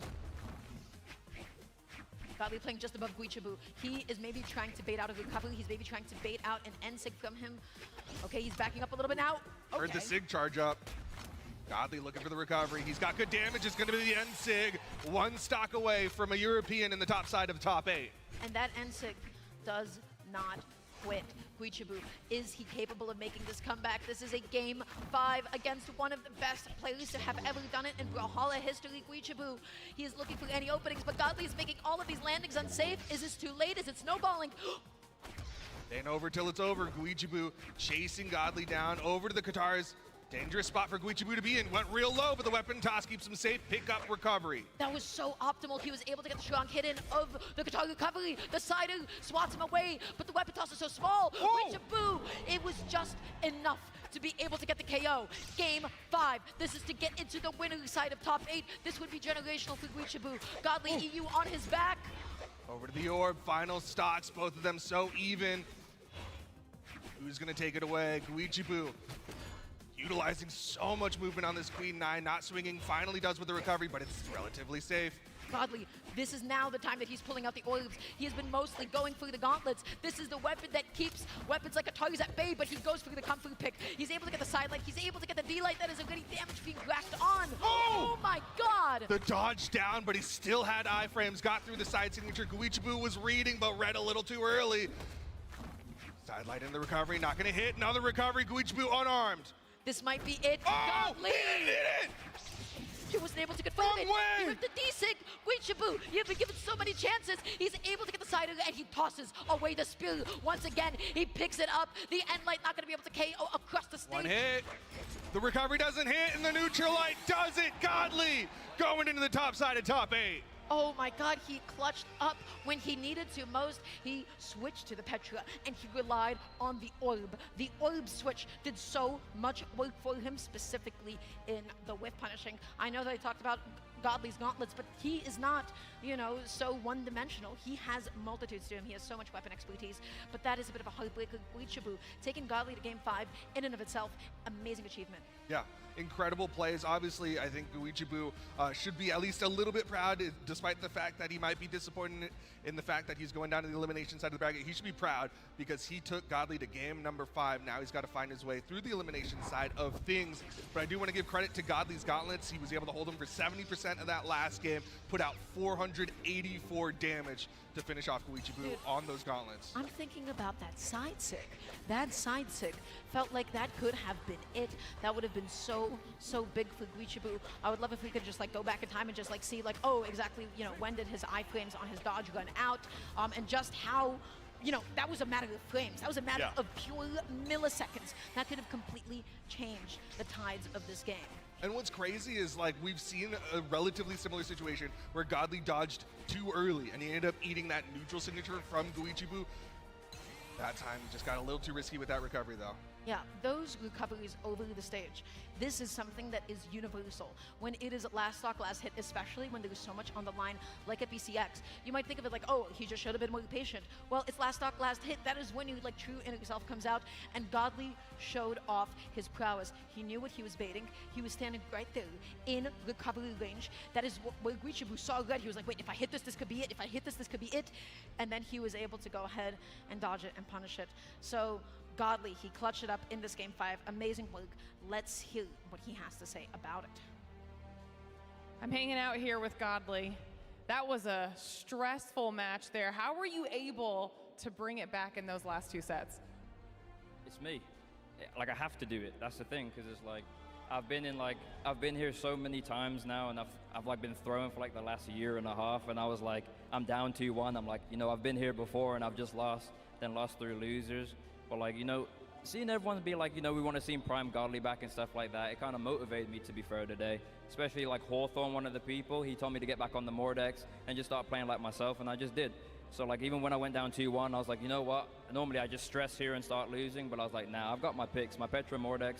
That I created the Petra. People weren't playing the Petra like I was, other than Boomy. So I was let me hop back on that. Let me hop on the Mordex and just, I'm in winners top 8 now, BCX, and in 2s as well. That's right, you are. Let people know, all right? You are here to reclaim your throne. You can see your banner up there. You're looking at your own face knowing that you're looking to repeat and claim that title. You will now tomorrow be facing off against the winner of this next match here on main stage. Any preference here who you want to face off against? The whole entire time I've been playing bracket, I've not been looking at who I've had to play at all. Before, I always do that, and I realize that all it does is just make me overthink more. So all I've been doing is just raw going in. I'm not even really looking. I just find out 3 minutes before, and then I'm not thinking about anything else but just beating that player and the game plan in game and adapting.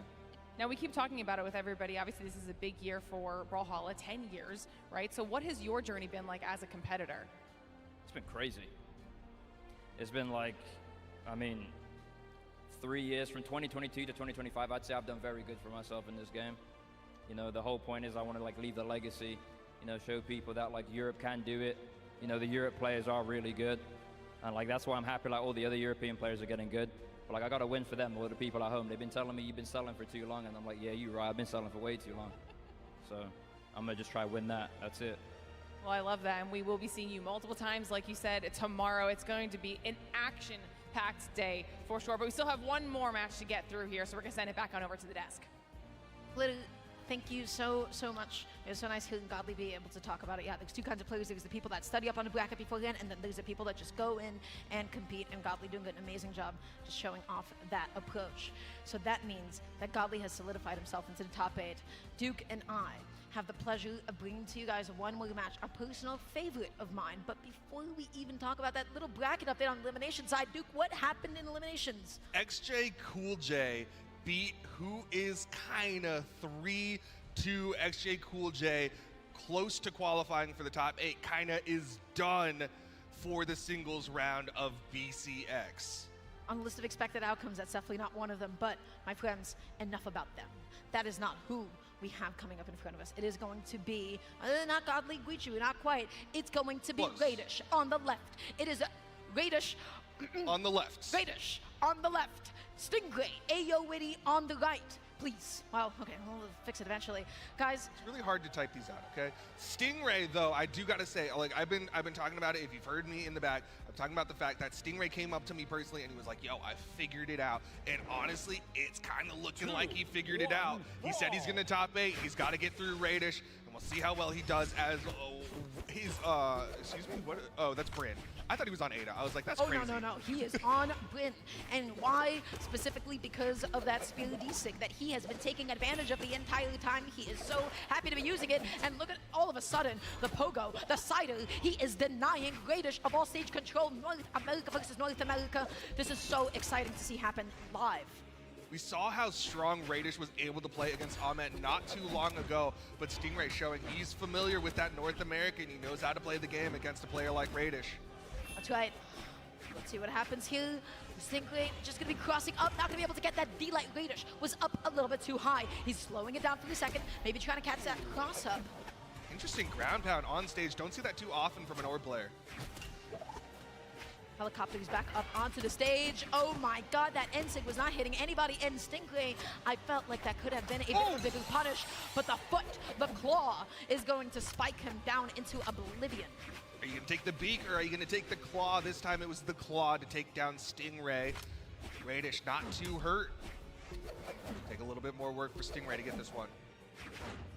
Doing anything that he can to catch this landing. The difficulty with the axe is that sometimes your KO options can be quite telegraphed, because if it's not an end lane, if it's not a Cider, if you're going to have to rely on some heavy buttons, well, it can be difficult at times. This is his signature weapon. This is his tried and true spear.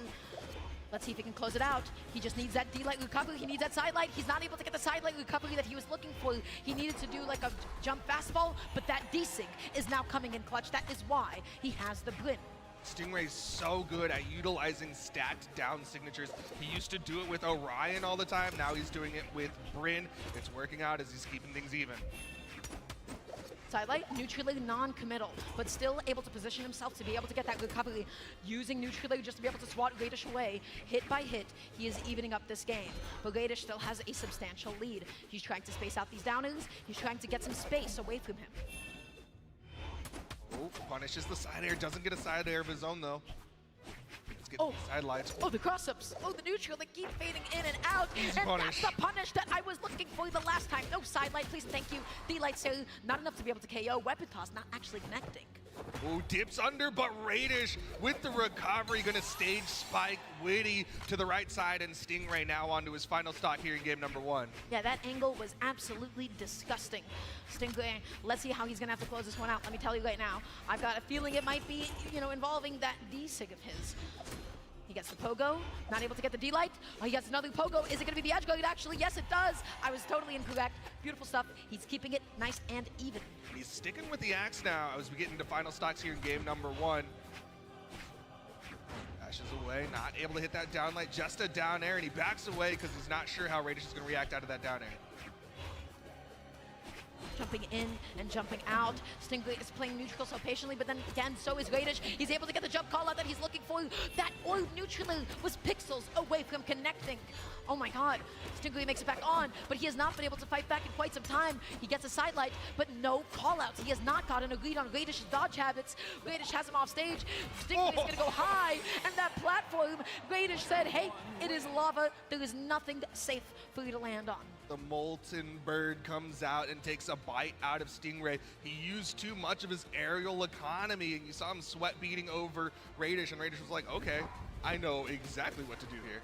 Yeah, that was perfect coverage. And only somebody like, you know, this legend pick actually working out so clutch. The GC NSIG, man, that thing is huge. You think it's like, oh, it's so exploitable when it's on the ground. We saw it get punished twice, but that's why you use it. That's when you pull it out. So good stuff to Radish.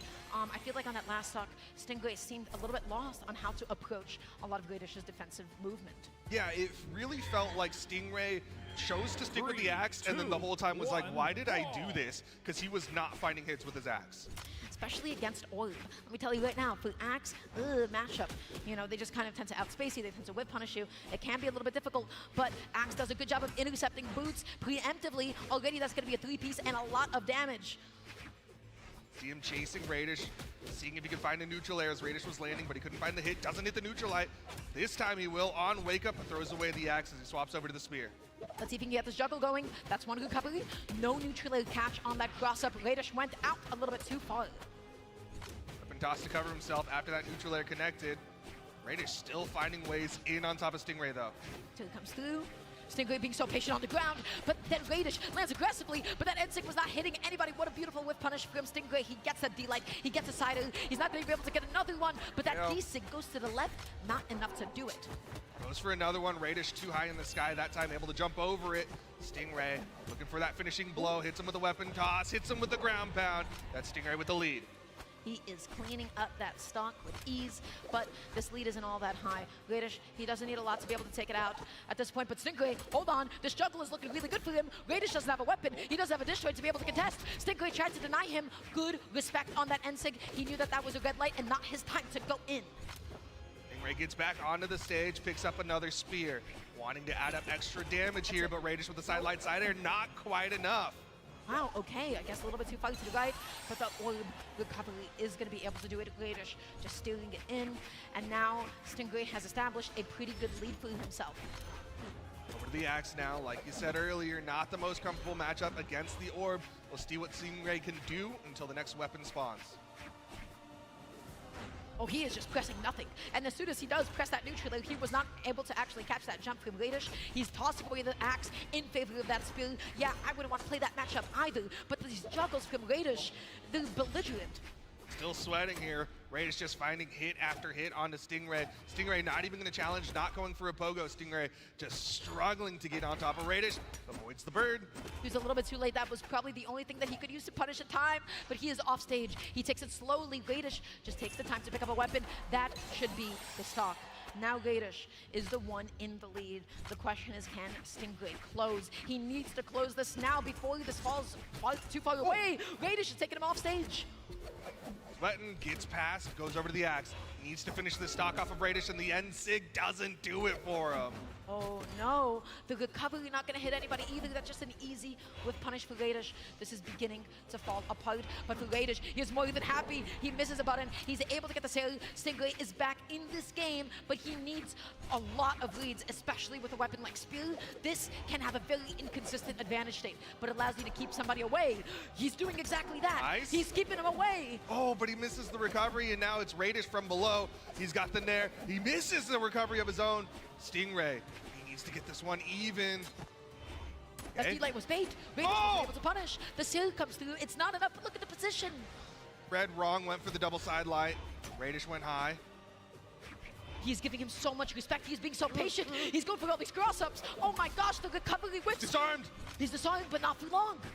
Immediately picks up the boots, hits a side air, not going to active input once the force.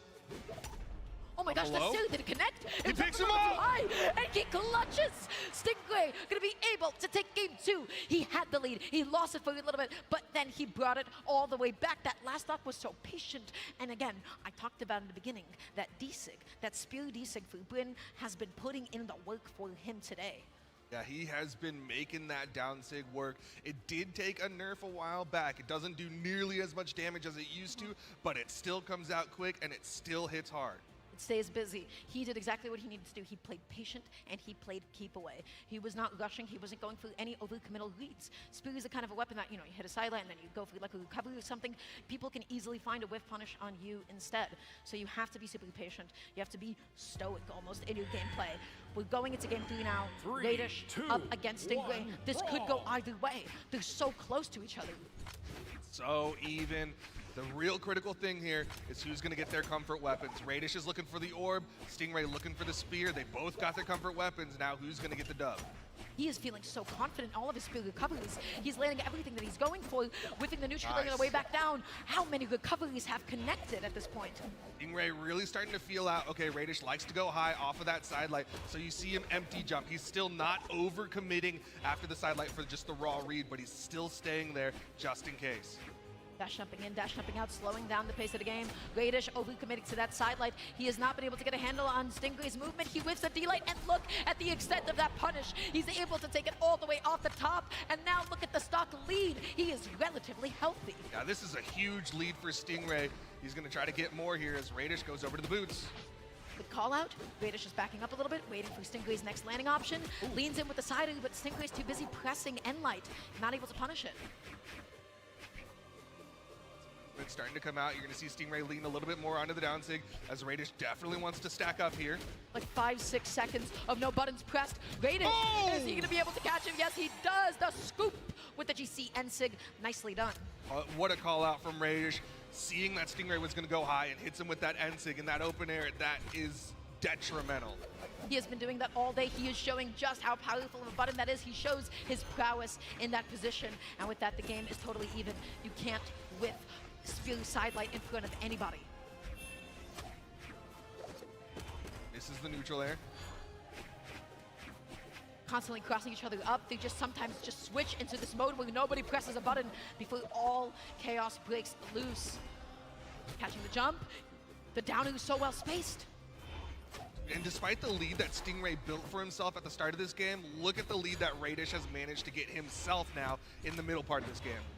He's getting a hit. He's celebrating a little bit too soon. He's got the axe now. Now he has to commit even less than before. Nobody wants to commit to anything. Somebody press something that they shouldn't so that one person can get a hit in.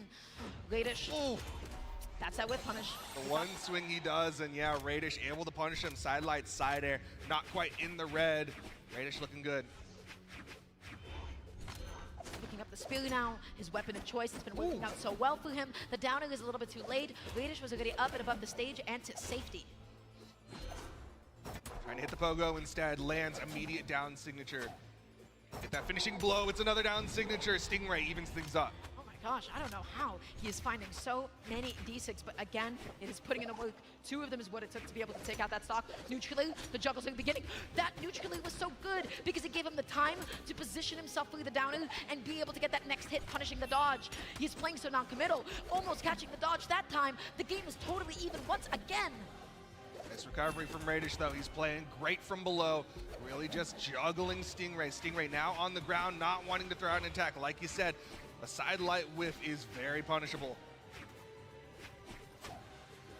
Again, they just go into these modes where nobody does anything for like 5 seconds at a time. Stingray, he's stepping up. He's going with these fade back sails. Radish is stepping up, cross him up. Neutrally, sail, and disarms Stingray. This is a nasty position to be in. This could be it. Yeah, one more hit for Radish. Stingray does get the wall touch, but the down air over the corner, and Radish is 1 game away from going into the top 8.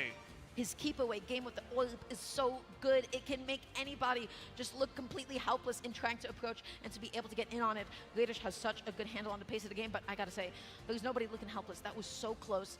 They play, you know, I have to say, the way that they pace themselves, the way that they treat the advantage state respectively, they play quite similarly.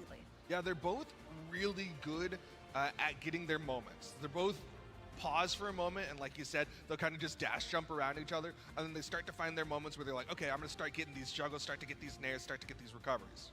Radish is now up 2-1 in the game count. One more, and that is going to be Radish in the winning side of top 8. But listen, I know Stingray, and he wants this. I hope that this does not go down this way. I want to at least see it go to a game 5. Absolutely no bias. Let's see what we've got going on. Radish already opening off with that D-Light. Stingray able to get that whip punish.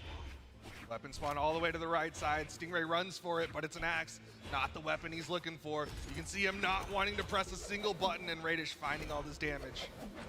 Gets a neutral. Is he going to be able to get all that much else with the axe? I'm telling you, this axe, especially against the orb, it has been unsuccessful in the set so far, so he tosses it away again. That fade back still was not safe enough. The reversal. Uh-oh, this could be big. Oh, but he can't keep it going, and Radish with a fantastic read. Stingray keeps doing that down sig, and there's the down air from Radish. Radish looking healthy. I think he just got his dodge back in time. That was a little bit too predictable. We all saw that D-Sig coming, and then Radish's dodge just refreshed when he needed it most. Stingray again, not wanting to swing. It's Radish who's swinging. Three-piece, doesn't get the weapon toss. Soft platform got in the way. Okay, we think that down the recovery as an extension. The down is going to be putting him off stage, and that is not enough to KO. That angle is just not helpful for him. But the D-Sig has been helpful for Stingray so far in the set. He now evens it up once again, but can he keep up with Radish's damage output? Okay, immediate downlight into the side air. No dodge. Radish didn't want to press it, wasn't expecting Stingray not to read. Highlights here going to be coming through. Radish has Stingray off stage. He's jumping and he's going high. He did not get hit by the sidelight. He had just enough time to be able to get away. He whiffs the sail. Radish is being so patient. Radish staying close. There's the down sig. Another punish on the side of Radish. Are these down sigs becoming too predictable? Radish has already punished 2 of them successfully. Very nice little neutral air. Swaps spears. Just jumping in place. He can't lean in. Radish is just occupying the station. D-Light still comes through. He has the stock lead. Oh, but is this enough? He had a bigger lead at the start of the last game, and Radish took it away. Can Stingray get a bigger lead here? He immediately just goes for the sidelight. D-Light Radish not going to be able to dodge out of the... Goes through the extension, denying him of a weapon. Axe against no weapon at all. That's a good place to be in.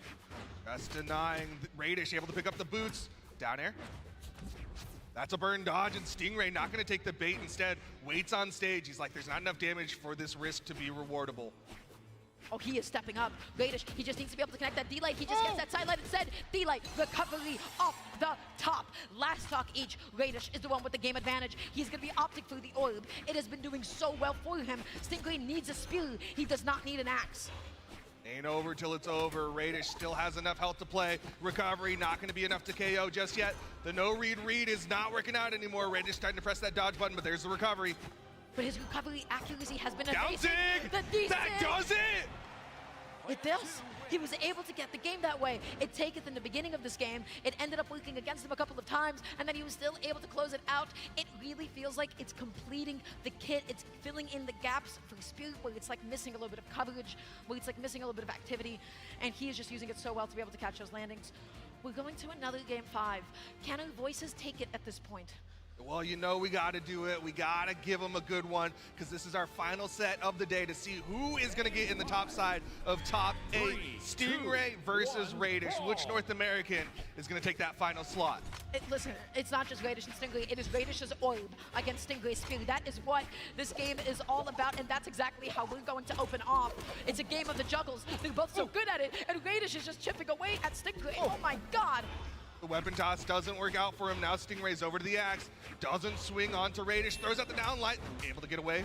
True combo, non-committal down, just fading back. Trying to go for the reset here. Stingray just looking for any chance he can. But I'm so surprised. The complete and total lack of end lights. I feel like that would have been catching Radish's movement.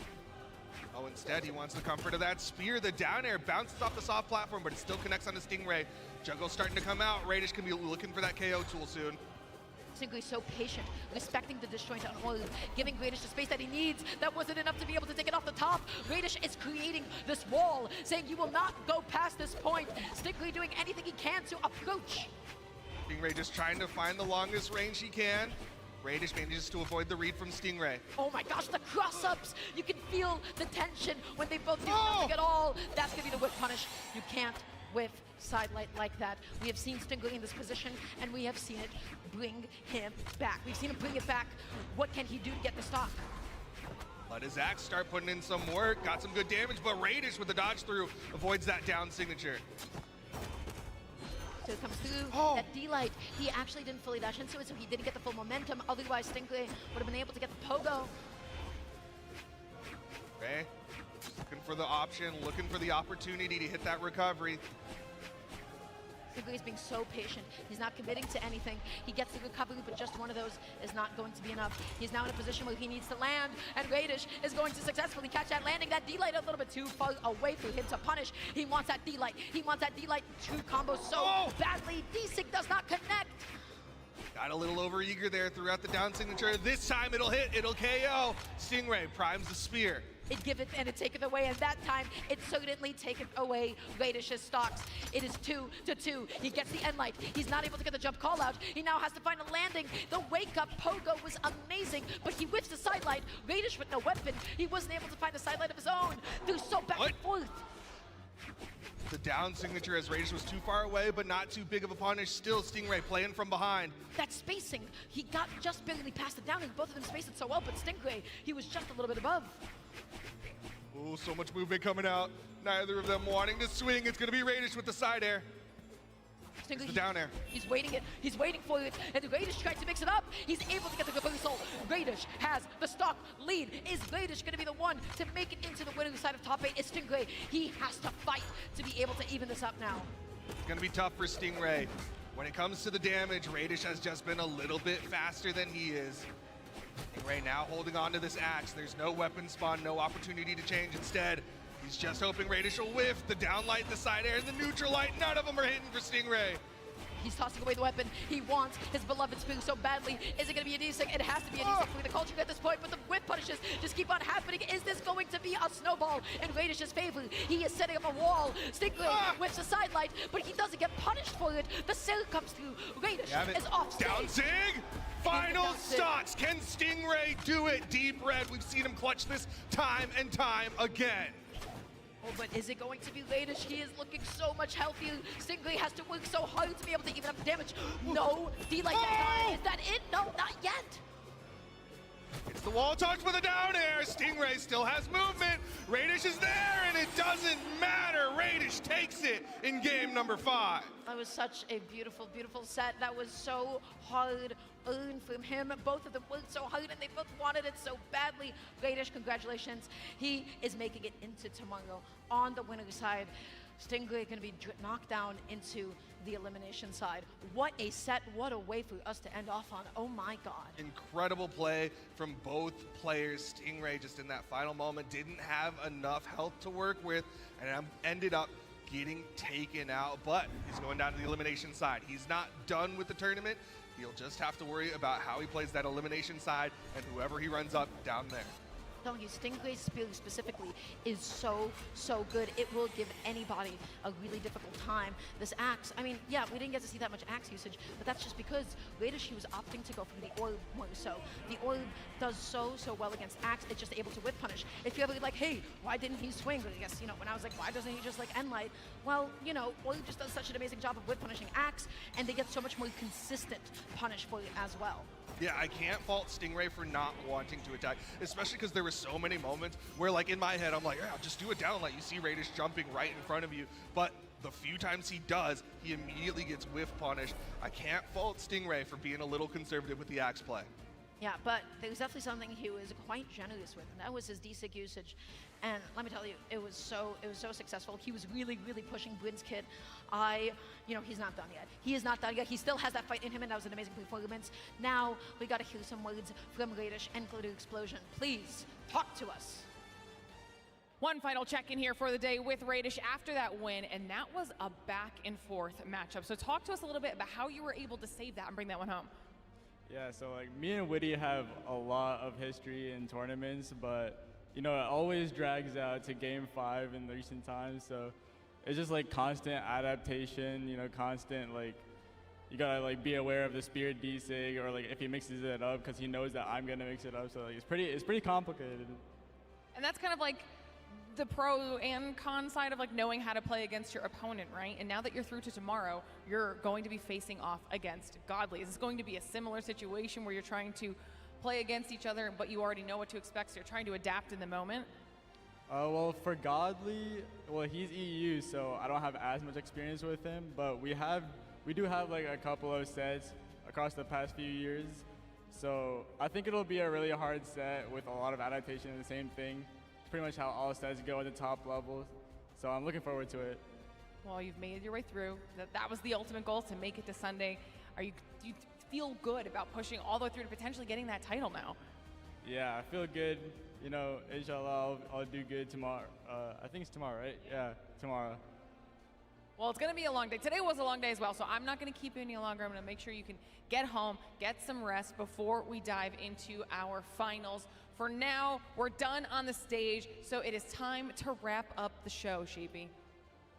Thank you, Glitter. Wow. I mean, what a match. I mean, I'm in awe right now just because there's just so much that just happened literally, I swear, in the past like couple hours. And like to see people fight their hardest to try to just make it all the way up to the top. And we didn't even get to finish today. Can I just like mention that real quick? We didn't even get to finish today. But let me tell you guys at home where we're sitting at here. It's top 12 still. I'm going to tell you on the winner side, winner semi-finals, we have Markimu versus Vem 10 Kilo.